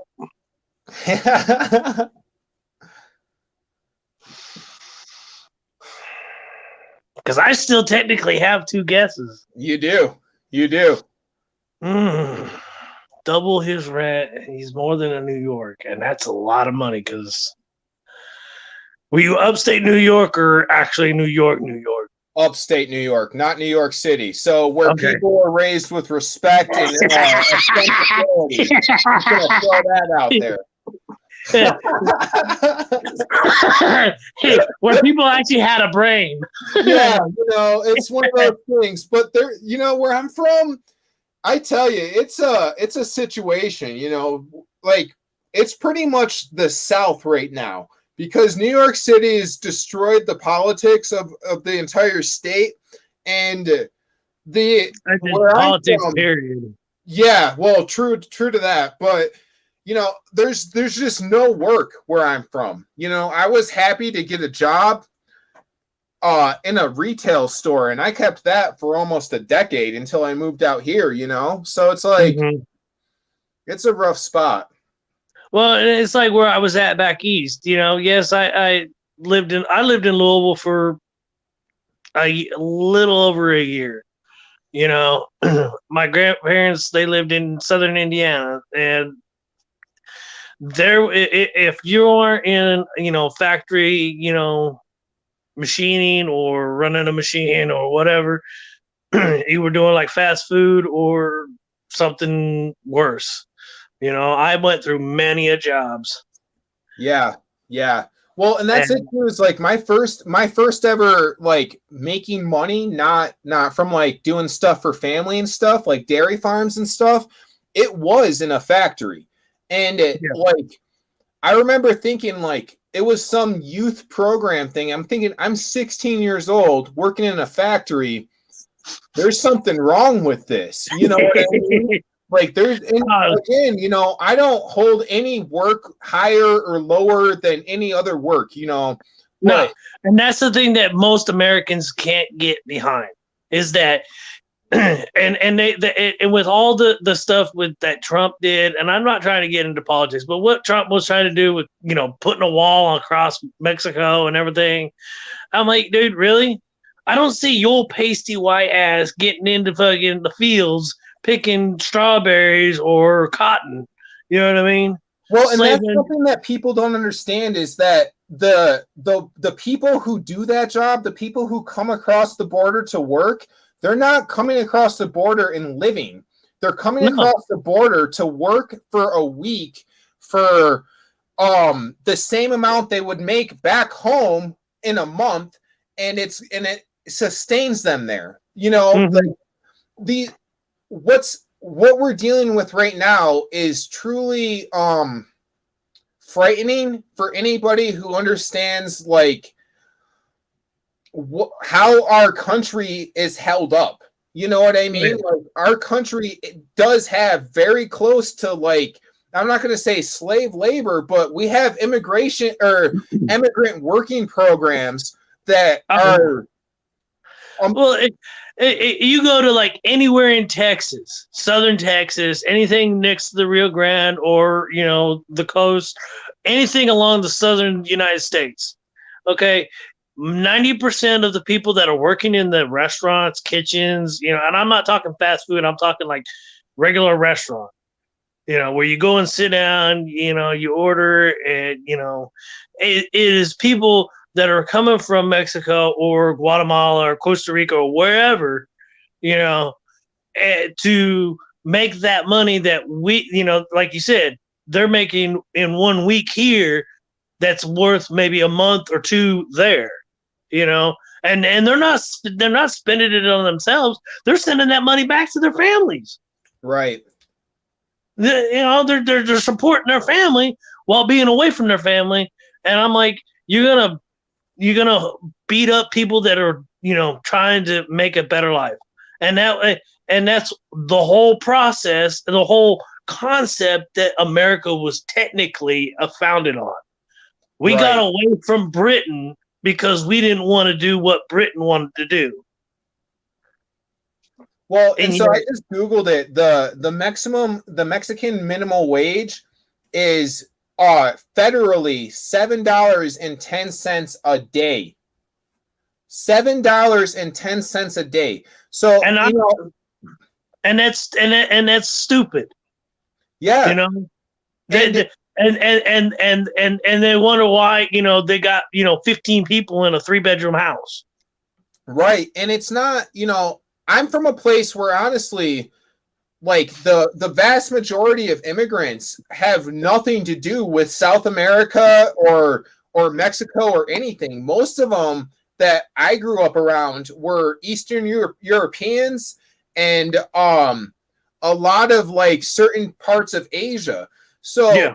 what I would see is exactly what you're talking about, is people working crazily, trying to do the best they can to be good citizens so they can stay here and help their people that can't get back here. You know what I mean? So it's like, And that's another thing, is that these people that are trying to get citizenship here from another country, they've got to jump through so many hoops so hard. They're the ones that know our laws and our constitution better than we do. 100%. That I had a boss from Kenya, and he was telling me how he did so much work. He had to memorize. He memorized more American history than I could. We would joke, and he would grill me, and he's like, "Okay, tell me this. You wouldn't be an American if you weren't born here." And I'm just like, "It's true, dude." It And is. I take pride in my education, you know. So it's like, damn, like. And there's that one it's not meme, but it's from a movie, and it's got I think I can't remember, Jeff Daniels, and he's sitting on a panel, and they're like, and this girl comes up, and they're like in a college, and then she goes, "What makes America the greatest country in the world?" And everybody, pipes off, their thing, and they're like, they come to Jeff Daniels, and they're like, "So do you think America's great again?" And he doesn't want to answer. And they're like, "Just answer." So he does. And he gives out this speech. And I'm like, dude, it's exactly what he's saying. This country has gotten so bad that Idiocracy, the movie, is eventually going to happen. Yeah. Oh, yeah. And the thing All of it these is fixing it's individuals' choices. It's not like you can blame one group of people or you can blame one area. It's the choices that each individual makes. Like in New York, there's a pretty big saying that I was raised on. If you don't like it, New York, if you don't like New York and you hate New York bad enough, leave. I did. Exactly. I totally did. And I didn't leave for, a lot of people will say, "Oh, you moved to Colorado so you could just smoke the weed." I'm like, I moved to Colorado because of the job opportunities and the laws that I agree with. Like, I try to explain to people, being born in 1990 and growing up under the laws that New York has, well, a lot of them I don't agree with. A lot of them I fully do agree with. But a lot of them, people outside of New York, they're like, how is that a law? And it's like, you go to New York and you hit on a girl, you can be put on the registry for it, like, and so that's why you have Cuomo over there. He put most of those laws into place. Okay. All this. And again, I'm not against the sexual harassment laws. People should just leave people alone. But if you say something to a girl or a guy, and they don't want it, then you need to back off and just walk away. Right. And that person's not for you. When it comes to, and this is a pretty controversial thing I'm going to say, but when it comes to sexuality, I really don't care, as long as you remember the phrase consent is key. If you're dealing with anything outside of like understandable consent, you're wrong in my book. Do whatever you're going to do behind closed doors, but if the other person cannot consent, then it's not okay. So like, even like, I joke around with people like, so like, even if I'm with a grown ass woman, we've been together for years, if she doesn't understand what an act is truly going to be, then she can't consent to it. So it shouldn't happen, And so I feel like that's something that's really lost in America, because we have this huge, like, I hate to say it, but I do see us having a really intense rape culture. And it's like they don't, It and it doesn't. It's not just women No, that are. it's not. It goes across the board. No. Whatever sexual orientation you choose, you can That have happens. all that same stuff in your group. Well, and I, you know, I try to explain to people like the only way I knew I lost my virginity at a party to this girl was because she gave me something. So when I hear women go off on how men are so horrible, I just sit back and I bite my tongue. I'm just like, Yeah, and it's hard to do I that. wasn't on penicillin for a long time because of a man. Let me tell you that. So it's like, whatever. Yeah, Be in your box if that's what you got to do. true. So Yeah. So I just bumped up the counts to 5. How many guesses you can get? Because Donna's trying hard, and I really want to get this going. Okay, You think about it. I'm going to step away to go to the bathroom real fast. go ahead. Think about what it could be.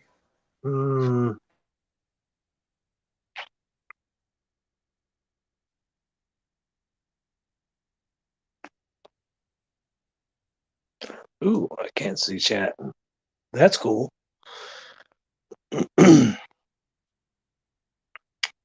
Okay, Cradle Box. Hi, Donna. You still there with us, David? Sorry I didn't say hi earlier. Let's see.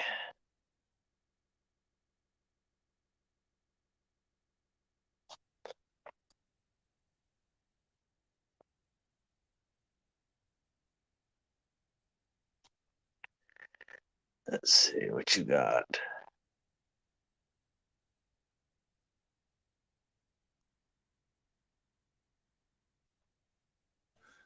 If David is still here, he is playing a dang smart game because He just waved.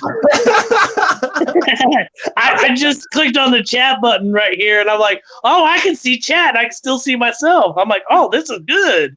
Oh, awesome. I know you're trying, Donna. I just bumped up the I just bumped up the guesses because you're trying so hard. I swear.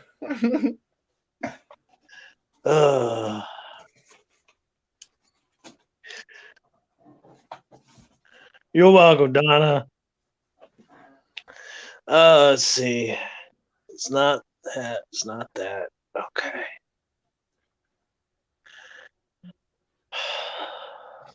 Donna, if you go to my channel and you see when I first started, what I was mainly focusing on, like way over a year ago.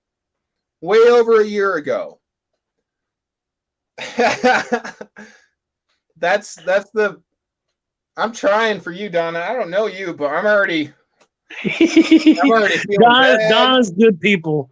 Donna's good people. I'll give her that. Both of them are good people.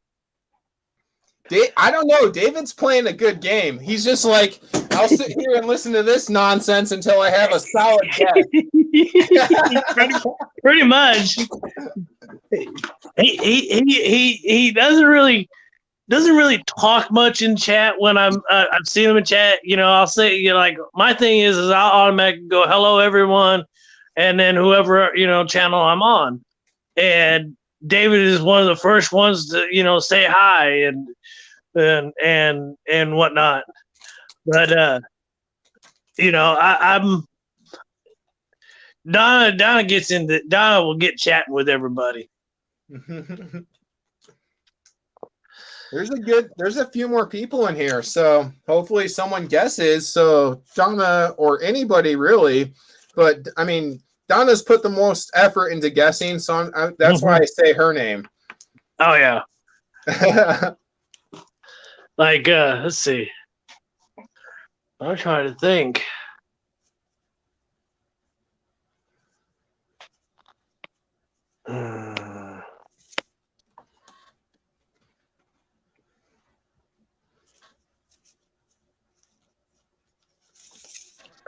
Is it an update of something that's been around?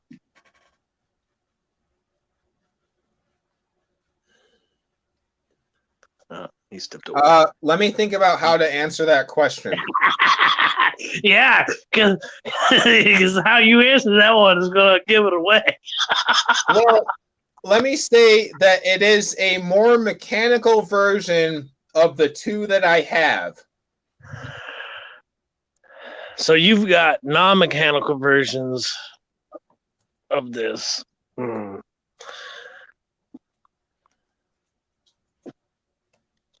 Hey, HD. Oh, let me go back to what it's not before you go ahead and waste your guesses, HD. Yeah, that's been guessed, HD. Well, I'll give him that guess back because I think he just joined us. It's scrolling across the bottom there, David. Look at the bottom of the screen. Let me find that comment of what it's not.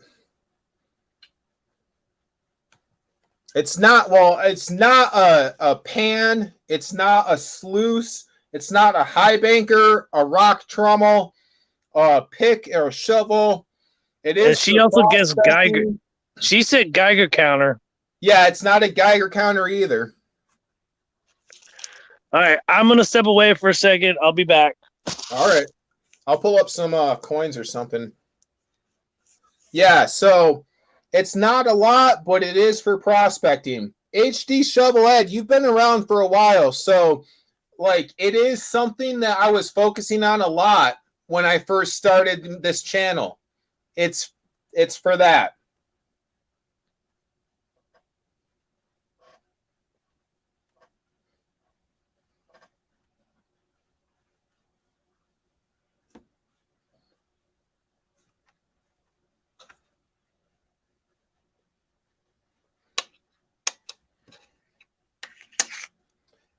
If anybody wants to join us, feel free to let me know and I'll drop the link again.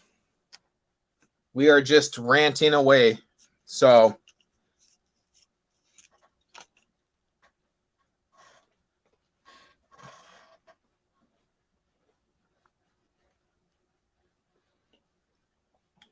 it is not a classifier, but I do need to get myself a better set of those. Keep giving me a list of shopping things to do so I can't pay my bills, everybody.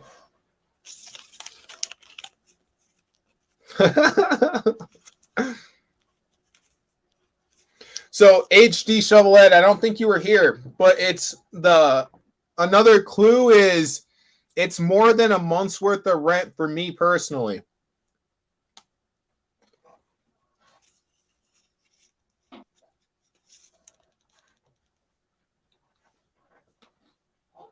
And the prize is this 1 troy ounce.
No, it is not a smelter, but you are on the right track. With that being said, I think Donna is still closer. It's not a dredge. No, David, I'm sorry.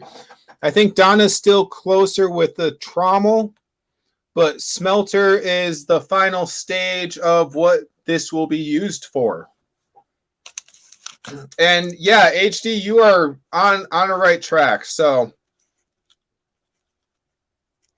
not a dredge, not a smelter, nothing for that type of fun prospecting, but there are other types of prospecting. So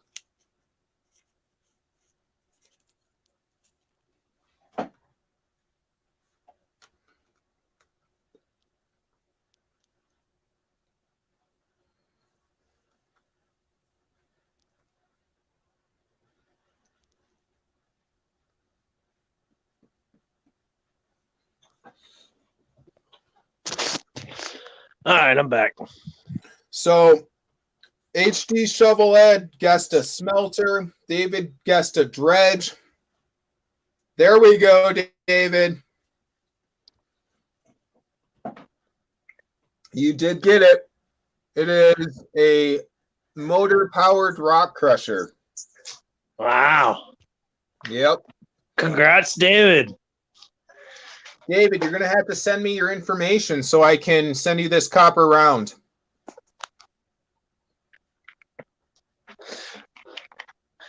All right, since you were showing off some coins, I decided to pull my stash out. The first one is that 1904 that I mentioned earlier. Mm-hmm. Try to get it close enough. Dude, that's awesome. And, you know, the fact that I think, wow. Let me see. Wow. I would like to get it graded. I think it might be worth it. I would talk, like they were saying earlier, talk to some people to see if everybody would agree that it's worth grading, because that's an awesome looking coin. I don't know if it's clean or not. It's been in this case since I got it. It's like I looked it up on PCGS, and it's like it looks like some of the ones that they got pictures of in like 60s and 50s grade. And I'm like, if I can get this graded, that'd be even sweeter. I look at their pictures on that site, and it's kind of hard for me to really see much of a difference in a lot of them. Do you know what I mean? True. I do this, and that's why I'm kind of like leery on, really saying if it's that or not. You know what I mean? Right. Yeah. It's hard to tell on a lot of their stuff. The other one is actually my oldest coin to date right now.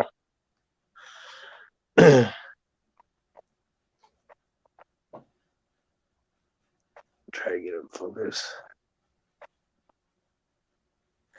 It's an 1885 Philadelphia Morgan, graded by ANAX at MS64. Oh, wow. You said 1885? 1885. It is my oldest coin. My oldest is that ancient one that I saw, but let me step away and see if I can find my next oldest. David, I got two different rock crushers from High Plains Prospecting. One hand one, and one of the ones that you need an air compressor for. And I thought I got the air compressor one the first time, and I'm like, this is great. I'm not gonna waste anything. Turns out I had a bunch of rock and mineral all over the yard. And I'm like, okay, I'll get I'll get the hand crusher one. And I'm sitting in my room. Yeah, and this is no joke. I'm sitting in my bedroom with a bunch of rocks and a hand crusher. And at the time, my girlfriend comes in. She's like, what are you doing in here? I'm like, cracking rocks, And she's like, you are going to have cancer within 1 month of having this hobby. I swear to God. I'm like, why? Why do you say that? She's like, walk out and walk back in. And so I did. And like, there was just a cloud of sediment in the room. I was coated in rock. And I'm like, okay, so this is not the way to be doing this. Yeah, not a hand. The one that I'm getting is not a hand crusher. It is a motorized gas powered one. But yeah, so to anybody who's starting off with that type of hobby, don't do that in your room because it really wasn't worth it. I had rock in my nose for days. I swear. And that's exactly it. And you know what? Here's the thing: your girl, or I don't know if she's still your girl now, but the first thing probably going through her head is like, "What is he really doing?" Right. Well, that's like what kind? Like, I could walk you. It could have been porn. It could have been, having a little special time. And I'm like. My family into a cloud of dust, and I'm covered in dust, hunched over on the side of my bed. What is this? Did you think about this before? And I'm like, what's wrong? I'm watching TV and breaking rocks.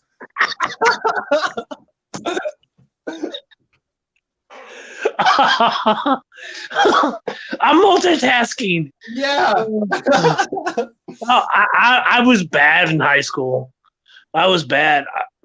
So the girls that I would date at the time in high school, we'd get on the phone, and this is before cell phones really got big, where everybody had a cell phone. Right. And so I'd be on the phone with my girl, and I would have my radio playing low enough to where I can hear, but yet still hear her while I was playing Super Nintendo. Yep. And they're like, "What are you doing?" And then I would tell her, I say, "Hey, do me a favor, turn on your radio, but just turn it on just loud enough to where I could barely hear it." She's like, "Why?" I said, "Just because. Just chill." So they would do it, and they're like, "What are you doing?" "Oh, I know that song. That's a good song." While I'm doing 3 other things. He did win, Donna, but I mean, I don't know. Let's figure out some other contest so somebody else can get something too. Because David didn't cheat, but he played a sneaky game. So I don't know. Yeah, David's very methodical. He won. He got it. And then he got a nice burn in there too, a 5-gallon bucket and a stick. I'm like, no, but I do get my house dirty, David. Thank you. I think at this point, this is my oldest piece. And this is actually in a contest right now. It's a 1846. 1 cent. And it's beat up, but it's beat up because I found it in a storage unit. Because I used to hunt storage units when I had more time. Yeah. This, I almost threw away because it was at the bottom of a shoebox with a bunch of dolls on it. Doesn't surprise me. My grandmother, my mom's mom, was notorious. And when I went out to deal with my mom and my grandmother's, passings, they told me that they sold grandparents' house. And I'm like, I spent 6 months trying to find out how much they sold that house for. The last time I ever heard, huh? Because you knew there was more value in the things there than they probably sold the house for? My grandmother's favorite place to hide things was books. Yep. I went into the garage one night, and at the time, I was taking care of my grandparents. I was a full-time caregiver, but I didn't get paid.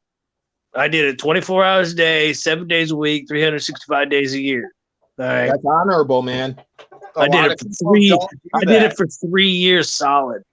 Okay, before my family's like, oh, my grandfather took a turn for the worst, and I had gone to bed at like 3 o'clock in the morning, and woke up at like 9 in the morning. So I only got like 6 hours sleep. Woke up, was getting ready to make breakfast and everything. I go and see how my grandfather was. He was laying face first on the ground, and rolled him over, and my grandfather he died, he was 87. So this was like 86 and a half, 87-ish, time period. And have a great night, HD. And he when we got finally figured out what was going, we got him, called paramedic. I called my uncles, told him, hey, I called the one uncle. I said, hey, you need to get here. I need your help, please. And so he comes running over. Him and his brother both had a business in that same town that my grandparents lived in, but they lived in the town south of us. And we get him some new clothes on, and call paramedics, and the paramedics, and then the paramedics called social worker because they saw one beer can under the table, that I had from like 2 days before. I just didn't throw it away. They thought I was too intoxicated to take care. So they end up getting me kicked out.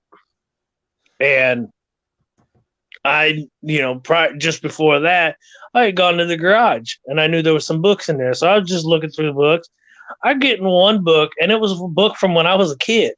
It was one of my books. There was over $700 cash in the book. Yeah. Dude, I tell you, books, when you're hunting storage units, that's the main place to look, depending on how old it is, man. It's crazy. That, and also the other thing is in shoes. I have found so much stuff in shoes.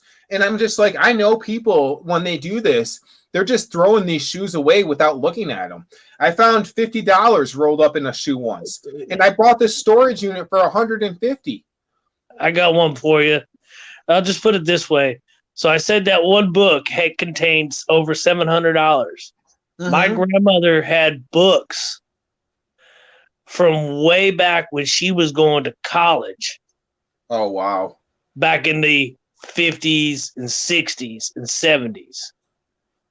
Just imagine how much money my grandmother had stashed in those books. Right. Dude, I'm not talking like $1,000 or $2,000. I'm talking 10 and plus. At least. And when it's like that, that's like when people behave in those ways, that's not something that they just start overnight or a couple years ago. Stashing money like that is a grown hobby or habit, No, the only reason, and here's the thing, here's the kicker. There was only two people that knew Grandma's secret. Her husband and me.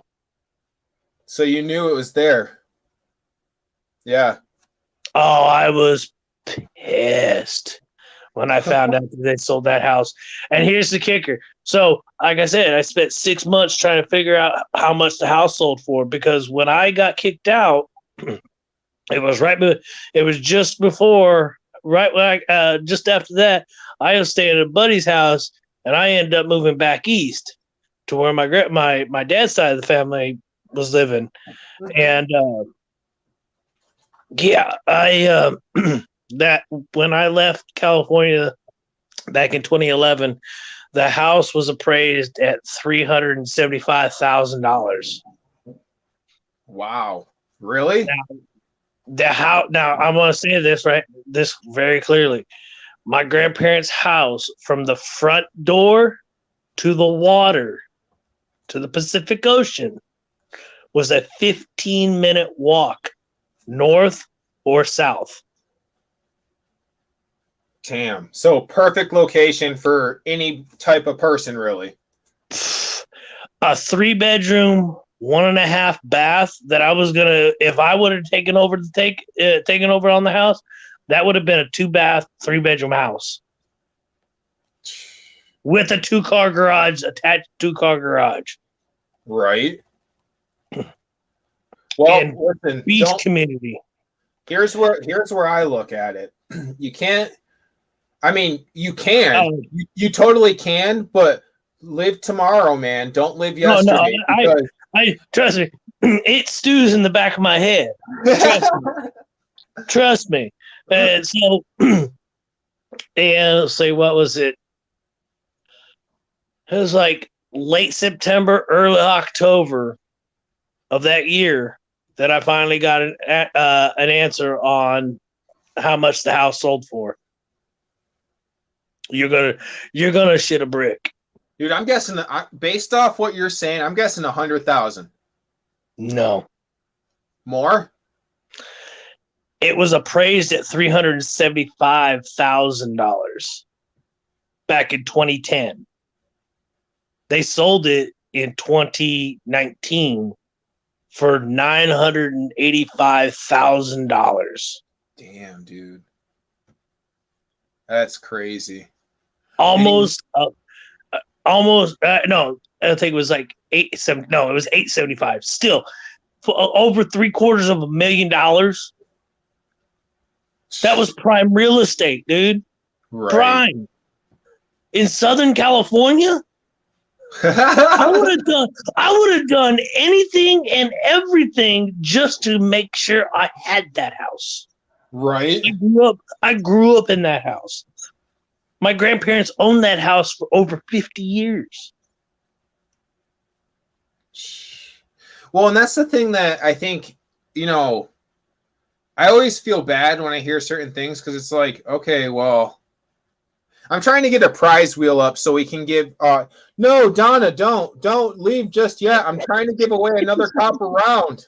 I mean, you can. I'm not going to tell you how to live your life, but let me get this prize wheel up. Hold on, Donna. Don't go yet, girl. We're trying to hook you up. Yeah, I was. And the day. So I was actually back east in Kentucky when I got the call from my stepdad saying, he finally found out how much the house sold for. And I was with my ex-roommate and his girl at the time, getting ready for doing some pool practice. And I get the phone call, answer it and all that, and I hear that. And I literally walked up to him, handed my pool cue, and ran outside and screamed. Wow. I was beyond everything. My buddy's like, my ex-roommate is like, he's like, are you done? I said, yeah, I'm done. Because if I hold that right now, you might want to break it down right now because I'm about ready to break it. He's like, why? And I said, I'll tell you when we get outside. Right. Fucking, I closed he's like, do you have a tab? I said, yeah, here, go pay my tab. I gave him my bank card. I said, just go pay the tab, give him 10% credit, give him a decent tip. They all know me, and everything. And we actually left and I told him, I was like, dude, you have no idea what I just fucking heard. And I'm like, yeah, so it is what it is. I can't do anything. Now if I were to win a major lotto, maybe. But if I were to do that, I would at least, if I were to get like, say, a lump sum of like, say, $3 million, I would take half of it, drive straight down, tell the people that were living in the house, here's $1.5 million. Grab your clothes and whatnot. I'm buying the house from you. Right. I don't care that I'm spending, $750,000 more than what you bought the house for. You know what I mean? Right. Right. I would rather spend this money now and have the investment later, but hitting a lotto is I'm more inclined to hitting, these giveaways and, prizes off of YouTube than I am to win the lotto. Well, at least it's actually there. I don't know who you guys were talking about when and personally I don't really need to know. But when you were talking about how people like play the lie on this thing, like quite frankly, that's horrible. Because there's a lot of people from my experience, I haven't met anybody that's done that. But I'm also Donna, it's already done. I'm taking that as you're sticking around and you're on the wheel for an ounce of copper. It's already done, Donna. I'm pulling for you, girl. I'm pulling for you. Well, it's to me, I just don't see why you would behave like that. To such a giving community from my experience. And that's the thing. And like you said, it's a giving community. Like that 2015 Maple Leaf that I won. Mm-hmm. Okay. Every hour that it took him 5 hours to count and roll up those nickels. Okay. Mm-hmm. Every hour that he did, he would put a 40% Kennedy on the tally. There you go. Okay. So it was the slabbed coin and 5 40%ers that I won. I was like, you know what? I've already got the graded coin. Put the donate the 40%ers to the end of stream. Right. And the end of stream ended up being a very good package because there was I think 2 or 3 other people that had donated something that they won to the end of stream giveaway. Right. And I'm pulling. I'm like, spread the wealth. Don't. Right. Right now, currently, that my slab coin is being held by that person because I don't have a place to physically have it sent to get into my possession because I don't trust no one where I'm at right now. Right. Well, and that's kind of like it too. Is like, I don't know. I personally, and I don't have a lot of subscribers or anything like that, but I just personally haven't run into that type of problem. And maybe I'm just not on the platform long enough. You know what I mean? Like, or in a deep enough amount of time to see that. But yeah. Well, and like, there's one guy that I don't know if you heard about the Robert Worley, thing that was going on, but there's one other person that's out there that's running 2 different names. Okay. I won't say names because I'm not going to blast people out. I'm not like that. Most of the people that I associate myself with and whatnot are, aware of this person and what they do. If they're hiding in chats, then that's their thing. That's they're trying to suck someone, else into their little, scheme of things. And I got enough problems of my own that I can't deal with that, But it does suck that someone is out there preying on people that give. Granted, yes, I've won quite a bit from people, but I've also given stuff back to people. Well, and that's it too. Is like it's okay to win. To me, like. I don't think it's like unfair to win. You know what I mean? I just think it's unfair to lie and cheat, Like if you've been on some of the nights that we're here, you'll see that I tend to try to make everybody a winner to the extent that I can afford at that point. You know what I mean? Yeah. And it's like most of the people who win from me, like I don't think they make videos, you know what I mean? Like, and that's not what I want them to do. You know what I mean? It's like, okay, you do you, just I'm glad I made you happy. You know what I mean? Yeah. You know, I've got, like I said, I've got 10 people. My aunt is holding stuff for me that I've had people send stuff. You know, I don't know if you've heard of K Titus. Yeah, he's awesome. Dude, Awesome. I think it was Bionic Bull and Legit Sir Noobs. Both of them won off my channel this week. Nice. I love those two. I love those two. That you know, like one night, I think it was like me and two other people, similar to like tonight.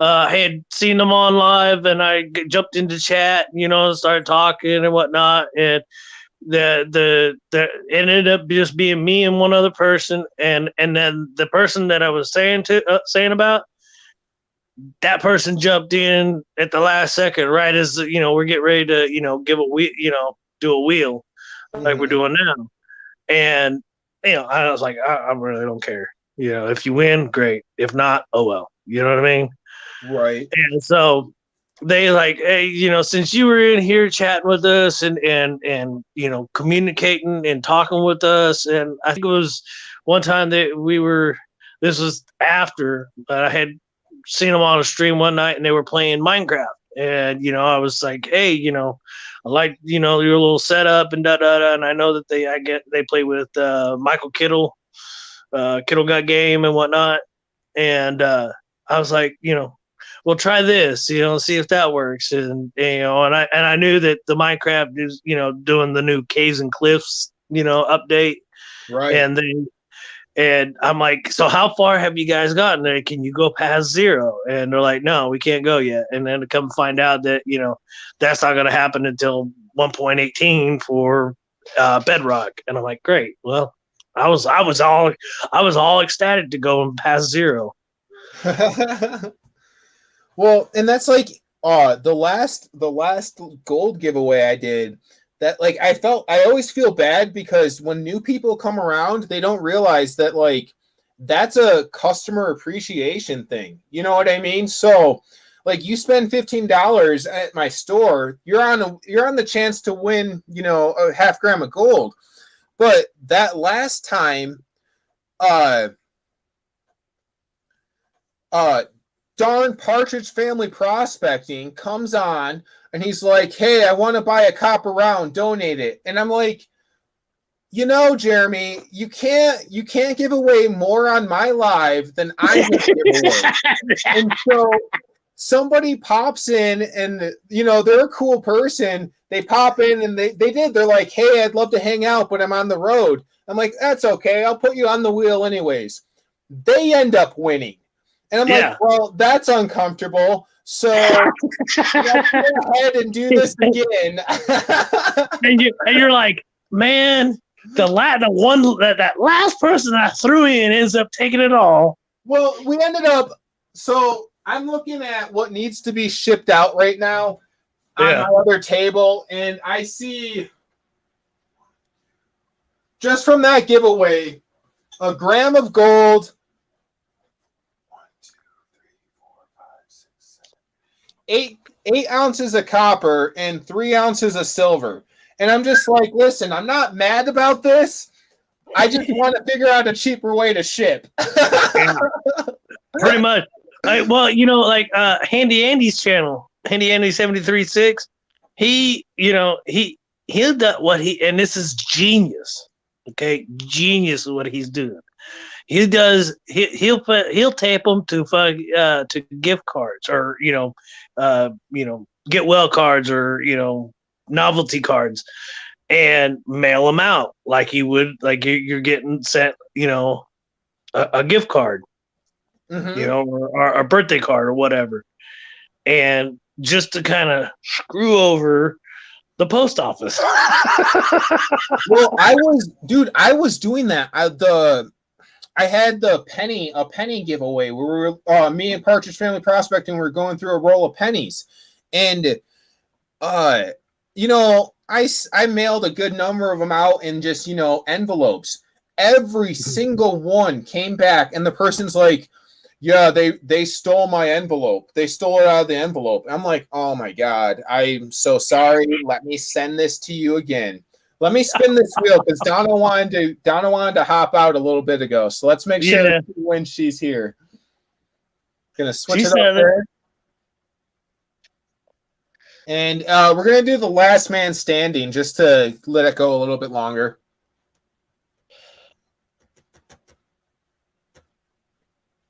Good luck, Donna. Get past Donna. Take me out. I'll deal with that. All right. Well, you got what you wanted, Zach. All right. Down to Donna and Dave. So, I mean, and this is how I truly feel. It's not that I don't want Dave to win. It's just you've already won something. So let's make this not awkward, David. Wow. Woohoo! Wow. All right, David, you got. Oh, it is Donna. I said last man standing. Last man standing. Woo! Sorry, David. I kind of got confused on my own contest there for a moment. So, Donna, send me your information so I can send you a copper round. Thank you so much for being a part tonight. That was awesome. And David, make sure you send me your information as well because you did win. I mean, you did win. So you did win by guessing what he was getting. Yeah, you did win. Even if it was like a subtle like a stick and bucket, I'm cool with that. I dig that. And so I think it was a couple of weeks ago.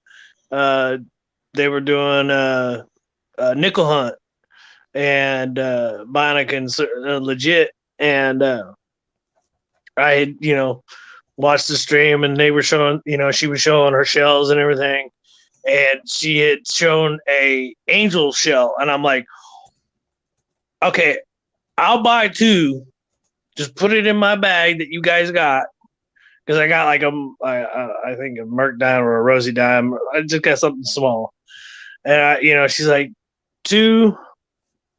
She was like 1 for 12, 2 for 20, and I'm like, all right, give me 2, give me the angels, and give me a lighthouse. And there was like 3 people that wanted the lighthouse. Oh wow! I'm like, okay. They're like, well, I'll make more lighthouses. Are you sure? Because I can go with something else. And I'm especially for someone who goes out and gets the shells.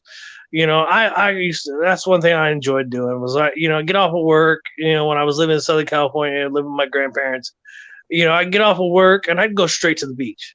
And everybody's like, why are you going to the beach? I said, because this is my wind down time. Leave me be. Right. Don't bother me. I'll go walk up and down the thing, or I'll just go and find a spot and sit, and I'll sift through, where after high tide would come in, it would deposit a bunch of rocks. All right. And then high tide would go back out, and I would go and sift through the rocks because that's where a lot of the shells got stuck in.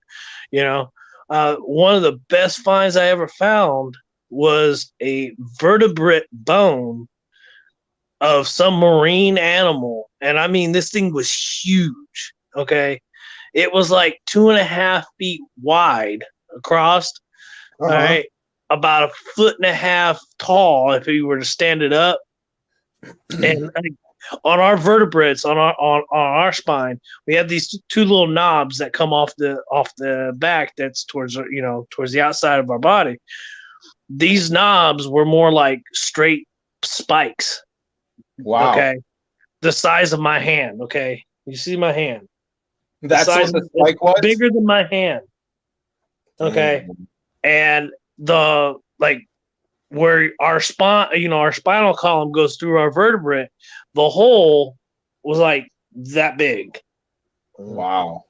That big around. I'm like, that was a huge huge animal, and it was up in the breakwater rocks, and I was like, "What's this?" And I'm like, I pull it out, and I'm like, well, "There's a weight to this," and I pull the whole thing out, and I'm holding it. I'm like, "No way!" You know what it sounds like is a whale vertebrae. That either a whale or some kind of like shark or dolphin, something very big. I don't think dolphin, but I would think like shark or whale. Right. I was told that you and I don't know the truth to this because I've never been to the West Coast, but I was told if you find those things, you have to register them with the state. Is that true? Like vertebrae, teeth. If you find those, you have to register that you found it. Is that true? Now when I found that was, I think you do, but when I found it, there was really no one around, and I pretty much nonchalantly walked away off the beach. Right. My grandparents' car, threw it in the trunk, and drove home. Yeah, I don't understand how they can, like, I kind of get why they would want you to, but I don't understand how much actual information can be gained from, this vertebrae or this tooth being found on this day. I just don't. Well, it's kind of like metal detecting. If you go to like a historic, like say an old plantation house, say you go down south, let's just use that. You go to an old plantation house, and you start finding something, and you find something, old or significant. All right, they want you to report that because one, it's on a historical site because those plantation houses have been around since the 1800s or longer. Granted, they might have rebuilt and whatnot, but for the most part, that land has seen a lot of stuff happen on that property, and to come up with whatever you do come up with, I can see that, I can understand that concept of whatever you find, period. Let me break it down to you how metal detecting works out here, because I was really there were a lot of laws that when I got here really enraged me. I'm not gonna lie. So metal detecting where I am right now, you're only allowed to dig down like I think it's 7 or 8 inches. Mm-hmm. You go metal detecting, and when you do that, there's only certain areas that you can metal detect on, and no matter what you find, you have to give it to the state, and then they assay it, and then they, like, let's say it's a historical thing, they'll either like catalog it or they'll allow you to get it back, but it's registered. And I'm just sitting here like, dude, that's I'm a modern day pirate, or man. they just completely screw you over and say, well, now it's in our possession, it's ours now. 100%. And that's what they will do with a lot of stuff. They'll say, well, because you have to understand, like, in this state, it just became legal to barrel water, rainwater. Oh, wow. Yeah, I didn't know that. So Colorado's laws are really, and then there's a limit to how much you can actually store on your land. So, like, the conception out here with things like water is, well, it's going to fall on the ground, and that's our state's ground, even if you own it and pay taxes for it. So when you find something like an arrowhead or something, it's the state's before it's yours. And to me, that's extremely, and you'll hear me say this a lot, that's extremely un-American, like, especially if you own the land. But good night, Donna. Sleep well, girl. So, I mean, there were a lot of things that I did move out here for that I was confused on because I didn't do enough research. But, I mean, it's still better than upstate New York. Not true. I was, back when we were getting all the stimuluses and whatnot, and the third stimulus and whatnot, I was thinking like, okay, I'll get my stimulus. I may just get a small metal detector just to kind of detect around, Kentucky and Indiana. I'm like, I don't really want to do that.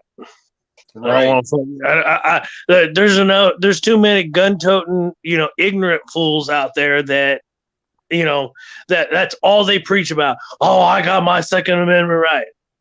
That right was for something that happened hundreds of years ago. Well, and a lot of people, I'm not saying that I'm against it, but the way they're portraying it and saying that, oh, I've got that right. No, we have a limitation to that right. Well, and that's it too, is like a lot of people don't understand that while we do have a lot of fantastic, amazing rights, our rights stop being our rights when they impose on the rights of another American citizen. And that's just as clear in the Declaration of Independence and in the Constitution as every right listed above that. And so when I hear people talk about things without truly it's like, to me, it's kind of like they're not educated enough on what they're trying to speak. Right. And so exactly. And so, I'm a pretty big military, like my generation is the first generation since both of my families came to this country that didn't serve for the military. And like me being born with epilepsy, I truly did kind of drop the ball for my family's line. You know what I mean? Because a lot of people were like, I'm exempt. And a lot of people are like, well, maybe that's not what I want, which is totally cool. Do whatever you want to do. You know what I mean? But I have a different appreciation for a lot. Like, so one thing, one thing I was really deeply raised on is no matter if you do or don't like the president, they are your president. So you don't disrespect them. And a lot of people, they don't get that. And so to me, when you're not following one trend of what you believe is patriotism, but you're trying to say, this is what I need, and this is what I need. Well, if that's the only scope of patriotism is what you feel is your right, and you haven't done anything to give back to the country, you don't pay your taxes, you don't do anything, and all you really want is to shoot guns off, that's why our nation is going the way it is. And I want to make it clear, I'm totally about the Constitution. I'm totally about your rights. But I was also raised in a very specific way. It's kind of like back to the sexuality thing.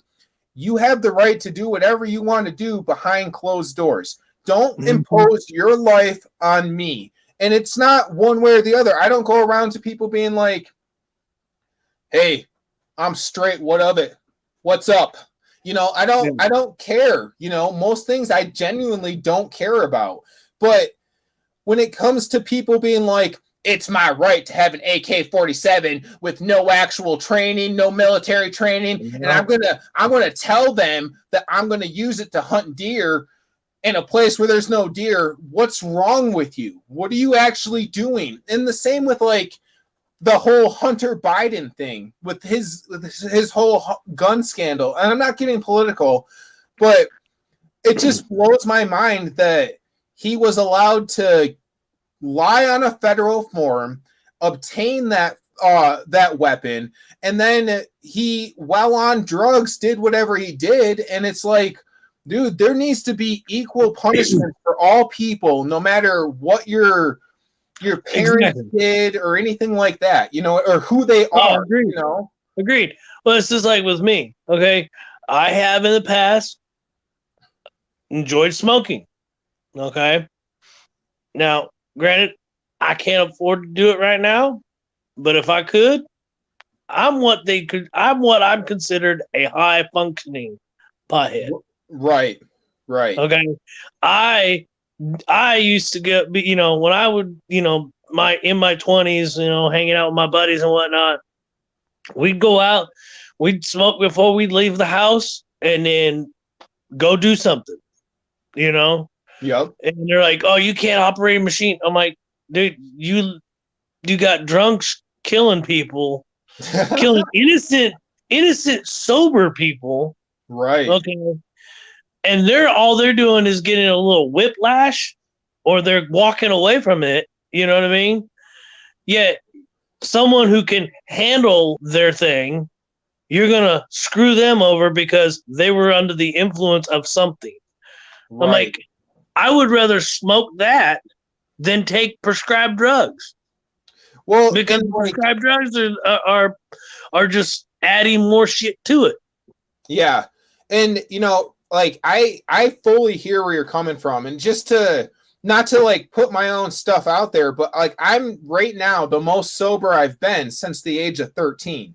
And like that was a choice for me. And I always explain to people, I'm like, listen, you guys, I went from smoking 3 to 4 grams of wax a day to stopping because that's what I felt was the right choice for me. If you want to do that to yourself, I'm not judging you by any means. Exactly. It's not for me. It's not for me anymore, Yeah. And it's like you get to a point where it's like, okay, I can still continue doing this and waste my money because I'm just gonna get high or whatever, Yep. For me, it was more of the fact that, well, I have to make sure I got my car paid, gas in my car, food in my stomach, a place to live. It kind of eliminates everything else that I would like to do. You know what I mean? Right. Well, and that's kind of it. Is like I sat down and I was doing my finances, and I'm just looking at what I'm doing on YouTube and what I'm doing, like how much, because I'm not joking, dude. My cat's food is more than my car payment every month because he's got so many issues. And he's a trash can kitten, dude. My mom found him in a car in the middle of the winter, broke into the car, and then he didn't get along with her cat, so she ships him all the way here from New York and gives him to me. And so now I'm stuck with this problem who has now become my brand and my logo for all my internet stuff. But, I mean, he's a great cat, but he isn't at the same time. I'll be honest with you. But, he's a burden, yet you're still gonna love him and care for him and make sure he has a good life until the day he dies. That's exactly right. And he's a Maine Coon, so I've got like 30 years of this crap, 15 to 30 years of this crap. So Handy Andy, he had one, and I think she was 20 something, or close to that 30-year mark, and she was a Maine Coon also, and just before she passed, he had done a short video of her, and was very grateful for him showing us that part of his life, and that's one thing I enjoy, is that I'm getting to see an inner portion of someone else's life away from where I'm at. You know what I mean? Right. Yeah. And we can't, as a human society, we are too stupid to even get past the fact that we're all the same thing. That's right. We need we're one, I'm a big fan of the hippies because they had it right. Peace, love, and harmony to all, not just one person, not just to the person they're with, or what color skin they had. Well, okay, I'll give you an example. Okay, Jimi Hendrix was the headliner for Woodstock. Yep, and he didn't even want to do it, bro. Okay, now here's the kicker. He was the very last person to play on stage, and by the time he went on stage, there wasn't no real crowd. Yep. And the other thing is that he did a cover of a song from another artist, and it's his most famous song that is in his repertoire that everybody plays. And that is All Along the Watchtower. Mm-hmm. That song was heard by the original artist, and the original artist went up to him at Woodstock and said, "It's yours. You do it better than I did." Well, And the thing is like that's a pretty big staple to how upstate New York still is today. Like a lot of people don't really get that. People associate New York as New York City. Well, and that's horrible because the portion is. of land that is New York City is a small town compared to other places. You know. Oh yeah. People don't realize that the state that has the most unexplored land in the continental US, that's New York State.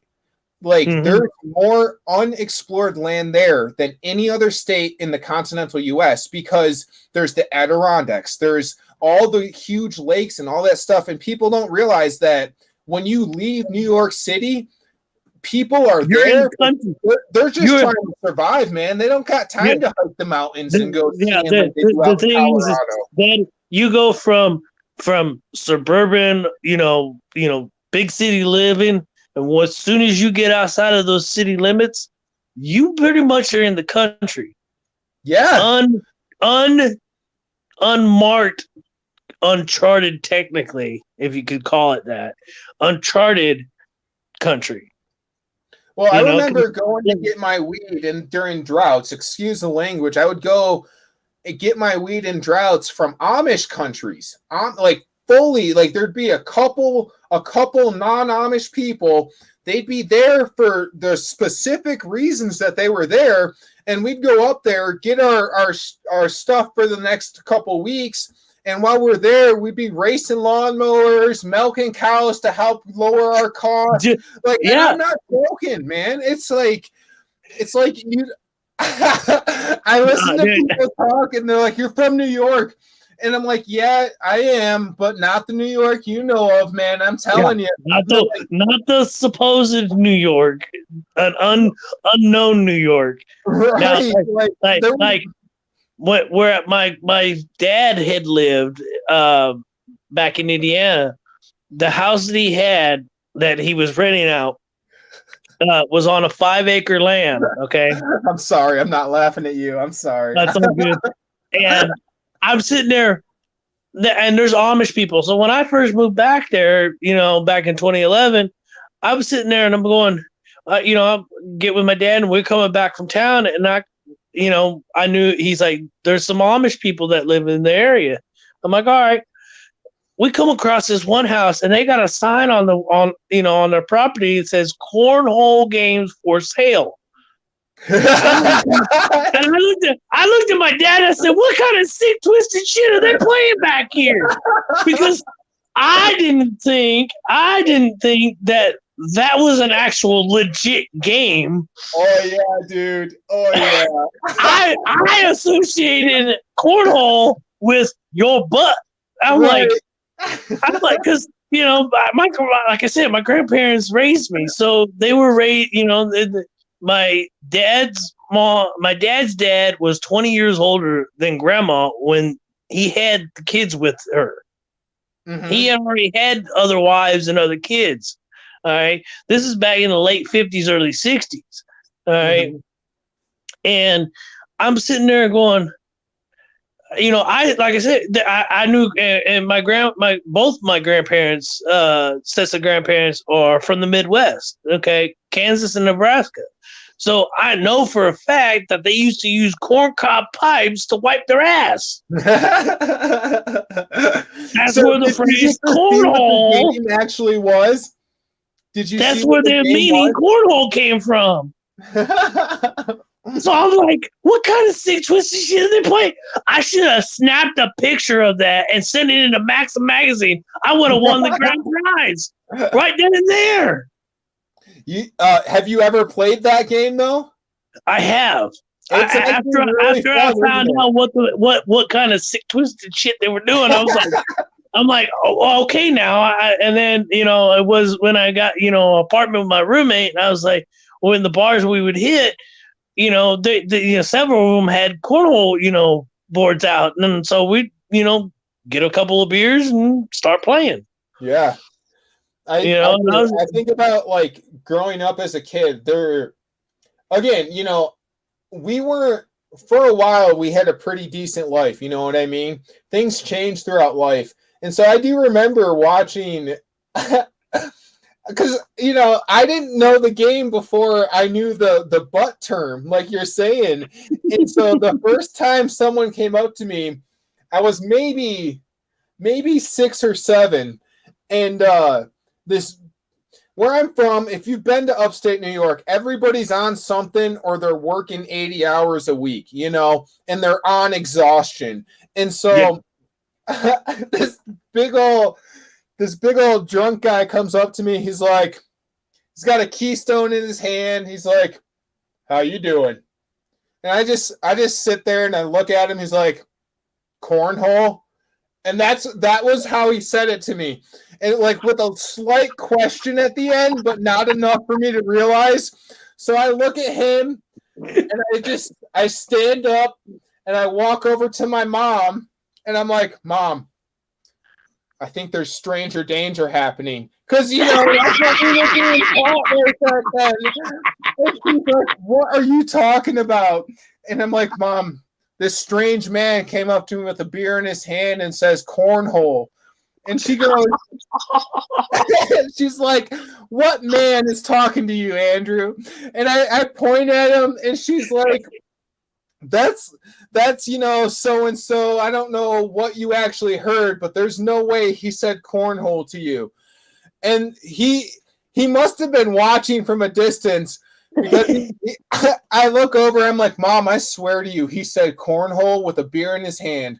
And then my mom looks over and she looks over at him and he's looking at us and he just raises a bean bag up in the other hand. And he didn't say anything at all. And she's just like, "Andrew, go play the game." And at that point, I'm super confused. And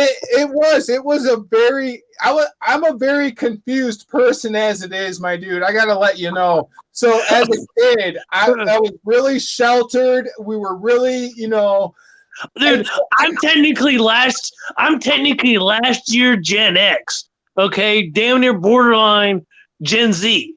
So right. Yeah, I know what you're talking about. It was back when we didn't have the internet to actually do all this stuff with. right. Where like, where you were taught, you don't talk to a stranger. You don't talk to someone who you don't know. Well, that's what I'm thinking, now. It's so true.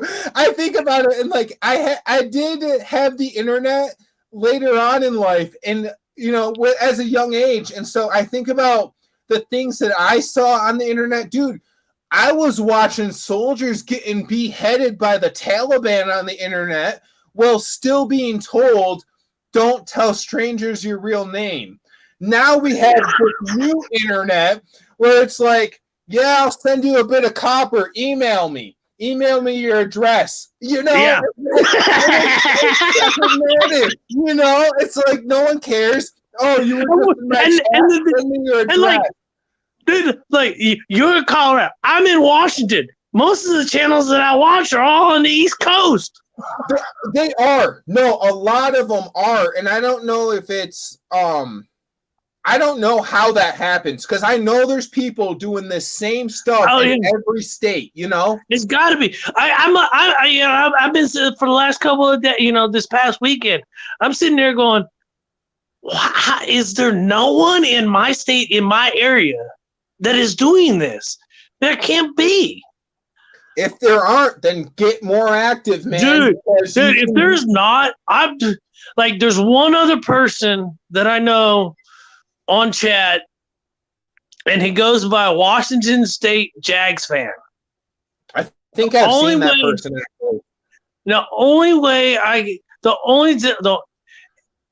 Granted, yes, we all from other places. Okay, but we have certain teams that you like. Okay, either you're in that state and you love that team, period, or you're in another state that you moved away from your state and you still love that team. Right. Okay, so for saying Washington State Jags fan, okay, I know that he's a football fan, okay, but he's in the coin community. That's fine, but you don't, he doesn't, broadcast that he's got a channel or anything, and like my Silver Squad, they've got 3 people spread across the country. Well, technically 4 people, but 2 of them are just in Oregon, just south of me. And the other one's in Georgia, and the other one I think is in Michigan or Minnesota, one of the 2. And I'm sitting there going, there's got to be. If there's not, dude, I'm in a gold mine. Yeah. No. Hey, David, my blood runs California teams all day long. If California team is not in Super Bowl, I go with the Packers. Sorry. Listen, I'm going to piss everybody off right now and just be clear. Dallas Cowboys for the win. You ain't a Cowboys fan. You ain't an American. Okay. I can deal with Cowboys because they back in the day they had a good team.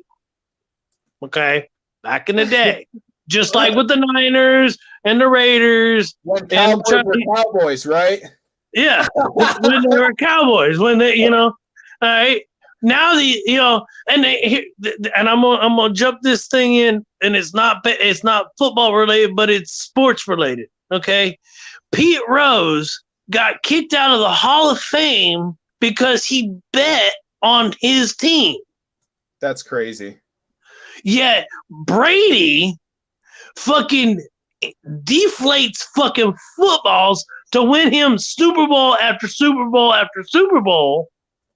And then when they ask him for his phone because they want to look at his text messages, he says that he lost it. And I can tell you right now, I knew he was married then.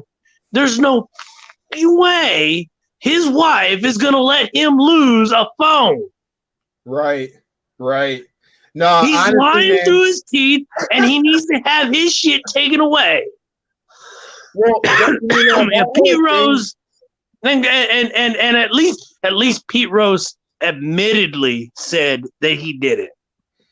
My whole after he got caught, he adamantly said that I bet against my either against my team or for my team. I think it usually was against his team, but still, at least he was honest enough to say yes, I did. Well, and that's Brady is lying through his fucking teeth, and yet he still got everything.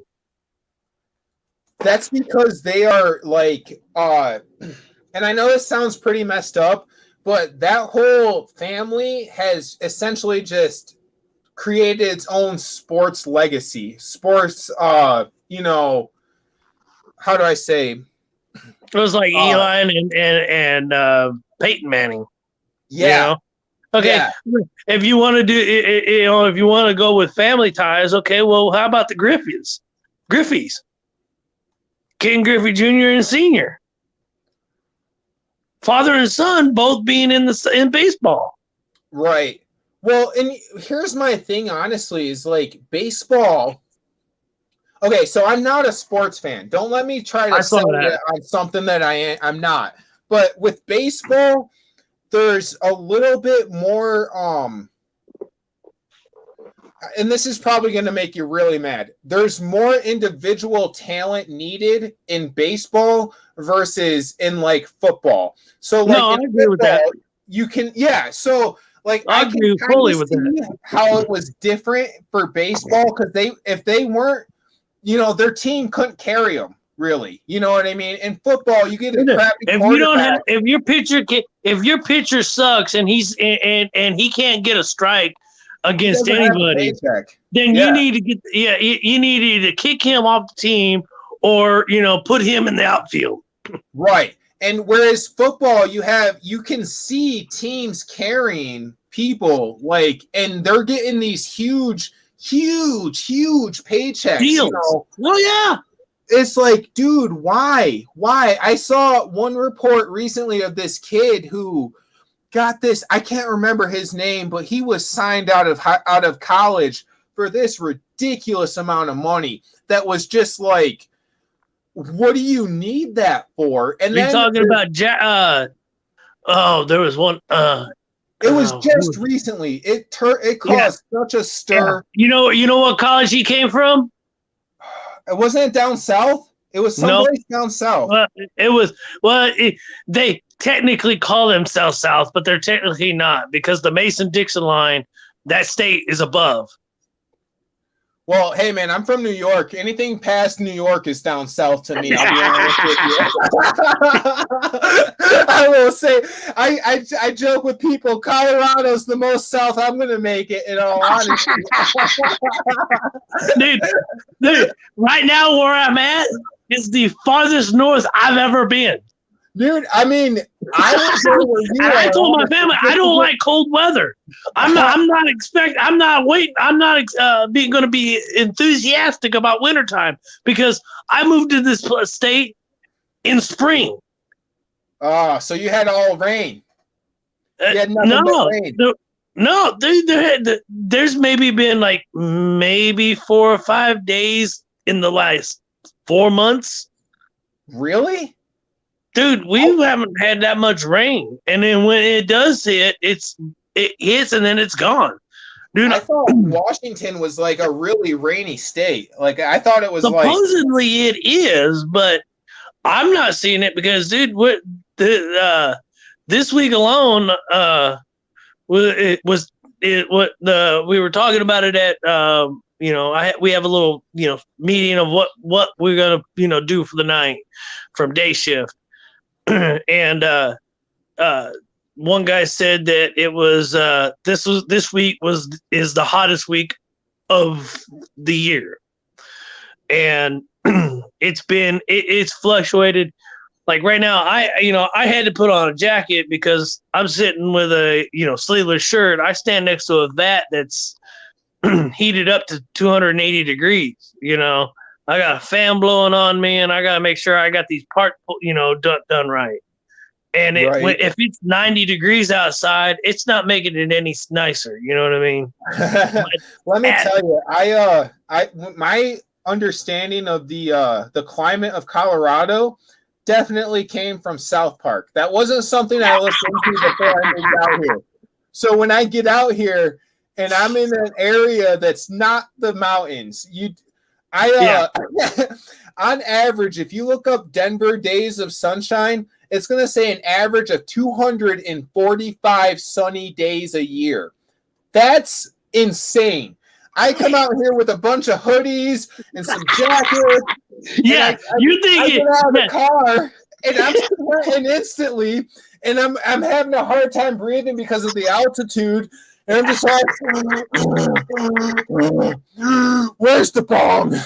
That will make this easier. The smoking is easier for me to do than breathing. Right. I'm like, how do I? And it took me, a lot of people will acclimate to the altitude in like 3 or 4 days, a week tops.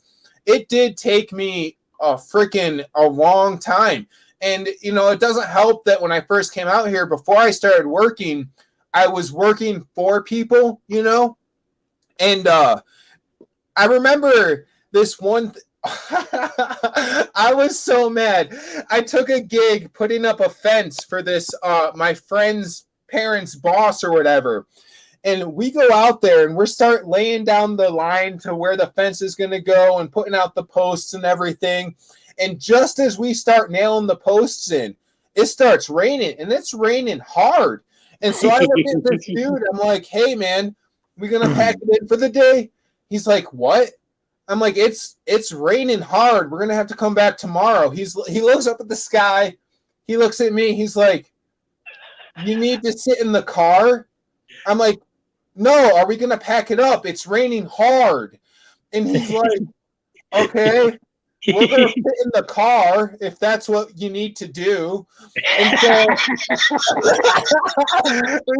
we leave everything there. I'm confused. I'm like, okay, I'm not sure what's going to happen. No joke. Before we even get to the car, it stops raining. And he's like, yeah, he's like, you still need to sit in the car? I'm like, no. So it's hot. The sun is beating on us, and it's hot. And, I'm back to breaking a sweat, and my shirt's almost dry. And I'm like, okay, whatever. The day's over. It starts raining again. And I'm like, what? And he's like, dude, you gotta go. You want to sit in the car? We'll go sit in the car. I'm like, what is this? What is this? Because, I'm from a place where it starts raining. You're likely to have rain for 2-3 days straight. And it's not some little dusting. It's like huge pellets of water that knock you out if you look into the sky. So this was my true understanding of Colorado weather, because every time our shirts got dried, it rained again, just enough to get us soaked, just to get it wet, and then work again. Just enough. And I'm like, okay, whatever, let's put up this fence and get out of here, Dude, so the running joke back in Indiana and Kentucky, well, technically Indiana, is that the weather's so bizarre there that you could be driving on the highway, and in front of you see nothing but clouds, dark, rain clouds. Okay. But you look behind, you look in your rear view mirror or your side mirrors, and it's clear as day. I don't know if you've ever heard of that. You ever heard of that CCR Creedence Clearwater Revival song? Have you ever seen the rain on a sunny day? Yeah. Yep. I have actually had that happen. Dude, I had just pulled into the gas station. I was gonna get some, a Polar Pop and just something, something to snack on, And as I'm getting out of my car, it starts raining, and I look up at the sky, and I'm like, dude, there ain't a fucking cloud in the sky. It's yet raining. And I was like, well, ACCR had it right. Right? Well, and that's like out here too. Like, there's so much. Like, when I was a kid, you were taught certain survival tips. You know what I mean? Like, I was in the Boy Scouts. We had, we were outdoorsy people. So, like, for us, we'd be out hiking or something, and the leaves would start to turn over. Okay, better turn back. We got a little bit of time. We got to get back to the car before it starts pouring. I say that out here, and they don't understand what that means. And I'm like, what do you mean you don't watch the leaves? And they're like, what does that even mean? You're going to start watching grass too? I'm like, okay, then. I guess that's not a thing. And then another thing that it just made me so mad, that everybody out here, they use they like their sense of direction is the compass. You know what I mean? They'll be like, go west 40 miles and then turn east and then go north another 3 miles and you're right to your destination. I look at them, I'm like, can you use left and right, please? They're like, what? You don't know east, northeast, south, and west? I'm like, I do, but I've never associated that to driving to my place. Right. It's like, what? And they're like, oh, it's easy. Just remember that west is where the mountains are. And I look around and I'm surrounded by mountains. I'm like, all right, I'm going to be using GPS a lot here because I cannot get good directions. And dude, I tell people are crazy. I tell people that ever, like when I first moved here, one of the few places, I've only been like 3 places in the last 4 months. Okay. Mm-hmm. One of the few places that we went was like an hour drive away. No problem. So, cleaned out the car, got, like 4 or 5 people in the car with me. And we're like, let's go. So we roll up to this lake, and I tell them, I said, you know, they're like, oh, just take this road, and then we'll make a left here. I said, you got a landmark? And they're like, huh? I'm like, give me a landmark so I know when to turn, because none of you guys know when to tell me to turn, because the last time you told me to turn left, you told me to turn left right when I needed to turn left. You need to give me a little heads up time to make that left-hand turn. Right. You know what I mean? Right. And I'm like, give me something that I can associate where I'm at. Give me a landmark. You know, say, oh, hey, that white mailbox way down there. Okay, then I'm like, all right, thank you. I got to turn there. You know, people don't understand that. And I'm like, and I can remember where most people live. If I drive there and I start, I'll start picking up landmarks. Okay, well, I'm passing this. Okay, I'm good here. I'm good there. And,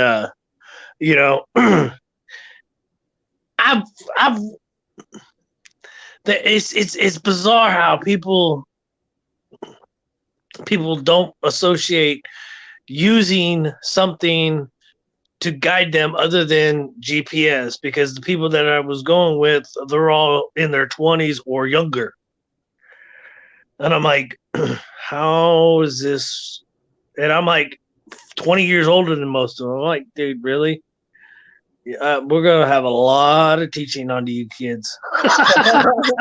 Well, and I didn't, I don't know, maybe it's because I didn't drive, because honestly, that's one of the main reasons I moved to this state was to drive. I can't drive in the state of New York, and they, I don't know, man. It's to me, it's baffling how each state is truly like its own country in a lot of certain aspects. And I mean, it is an amazing feat of humanity that our country is designed the way it is set up the way it is, and has truly survived this long. That's what I've got to say. Like, at the size, the amount of separationism, the amount of like intolerance that, I mean, even me, I'm very intolerant of people from New Jersey and Pennsylvania. Like, I'm just gonna say it right now for the whole world to hear. That's a New Yorker. Right? I don't care what their race is, what their gender is. Those two states are garbage. Dude, that's like me moving to any state, anything west of California. Okay, pretty much. Okay, like when I went to high school. Okay, I went to high school. My family decided to move me and my brother back to Kentucky and Indiana. Okay, in the mid-90s. Okay, and I was like, I wanted to stay in California, live with my grandparents in the town that I was born in, go to the high school that I was born in. You know what I mean? And they're like, no, you can't go there. Only way that happens if your grandparents take both of you. And I'm like, my brother wouldn't want to do that because, he says they don't treat him right, and I'm like, dude, I was the only one. The only reason why all my cousins and my brothers and whatnot hate me is because the simple fact that I went to my mom's parents on a regular basis. Right. And so, yeah, there's going to be a little favoritism. You know what I mean? Their two oldest boys, my mom was the third of four kids. Okay. And the two oldest brothers had, like I said, had businesses in the town that I lived in and I was born in. And then my grandparents, they would come by maybe once a week. Maybe. And they lived a 30-mile drive south in the next town over. And the only reason why it's 30 miles to that town is because the town that I lived in bordered a military base. So that sucks to me because I just, I hear those things and that to me kind of not just you, but when I hear those types of stories about like families not getting along in certain ways and stuff, that to me is kind of where we're crumbling. You know what I mean? And not that I don't want to say like one family model is right or the other because I have two brothers and we have separate dads. There was divorce. There was all types of things that could have happened to really separate us. But I think that if they were to have allowed my relationship with my grandfather to get in between our relationships, that would really suck. That would really hurt, like it would really hurt me on a level that I can't really explain. And I feel like that's how we can choose to separate ourselves from people we don't even know. You know what I mean? Is if you allow little things to separate your blood, you're going to allow little things to even like really, let's say belief systems to really get in the way of other things. Like let's say I'm a Christian and I meet a Muslim.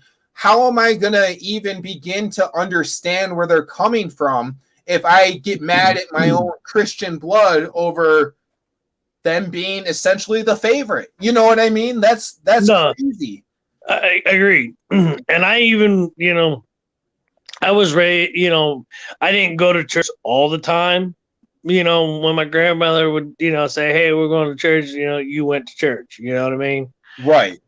When I went into high school, I started hanging out with people. I went to a Bible study. I started going to church. I started, getting involved in that. And then it kind of turned toxic. And my eyes started opening up to the true side of what's really happening in Christianity. The only reason why I say it is because they say don't judge, lest you be judged, yet they're judging because you're not following their guidelines based off whatever branch you're in.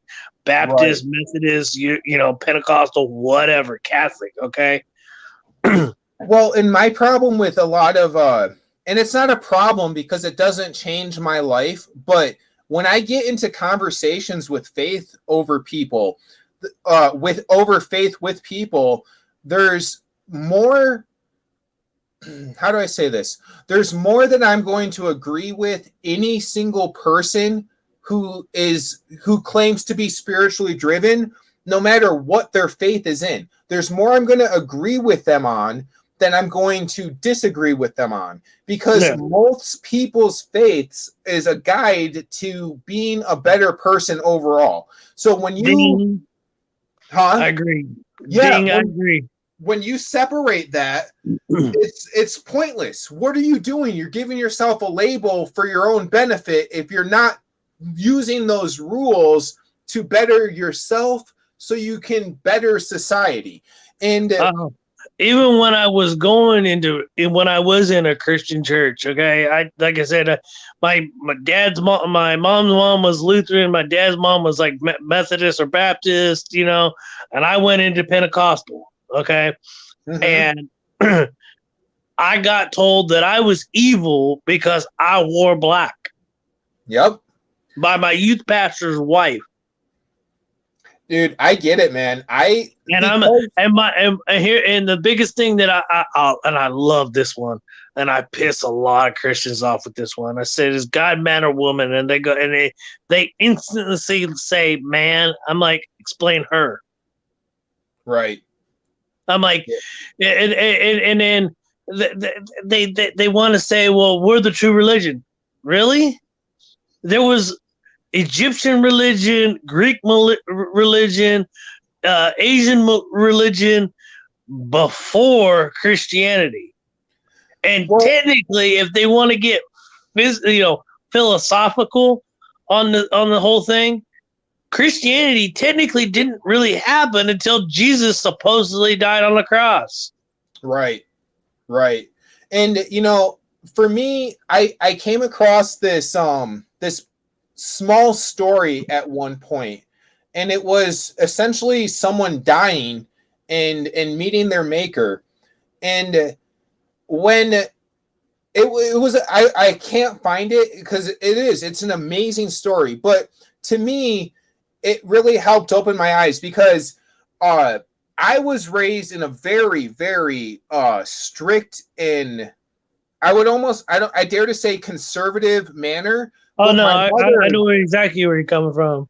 yeah, but my mother, she didn't believe that the church made you a better person. So while we were raised in a very specific manner, we never went to church. So like you said, when I was in high school, I tried to go to all these various churches. I tried to through the find path your of niche, going, find your niche where you fit in. well, and that's a big difference. Is I wasn't looking for a place to fit in. I was looking to get closer to what I perceived to be God, and I always would think, well, these are the teachers. Their job is to teach me. So when I would go to somebody's church, and they would start off with something like, "Oh, you need to give more money," that to me is not what church is Oh, that for. one, that's the biggest one. Yeah, for me. tithing. I believe in charity in a great sense, but you don't need to. Charity is more than That is the word. one.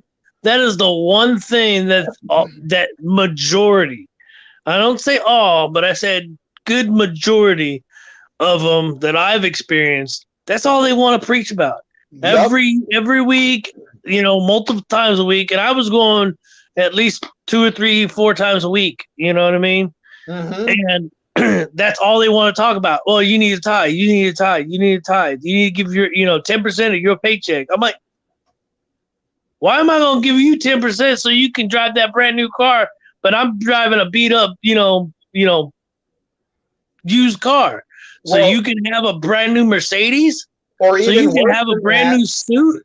Even worse than that, why should I tithe when I'm going hungry? And you're telling me I need to pray about it more. And so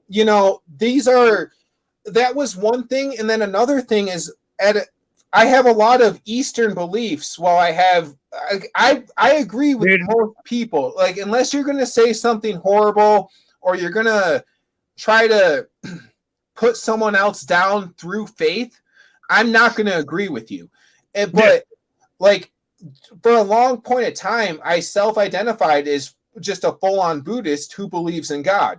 And a lot of people don't understand what that is. And so I went to this one church at one point with a friend, and his mother said, she told the preacher, she's like, yeah, he's a Buddhist. We need to fix that. And I heard this happen. And then there was, they completely scrapped the entire sermon of that weekend and just went on this huge tangent about how Jesus was the only path to God, and Jesus was the only one who's risen. And I'm sitting there, and my friend looks at me. He's like, I'm so sorry this is happening. I'm like, dude, you didn't do this.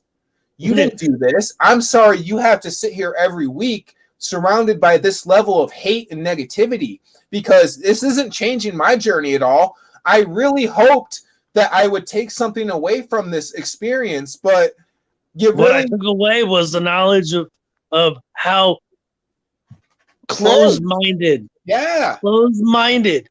And they say, well, you don't need to open your mind to the things of the world. I'm like, really? But you need to open your mind to humanity, you know? And I'm like, I even, like, for me, I was the type of person, I'm big in numbers, okay? Yep. I've always been big, and I'm not saying the book of numbers. Okay, no, I'm talking. Yeah, not the book of numbers. I've ever met who's actually read that book. Get out of here! Let's talk about crop yields for a couple years. Now, granted, yes, it goes in with the numbers, but I'm more talking like numerology and how numbers are significant in everything. Right, right. Okay. Now, my youth pastor decided he wanted to do like a sermon class or a kind of a missionary type set, thing to try to see if we're gonna, follow in the lines of being in the church all the time. Mhm. And there was about 10 of us in this class. Okay, me and my best friend at the time, me and her were both in this, and I still to this day, I don't know why or how this actually ended up happening, but we end up, part ways. And I thought this was the one, and it's wrecked me for the last 20 years. Right. Yeah. And people are like, why is that wrecked you? It's because what she said and what she did. And I won't get into the whole story, but the thing is that I'm big on numbers, okay? And the things that I focused on that I got, when I started really getting into the, Christian world and whatnot in my teens, my first real, endeavor with them was going to a youth conference, okay? I gave myself to the Lord then, and, as soon as I did, things started opening in my head that I believed was God's gift to me. Right. Okay. I started seeing things in a different light. Okay. Yep. I started seeing prophetic things. Okay. And I still to this day will see things in my dreams. But when I wake up, I don't remember them until it actually transpires. And then I it's go, like, click. I get hear the this deja vu that I've been there before, and that it was meant to be. Okay. Right. Well, I want to make it clear. These experiences that I've had in churches, I've had these same experiences in other houses of worship. And Oh yeah, it's not I just don't Christianity.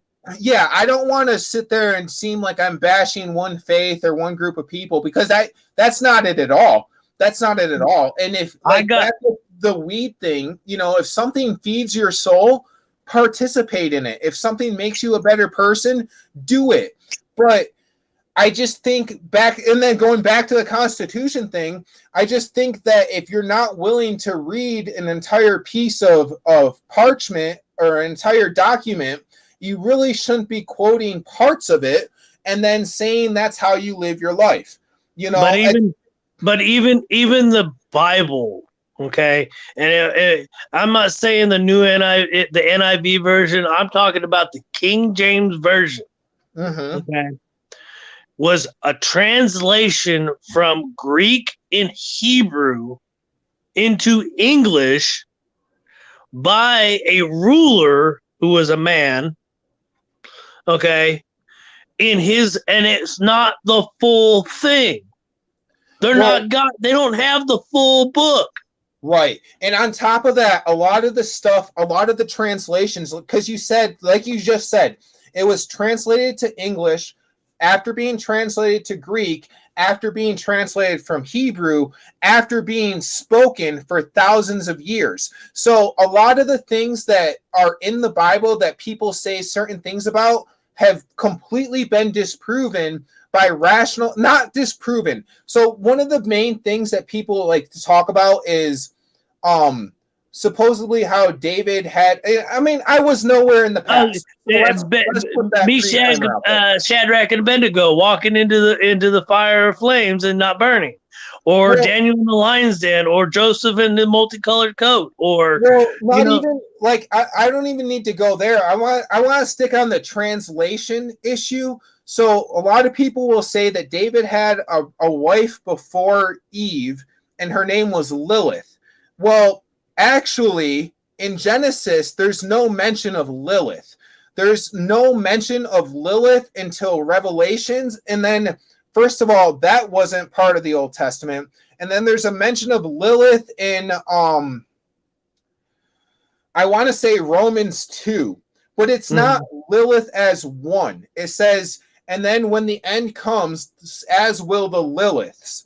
Well, Hebrews used to have a term called Lili that was a term for any, essentially a succubus or a witch, Yeah. or it was a term for a female. There's a lot of form supernaturalistic. There's a lot of supernaturalistic entities in the supposed Holy Bible, Christian Bible, that most Christians don't even talk about. I'm like, with okay, I'll give you an example. With suppose they say everybody says, "Oh, Jesus is the only one to rise from the dead." That is wrong, and I actually found scripture that actually proves it. Just past the part where Jesus comes out of the tomb. Well, I mean, you gotta understand, Jesus rose Lazarus from the dead. So let's talk about this. Yeah, no, and I was huge in Revelations because I realized, eventually that's gonna happen, But the thing is that most people don't realize is that there's one thing missing that for Revelations to actually transpire, and that is the great orator. We haven't had one. Well, my thing is, so before I moved to Colorado, and I'll be honest with you, I was on the fast track and enrolled in a seminary school. So through my journey of that, I had one pastor that was really, by far one of the most intelligent people I've ever met. And I said to him as I was going through the Bible, I'm just like, listen, I'm having some hard times with this, and this. And we would talk about it. And then he would be like, but you know what? The only thing you need to remember is that you don't need to read Revelations. And I'm like, why would you say that? As someone who's aspiring to teach this book to people, why would you say that? And he's just like, you need to know it later in life. But right now, everything you're going through, everything that you need to know from this book is not going to come from the end of the book. You're in your prime of your life, and you need to hold on to the messages that are for the prime of your life.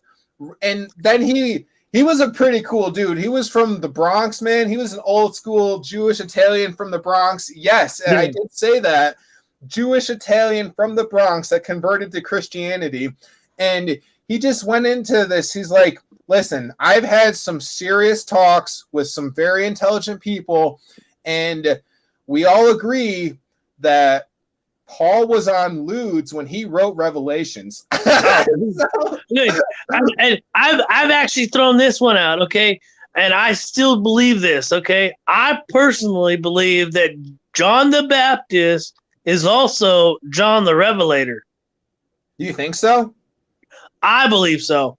There's something that happened when I started going into the church and I started realizing that really kind of thinking about things, okay? And like David said, the Hebrew was, some of the New Testament was in Aramaic.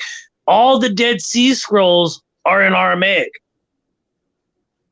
Jesus' language, which ain't even spoken anymore. I think the Dead Sea Scrolls, the Holy Bible, the Holy King James Bible was translated from what they found in from what Dead Sea Scrolls they found. And then in the last, say, 100 years or so, they've found even more. Well, and the problem, again, for me, a lot of problems with how people, let's just say right now, the King James book is complete. Now, let's say it's complete. It's true in all of its essence. There's not a single misinterpretation. There's not a single mistranslation. Everything there is complete.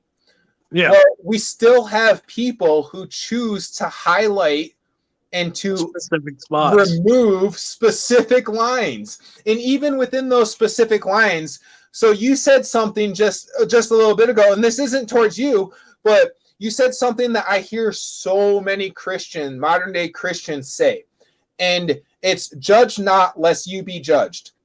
Well, I'm sorry, but when I read that, there was a comma after that, and then after that comma was in the same light as ye judge others. So to me, my interpretation of that full sentence without stopping it is you're going to go throughout life and you're going to judge people harshly. God is going to judge you harshly. You're going to go throughout life and you're not going to judge people. You're going to try to be forgiving and understanding. That's the same way God is going to judge you. Mm-hmm. So to me, when people are like, judge not lest you be judged, I'm like, nah, man, you're going to still be judged. You're going to still be judged because the judgment day is going to come for all of us if that's what you believe. But at the end of the day, you don't have to be a dick about it. You don't have to go around and say, hey, your lifestyle, I read something that kind of makes me think that it's not okay, so I'm not going to talk to you. You know what I mean? That's not how to live life. And furthermore, let's say you claim to have Christ in your heart. That's not anything that Christ said. Get out of here. I liked the second to last one that David had said. The King James version was written before the discovery of the Dead Scrolls. I can see that now. I can see that. It's so ingrained. Yeah. And like it, for me, after I saw how my best friend was being treated, she got kicked out of the praise and worship team for our youth group because she lost her virginity. Yeah, and I pretty much, and then just after that, I got told that I was evil because I wore black. Yet I was the one that always stepped forward first, and then everybody else moved afterwards. So technically, I was the general in the God's army. No one moved without me. Like I had gone back to California to visit my family, and spend time with them. It was like around Christmas time ish, and this was late '99. Okay, so internet was still knew it, not really. It was back when dial-up was still around. Right. You could do stuff, but you were doing it all day long. Yeah. Yeah. So we would email each other, and my grandmother had TiVo at the time. So, I was emailing her through TiVo.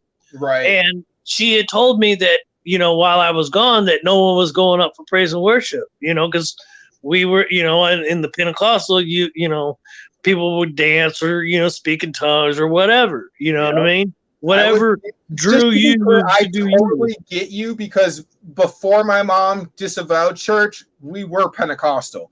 So I totally understand the things that you are referencing, that to a lot of people, they would be like, that doesn't happen anymore. But it does. So I believed her. Trust me, I full-heartedly believed her, but I wanted to, we were, Christianity has said, believe in something that you can't see. Okay. Well, we're human, right? We have to see to really kind of believe, in a sense. You know what I mean? And so I believed her because she's my best friend. She wouldn't steer me wrong. You know what I mean?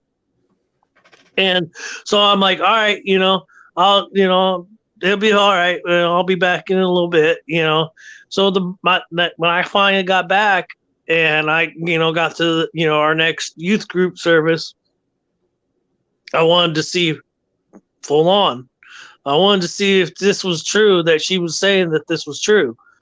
And the praise, the music started and no one was moving forward. And I'm like, really? So I was like, all right, let's do an experiment. Let's just try something.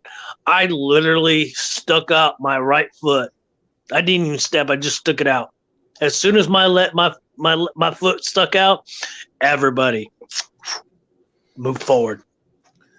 Well, I was part of the group. You know, we had two sections. There was the preppy group, and then there was the skater group. You know, the punk group, and you know that was my crew. All right, and my best friend, she was on the preppier side. You know what I mean? Yep. And I had my right and left hand man. You know that would go into battle with me. You know what I mean? And I had one in the punk and one in the preps, you know, and we had gone to this, retreat, and boys and girls are separated. So the guys are like, let's have a pillow fight, and it's a guy sized pillow fight. Right. Well, we end up getting around this one kid, Caleb. Cool. He was my left hand man.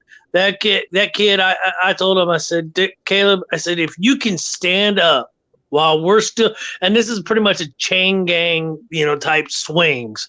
All right. And there's like 15 people on this kid, and I'm one of the 15. I said, if you can stand up while we're still doing this, I'll make them all stop. That kid stood up while 15 other bigger guys are pelting him with a pillow. As soon as he stood to his feet, I looked at everybody and I said, stop. You do not touch this kid again. And sorry, I'm getting a little emotional because I can still remember that day. No, you're good, dude. I had some good times, but I've seen the dark side. I've seen kind of nasty things that, Christians put, in God's name. Right. Well, and after my best friend got ousted out of the praise and worship, and I got pretty much, blasted, I pretty much got out of the Christianity. I believe in a higher power, not necessarily God, but I believe in a higher power. Okay. And after I got out of the Christian church, I started going into Wicca. All right. And that drew me. There was something more. It was almost like Christianity, but in its raw stage. Right. You know what I mean?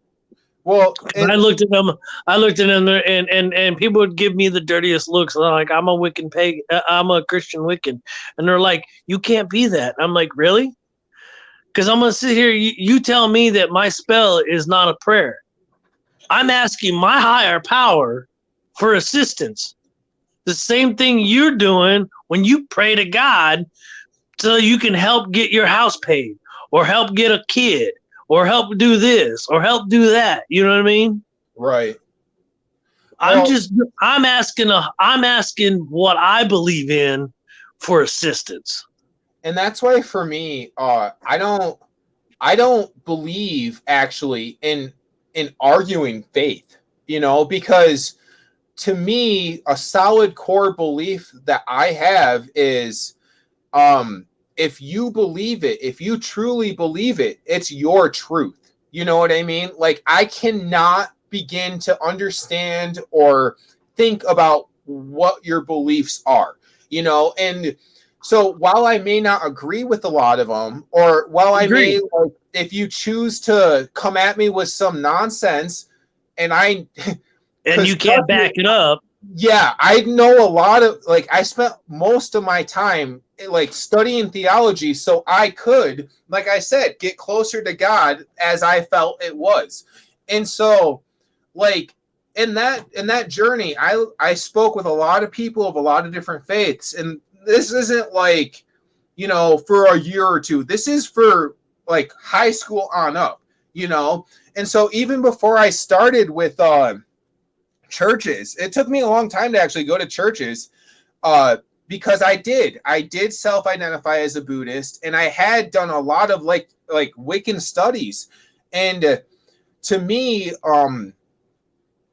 for a long time, I felt that a lot of the Christian and Muslim and Jewish teachings were essentially to bring people away from God.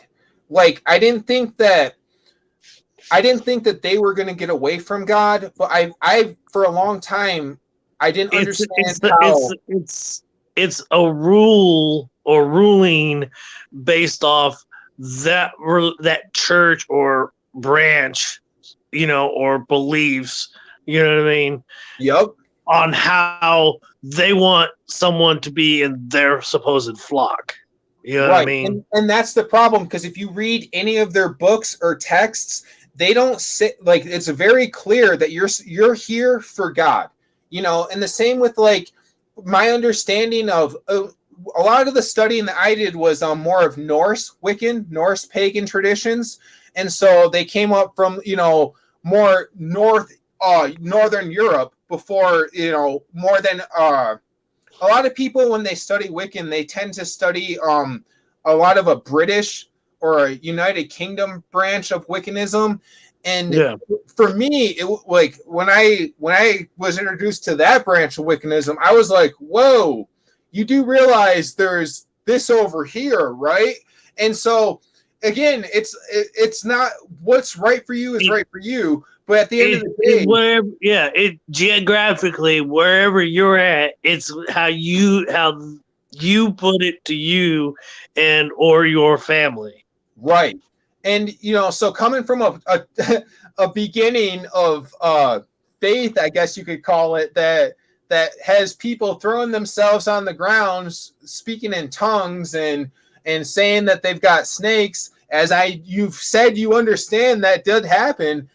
It was hard for me not to think that almost anything can get you closer to God if you truly believe it, because when I read in the scripture, they spoke in tongues or anything about tongues, like there's a lot of, there's so many, and for me, raised on, for me, my biggest thing was once I started seeing the things that, God was giving me, when because after I gave myself to God, I started seeing stuff, in my head. I started seeing stuff that I hadn't seen before in my life ever. You know what I mean?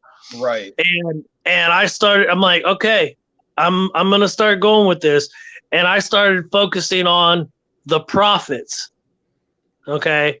And prophets. Okay. Mm-hmm. Because Ezekiel, Daniel, John the Revelator, all these people, are seeing things outside of our human realm. You know what I mean? Well, and also they're not being taught it from a teacher. They're being shown it by God. They're being shown.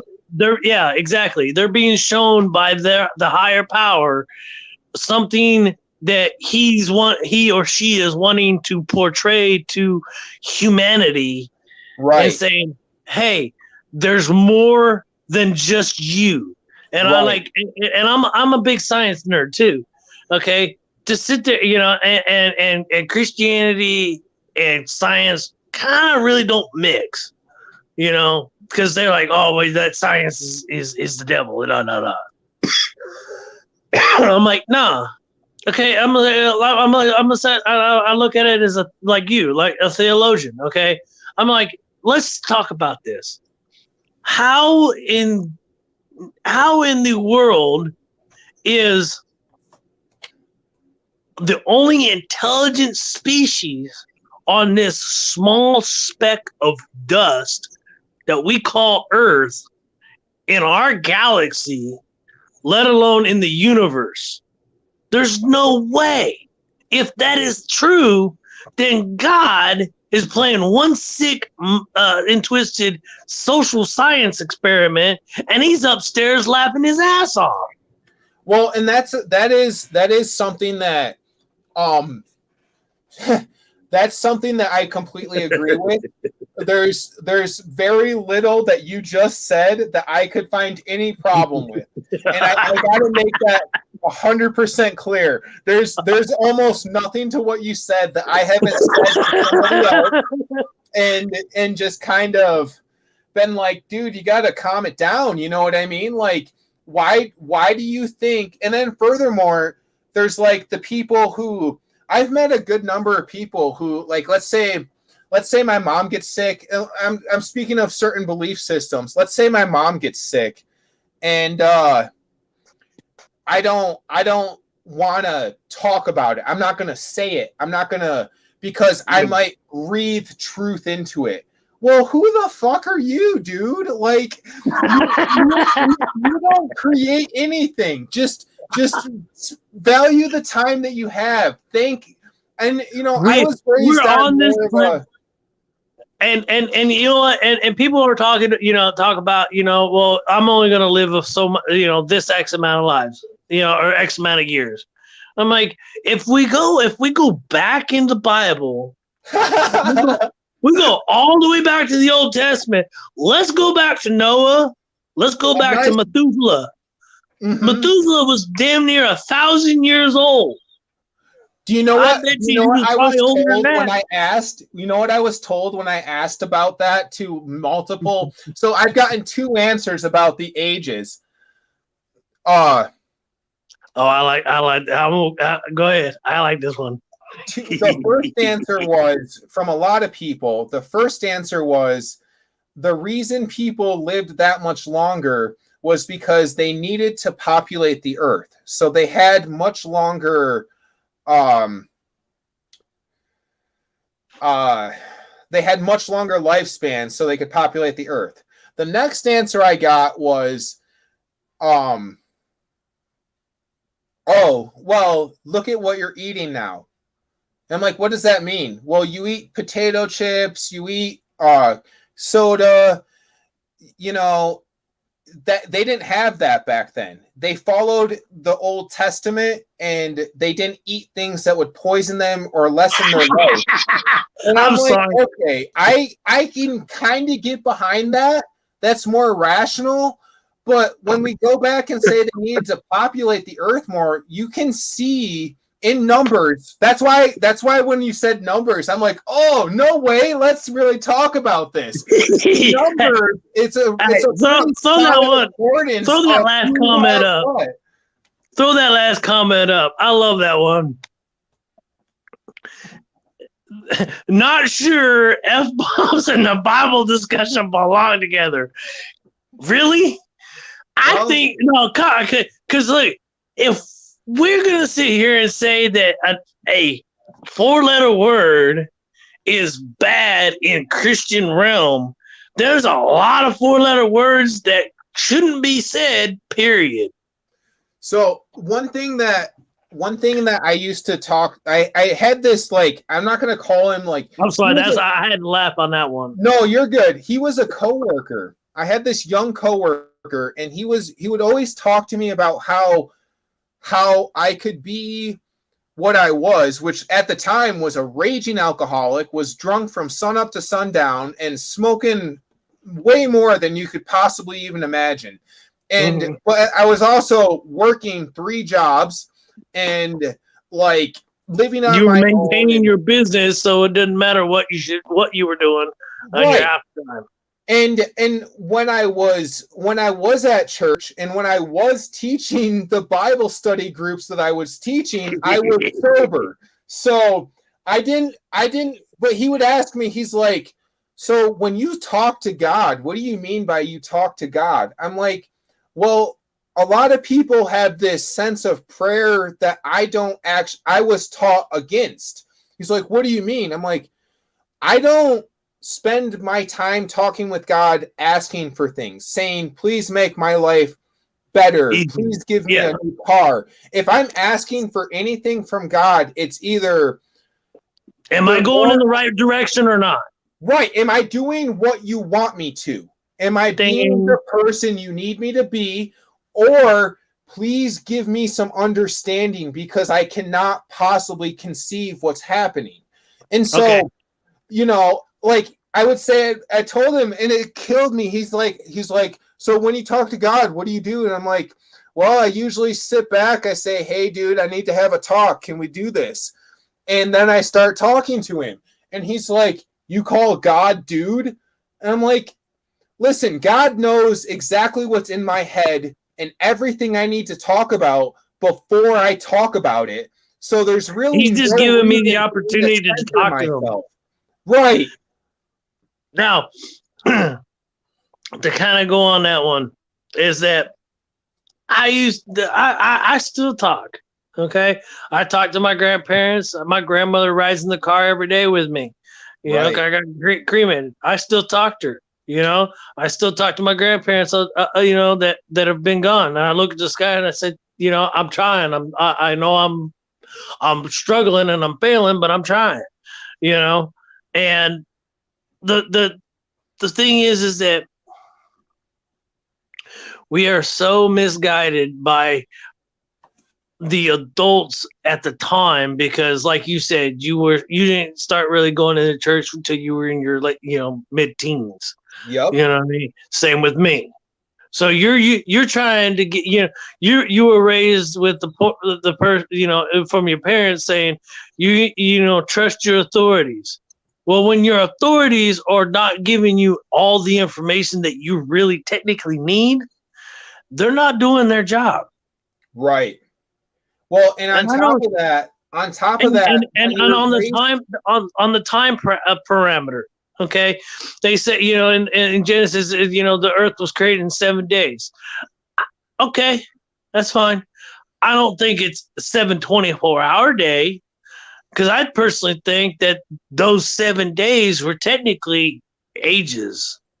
well, and we don't even need to so much. We as humans do so much to box in God so we can understand it so much more. A lot of I don't, if it's 7, like you said, okay, so let's just say 100%. Okay, I got you all stumbled on that one. no, I get you because what is a day for us? How do we know what a day? Let's just put it this way. I live one day, and let's say I have a housefly in my house. That housefly's day and its conception of time are completely different. So how can we possibly conceive what, and whether you believe it or not, what our creator's concept of what he's created is? You know what I mean? So you saying those are ages, 100%, man. Because I just don't see why so many people. And I do. It's easier to box God in. It's easier to say the only way. It's the dumbification of humanity. Yeah. Yup. And and like I said, I'm from I don't hold nothing back. background. I speak how I speak. If you Well, don't and like God's it, gonna know then what's really in move your the head fuck anyways. on. Yeah, God's gonna know what's really in your head anyways, is really what it is. And so I just don't get the boxing in of God if you do believe in God. And if you don't believe in God, then that's totally cool. You don't believe in it. It's not something you have That's your belief. Right. I respect you as a human that is what you chose to decide to believe in and how to believe and how to see and how to think. If that's what you want to do, don't sit there and try to tell me how I need to fucking live my life. Because I can tell you right now, I've seen that youth pastor and his wife are no longer husband and wife. He was having his mom married an American. Okay, he was from El Salvador. Him and his mom were from El Salvador. She marries an American. She automatically gets citizenship because of the marriage. Okay, he didn't, and he was a young kid. He was like 5, 6, 7 years old when they got married. Okay, so he didn't know that he wasn't technically a citizen of the United States. Well, he got into Bible college, and he voted in 2 local elections. Years later, while he's my youth pastor, he is now being threatened to be deported because of shit that he did in his college time. Wow. And then while he's dealing with that deportation issue, his wife, who's from Sweden, she goes up to her brother and sisters at a Christian college, and then supposedly hightails it back to Sweden without telling him. What's that? What is that? What kind of concept or perception does that put on a young teenager's mind when you sit there and think about it? I was 18 years old and still going to the youth group when I could have gone to the, adult service. The only reason why I did is because I had an obligation as what I was for those years, those 3 or 4 years that I was in it. I had a responsibility to God to make sure that I didn't leave, these kids weren't led into a battle that they couldn't fight in. You know what I mean? Yep, I do. I will, like I said, my ex, when I got that call about my mom and my grandmother, she knew full well, and so did my best friend at the time and one other girl. And I told my ex, the most recent one, I told her, I said, look, I will do anything and everything in my power to make sure that nothing happens to you or your boys or your family. As long as you're good with me, I will do good with you. Which is how it should be all the way around. You know what Agreed. I mean? But so what happened was one day we end up, going to pick up her kids from daycare. Okay. Get to daycare, and her oldest son at the time, I think was like 10 or 11 years old when I started dating her. And the kid, her youngest was like 6 months to maybe a year, and we get there and we're expecting to pick up 2 boys. We only pick up the baby because the daycare lady had driven her son back to her the grandparents' house that we were staying at, or my girlfriend's parents' house, right? And comes to find, and she comes back.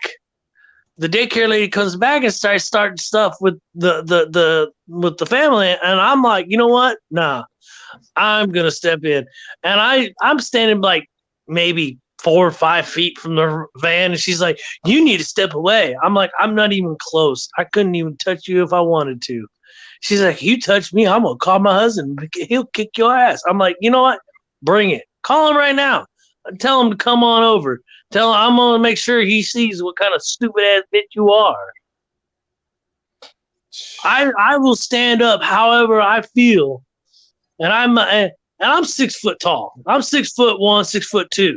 All right, but when I get pissed off, I get even bigger. Right. And my family has seen how bad I can get.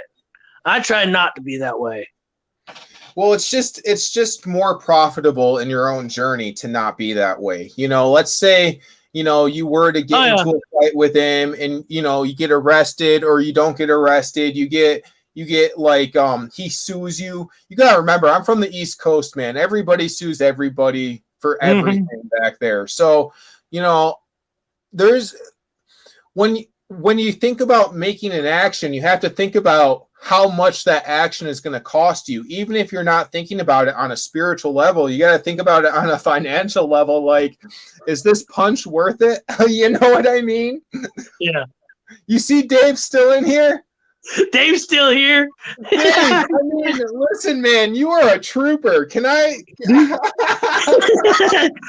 No, what I find funny is that Dave's been in here listening to us go on and on and on, and hasn't really chimed in except for the beginning part. And yet we end up getting Silver Scorpion and Midwest Dave coming in, and they're like, what the heck is going on? I keep trying to give everybody warnings because, I'm not trying to force anything on anybody or make anyone uncomfortable. I'll say the same thing. I'm not forcing my beliefs on anybody else. This is me. If you like what you hear, you may use whatever you want, okay? But whatever I say is all for me. Okay. Now, if we agree to disagree or we agree to agree, then we are okay. That's exactly right. This is just how I'm going to be. I'm not going to sit there and say, hey, I'm right, or Nigel's right, or, Silver Scorpion's right, or Dave's right. No one is right. Dave is right. We are Dave all knows what's up. we've all got a misaligned perception of what we believe should truly be. Yep. Until we go and see our maker, we can't say, oh, this is definitive. Yeah, I was in the right. Well, listen, Like you said, we're gonna get judged no matter what. Let me say this. Dave loves copper.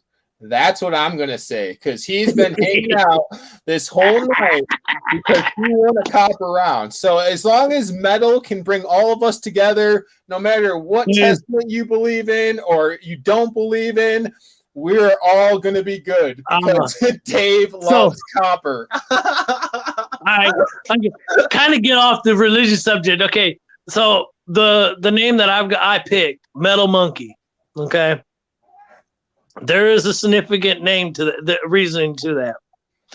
And the reason is I like the Chinese zodiac. I like the Western zodiac. Okay. I'm in the Western, I'm a Virgo. In the Chinese, I'm a monkey. But it wasn't until my mid to late 20s, that actually more like towards my late 20s, I end up coming across a book that actually had the whole Chinese zodiac broken down. So you saw how crazy it's intense, isn't it? Okay. Now, here's the kicker. Each 12 signs can fall under one of 5 elements. Yep. Okay. Fire, water, air, earth, and they said wood and metal. Okay. Oh, okay. In this one. The year I was born was the year of the metal monkey. I was like, well, now I know why I like climbing trees and I'm stubborn as a fucking mule. Because, awesome. And then, well, so like I said earlier in chat was that, doing the coin sets. Okay. My half brother is getting ready to have a kid. No, I thought was dead. Now, he's gonna name her Elaine. Okay, but he's gonna give her his last name. Elaine is in remembrance of our actual father's last name for Lane. Oh, okay. Okay. If you look at my name, back in early chat, my actual name is my YouTube name. Okay. So Zach Lane is actually my name. Now, he's going to give her first name is going to be Elaine, Eliane. And I'm like, you know what? Thank you, Grandma. And we talked, over tech, over Messenger and everything. And this kid shocked me on my 40th birthday. What'd he do? By naming her? No. That boy called me on my birthday. There you go. I didn't even know he was alive 2 months earlier. And then he ends up calling me on my birthday, and I actually get to hear his voice for the first time in 25 years. That's Sorry. awesome, man. No, you're good. That kid worked with a pacemaker. He was born with a hole in his heart. That's why I thought he was dead. The device that's inside him that's keeping his heart rhythm good and him going, my aunt works for.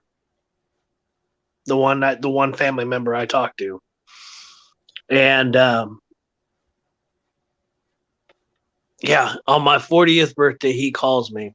And this year, for the year of the Chinese Zodiac, back in February, became the year of the ox. But what's significant for me about this, and ways why I said I'm going to spoil this child rotten, is because she's going to be the year of the metal ox. There you go. That's awesome, dude. Oh, I was like, I'm trying to get, eventually when I get my place, I'm going to, I'm like I said, I've already given him stuff for her and for him and his wife. And I told him, I said, I'm not done.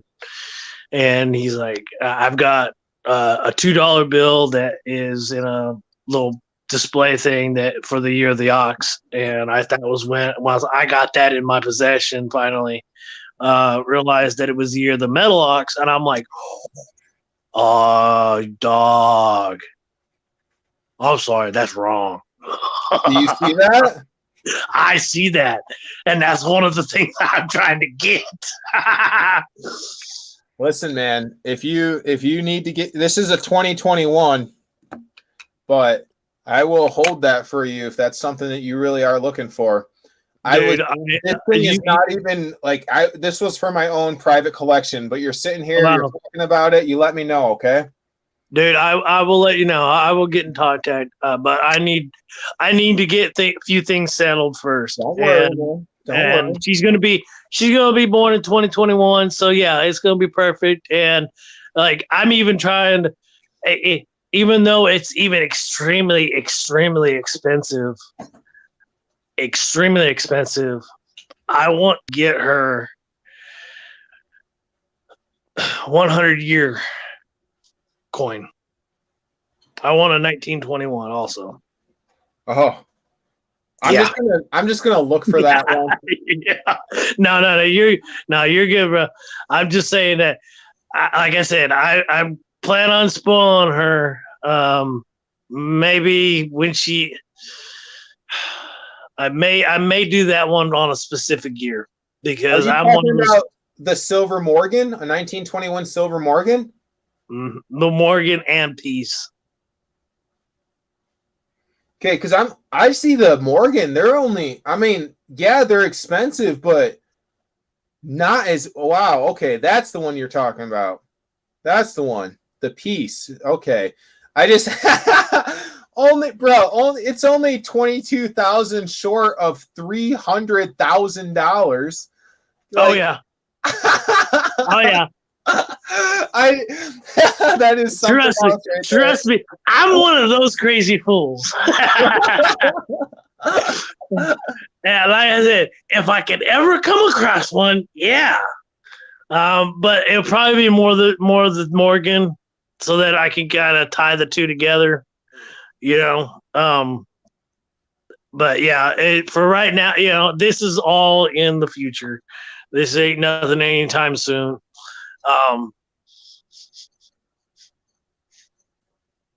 Yeah, I didn't put that up there to burn you by any moment. No, you didn't burn it. You just kind of. I was like, I was like, why is he swiping that away? And then I seen it, and I was like, oh, you dirty dog. I will put it on reserve for you. That I got that when I was looking. There was, I don't know what was happening. Something happened. Oh, I think it was when my girl left me. So my girl left me, and I'm like, what am I gonna do? Gonna spend a bunch of money I don't have. That's what I'm gonna do. And I got like 4 or 5 ounces of just random animal imprints, and I'm just like, dude, I'm starting a zoo, dude. So here's the kicker. So the cycle of the elements is, your sign doesn't come around until 12 years. Okay, so when you were born, the next time it is the next time it was 1992 was the year of the monkey. All right, so every 12 years your sign comes around. Okay, for the Chinese zodiac. Now, the next time that my sign and my element come into play, I will be 60. You've got this. You'll make it. Oh, dude, my mom's mom died at 85, and I take after her side of the family. Guess who's living to see 80? There you go. Yeah, my And- grandpa, he made it to 93, and he was not a healthy person by any means. So I'm not either, but compared to the rest of my family, like my dad, he's on insulin. My dad's one of my dad's twin sisters is also on insulin now. So diabetes runs in the family. I got mom's shit. My mom, you've heard of hyperglycemia, right? Yep. Okay. You ever heard of hypo? Yeah, it's the opposite. My blood sugar drops and I drop. Yeah. Where So- most people, where hyperglycemia, your sugar spikes. Do you take anything for that? Because if you don't treat that, it can really screw with your pancreas and your liver, right? Yes, but granted, the times that I was actually, so I've actually fallen out twice in the last, say, 3 years. And the only reason why is because I didn't eat anything before I ate late. Okay. Mhm. I ate one meal when I should have had at least one or two before that. Okay. Right. Then I'm trying to play catch up on putting sugars into my system to counteract that. So as long as I maintain a balanced diet, I'm okay. Right. I shouldn't have to take anything to be able to maintain that. You know what I mean? Well, Where my mom, like, not telling you how to live your life, just make sure No. you get your levels checked on a pretty regular basis, man, because like that's No, one of those conditions I'm that can hoping pump I'm your hoping that pancreas this job down. that I'm at right now, I work for a temp agency right now, and I've already passed my 90-day window, and I'm just waiting for them to hire me on Right because on, they dude. said, but they just hired a new guy, and I don't think they hired him through the temp agency. And if I got to do more than 3 more months after this, after I've already done 3 months, if I do more than 6 months total through a temp agency, I won't stick with this job. I'll bounce. Can I ask you, like, have you reached out? Because out here there's a lot of temp agencies too, and what they'll do is the agency will kind of screw the worker with that, and the employer isn't necessarily trying to screw the worker, but their hands are tied. So I would, I'm never telling you how to live your life, but I would talk to your supervisor and just be like, hey, am I working out? Because I mean, you're letting me crash on the property. Like, is there any reason why I shouldn't just apply to you directly and ditch the temp agency and save you money?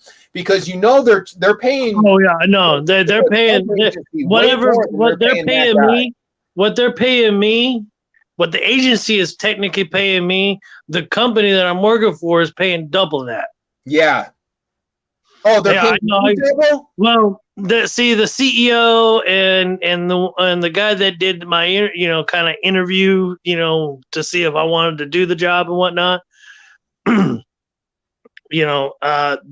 the CEO, he had to go on a business trip, and he just got back, I think, last week. So, I'm like, I can wait a little bit. Everybody knows what's going on. I'm not gonna push Gotcha. push too hard and then get screwed out of something. You know what I mean? Right. I agree with what you're saying. Then I need to ask and find out what's going on. so that I, kind of get an idea if I need to move on or not. Right. I saw, like, I had a friend, because seriously, I got to be honest, man, moving to Colorado was the best decision I've ever made in my life, other than getting sober, but that wasn't something I actually wanted to do. That was something I was like, you had to do. Well, I was like, one night I was so drunk and I just started laughing, and I'm like, you know what, God, here comes Lent. I'll stop drinking everything but water. You keep the chills away. I won't pick it back up.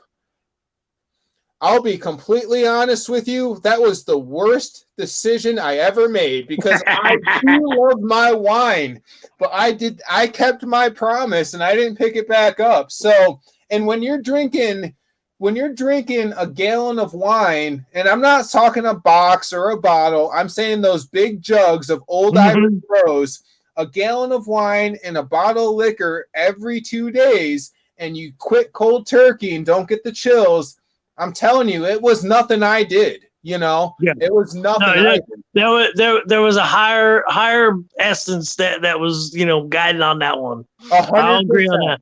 100%. I'll say this, and then I'm gonna jump off because it's 4:20. Dude, you're good, man. It's 5:20 here, and I should have been to bed a little bit ago. But thank you for this conversation. It's been great, man. If you ever want to just go live and do some random stuff like Partridge Family Prospecting I do, reach out to me. We'll just hang out. It's totally cool. I will. Nigel, it was good meeting you. It was good talking with you guys. Silver Scorpion, I think you were still here. David, I know you're still here. David, I'm going to have to see your last chat. You're the last one. No, Silver Scorpion already left, so. Yeah, he had to go. Yeah, I'll be by again. All right. I enjoyed this. Yeah, I'm sorry you didn't win anything, but if you saw it, you were the only one who did. To me, I don't. For me, I won because I actually got to have a good time. I don't need to win something like a coin or a round. I just need to have something that I can actually have a common ground with, because the people, when I moved to Washington, it was strictly to get a place with my stepdad and spend time with him.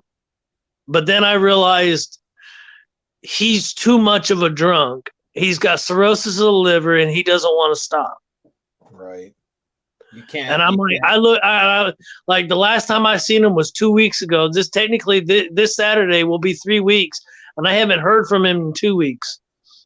And I'm like, dude, what's going on? You need to let me know what you're doing and whatnot.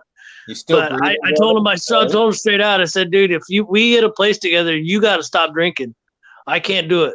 I can't come home every night and you be fucking plastered off your ass. Right. So, I'm doing, like I said, I'm doing me. I'm trying to, make sure my stuff gets done. Your intentions were in the right place. It's not your fault that you tried and the other person couldn't do right by themselves. Yep. So like, no one can, there's nothing that can be said. Your intentions were what they were, and that was amazing. So because I truly do know the mind of an addict, I'm going to thank you for him because I know he wants to thank you.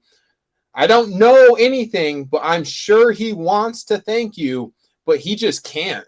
Because if he thanks you, he's going to have to admit everything else, He thinks I'm a full-blown rageaholic, that I got anger issues. And I'm like, the only reason why he says that is because I get loud when I get pissed. Right. And I don't like getting pissed. I moved to this state to kind of get away from all the shit that I done back east and down south. I'm like, I'm moving here to make my plants and to plant my feet, my roots into ground. You know what I mean? To try to be the best you can be. Try to be the best I can be. And then he, the reason why I'm sleeping in my car is because the people that I was staying with, they're gay. I have got no problems with that. They were cool people. Me and the guy that I was staying with, me and him got off or kicked it off first night I met him.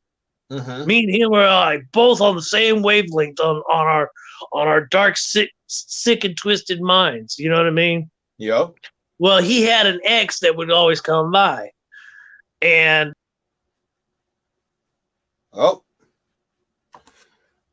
but I'm like, look, this is what it is, But the ex said something up to me and said, "Why don't you give the couch a break?" And I'm like, dude, it's my day off. I'm chilling. I'm not doing anything to you. I'm not bothering you. Why do you got to start this? And he's like, he just wanted to keep going. So I grabbed him up, and this guy had just had surgery a couple weeks prior. All right, so he's got a big ass scar from like here all the way back and around because he ended up having 2 seizures within a half an hour of each other. All right, and he's a full blown alcoholic. And I'm like, dude, you got some serious problems when I'm still up at 5 o'clock in the morning and you're going out to the fridge just to get a drink. Right. And he's like, he wanted to start. So I picked him up and I grabbed him by his legs and he was sitting in a chair and I laid the chair on its fucking back on its high side with him in the chair. He gets up and he starts to, wanting to continue doing shit. And I'm like, dude, don't start. I can lay you out real easy. But I don't want to. I picked up a writing notepad. And this guy, I smacked him across the head on the side that he had the surgery on. Didn't even hit the wound. Just smacked him on the side of the head. And they're like, oh, you beat him up. You were all done. And they all these gay guys are all like, well, we don't want to have nothing to do with you. We're going to part ways. I'm like, you know what? That's the reason why I don't really give a fuck about anybody anymore. Well, and I hate to, I'm not going to, so the reason I can't drive in New York is because I do have epilepsy, and there are laws in a few different states to where if you have epilepsy, no matter how much, you're not going to get your driver's license. And even though like I haven't had a seizure, go figure, since I got sober, I still can't drive in my home state. So when I hear these stories like yours, because there's another person in my life right now who her boyfriend, after a night of heavy drinking, decided to, well, he didn't decide to, he had a really bad seizure. And I'm just like, listen, I'm not trying to sound cold, but the best thing that guy can do for himself is stop drinking. Because that's what the problem is. And so, yeah, it probably wasn't good that you hit the dude in the head, but if they're just letting him drink and not saying anything about it, they're doing a lot more damage to him than you did, Oh, well, trust me. And, got called, my stepdad is like, hey, we're going to, everybody wants you to come up and hang with us, and we're going to go to the gay pride parade. My stepdad is a bi man. He married my mom and whatnot, and that's fine. It's his and her thing, whatever. And I was like, all right, that's fine. He calls me back. He says, so Josh, the guy that I hit, he's like, so-and-so is going to be there, but you can't say anything to him. That's fine. As long as he keeps his fucking mouth shut. Because the second he says anything to me, you had better expect me to say something bad, because I won't fucking hold it back. I already hate this motherfucker because I end up losing out on something that I could have, end up getting a better place a lot fucking sooner. Right. And I'm like, got no problem. So, well, then he calls me up. He says, oh, well, I can't do that because I'm getting kicked out of my the place I'm living at. And I'm like, well, that's your problem. All right, have fun. So, Nigel, I'm going to jump off of here. All right, man. I'm going to actually head off too. Dave and whoever else is in here, you guys have a great morning. Thanks for listening to us go. And Zach, next time you're going to get something, man. I promise you. I don't. I'm not worried about it, brother. Like I said, it's more the experience and the time and some commonality that most of my family doesn't even come across. So Well, I hey. appreciate that more than getting a coin or a round or Well, anything. welcome aboard the crazy train, my dude. You have a good morning. You too, brother. Later. Later.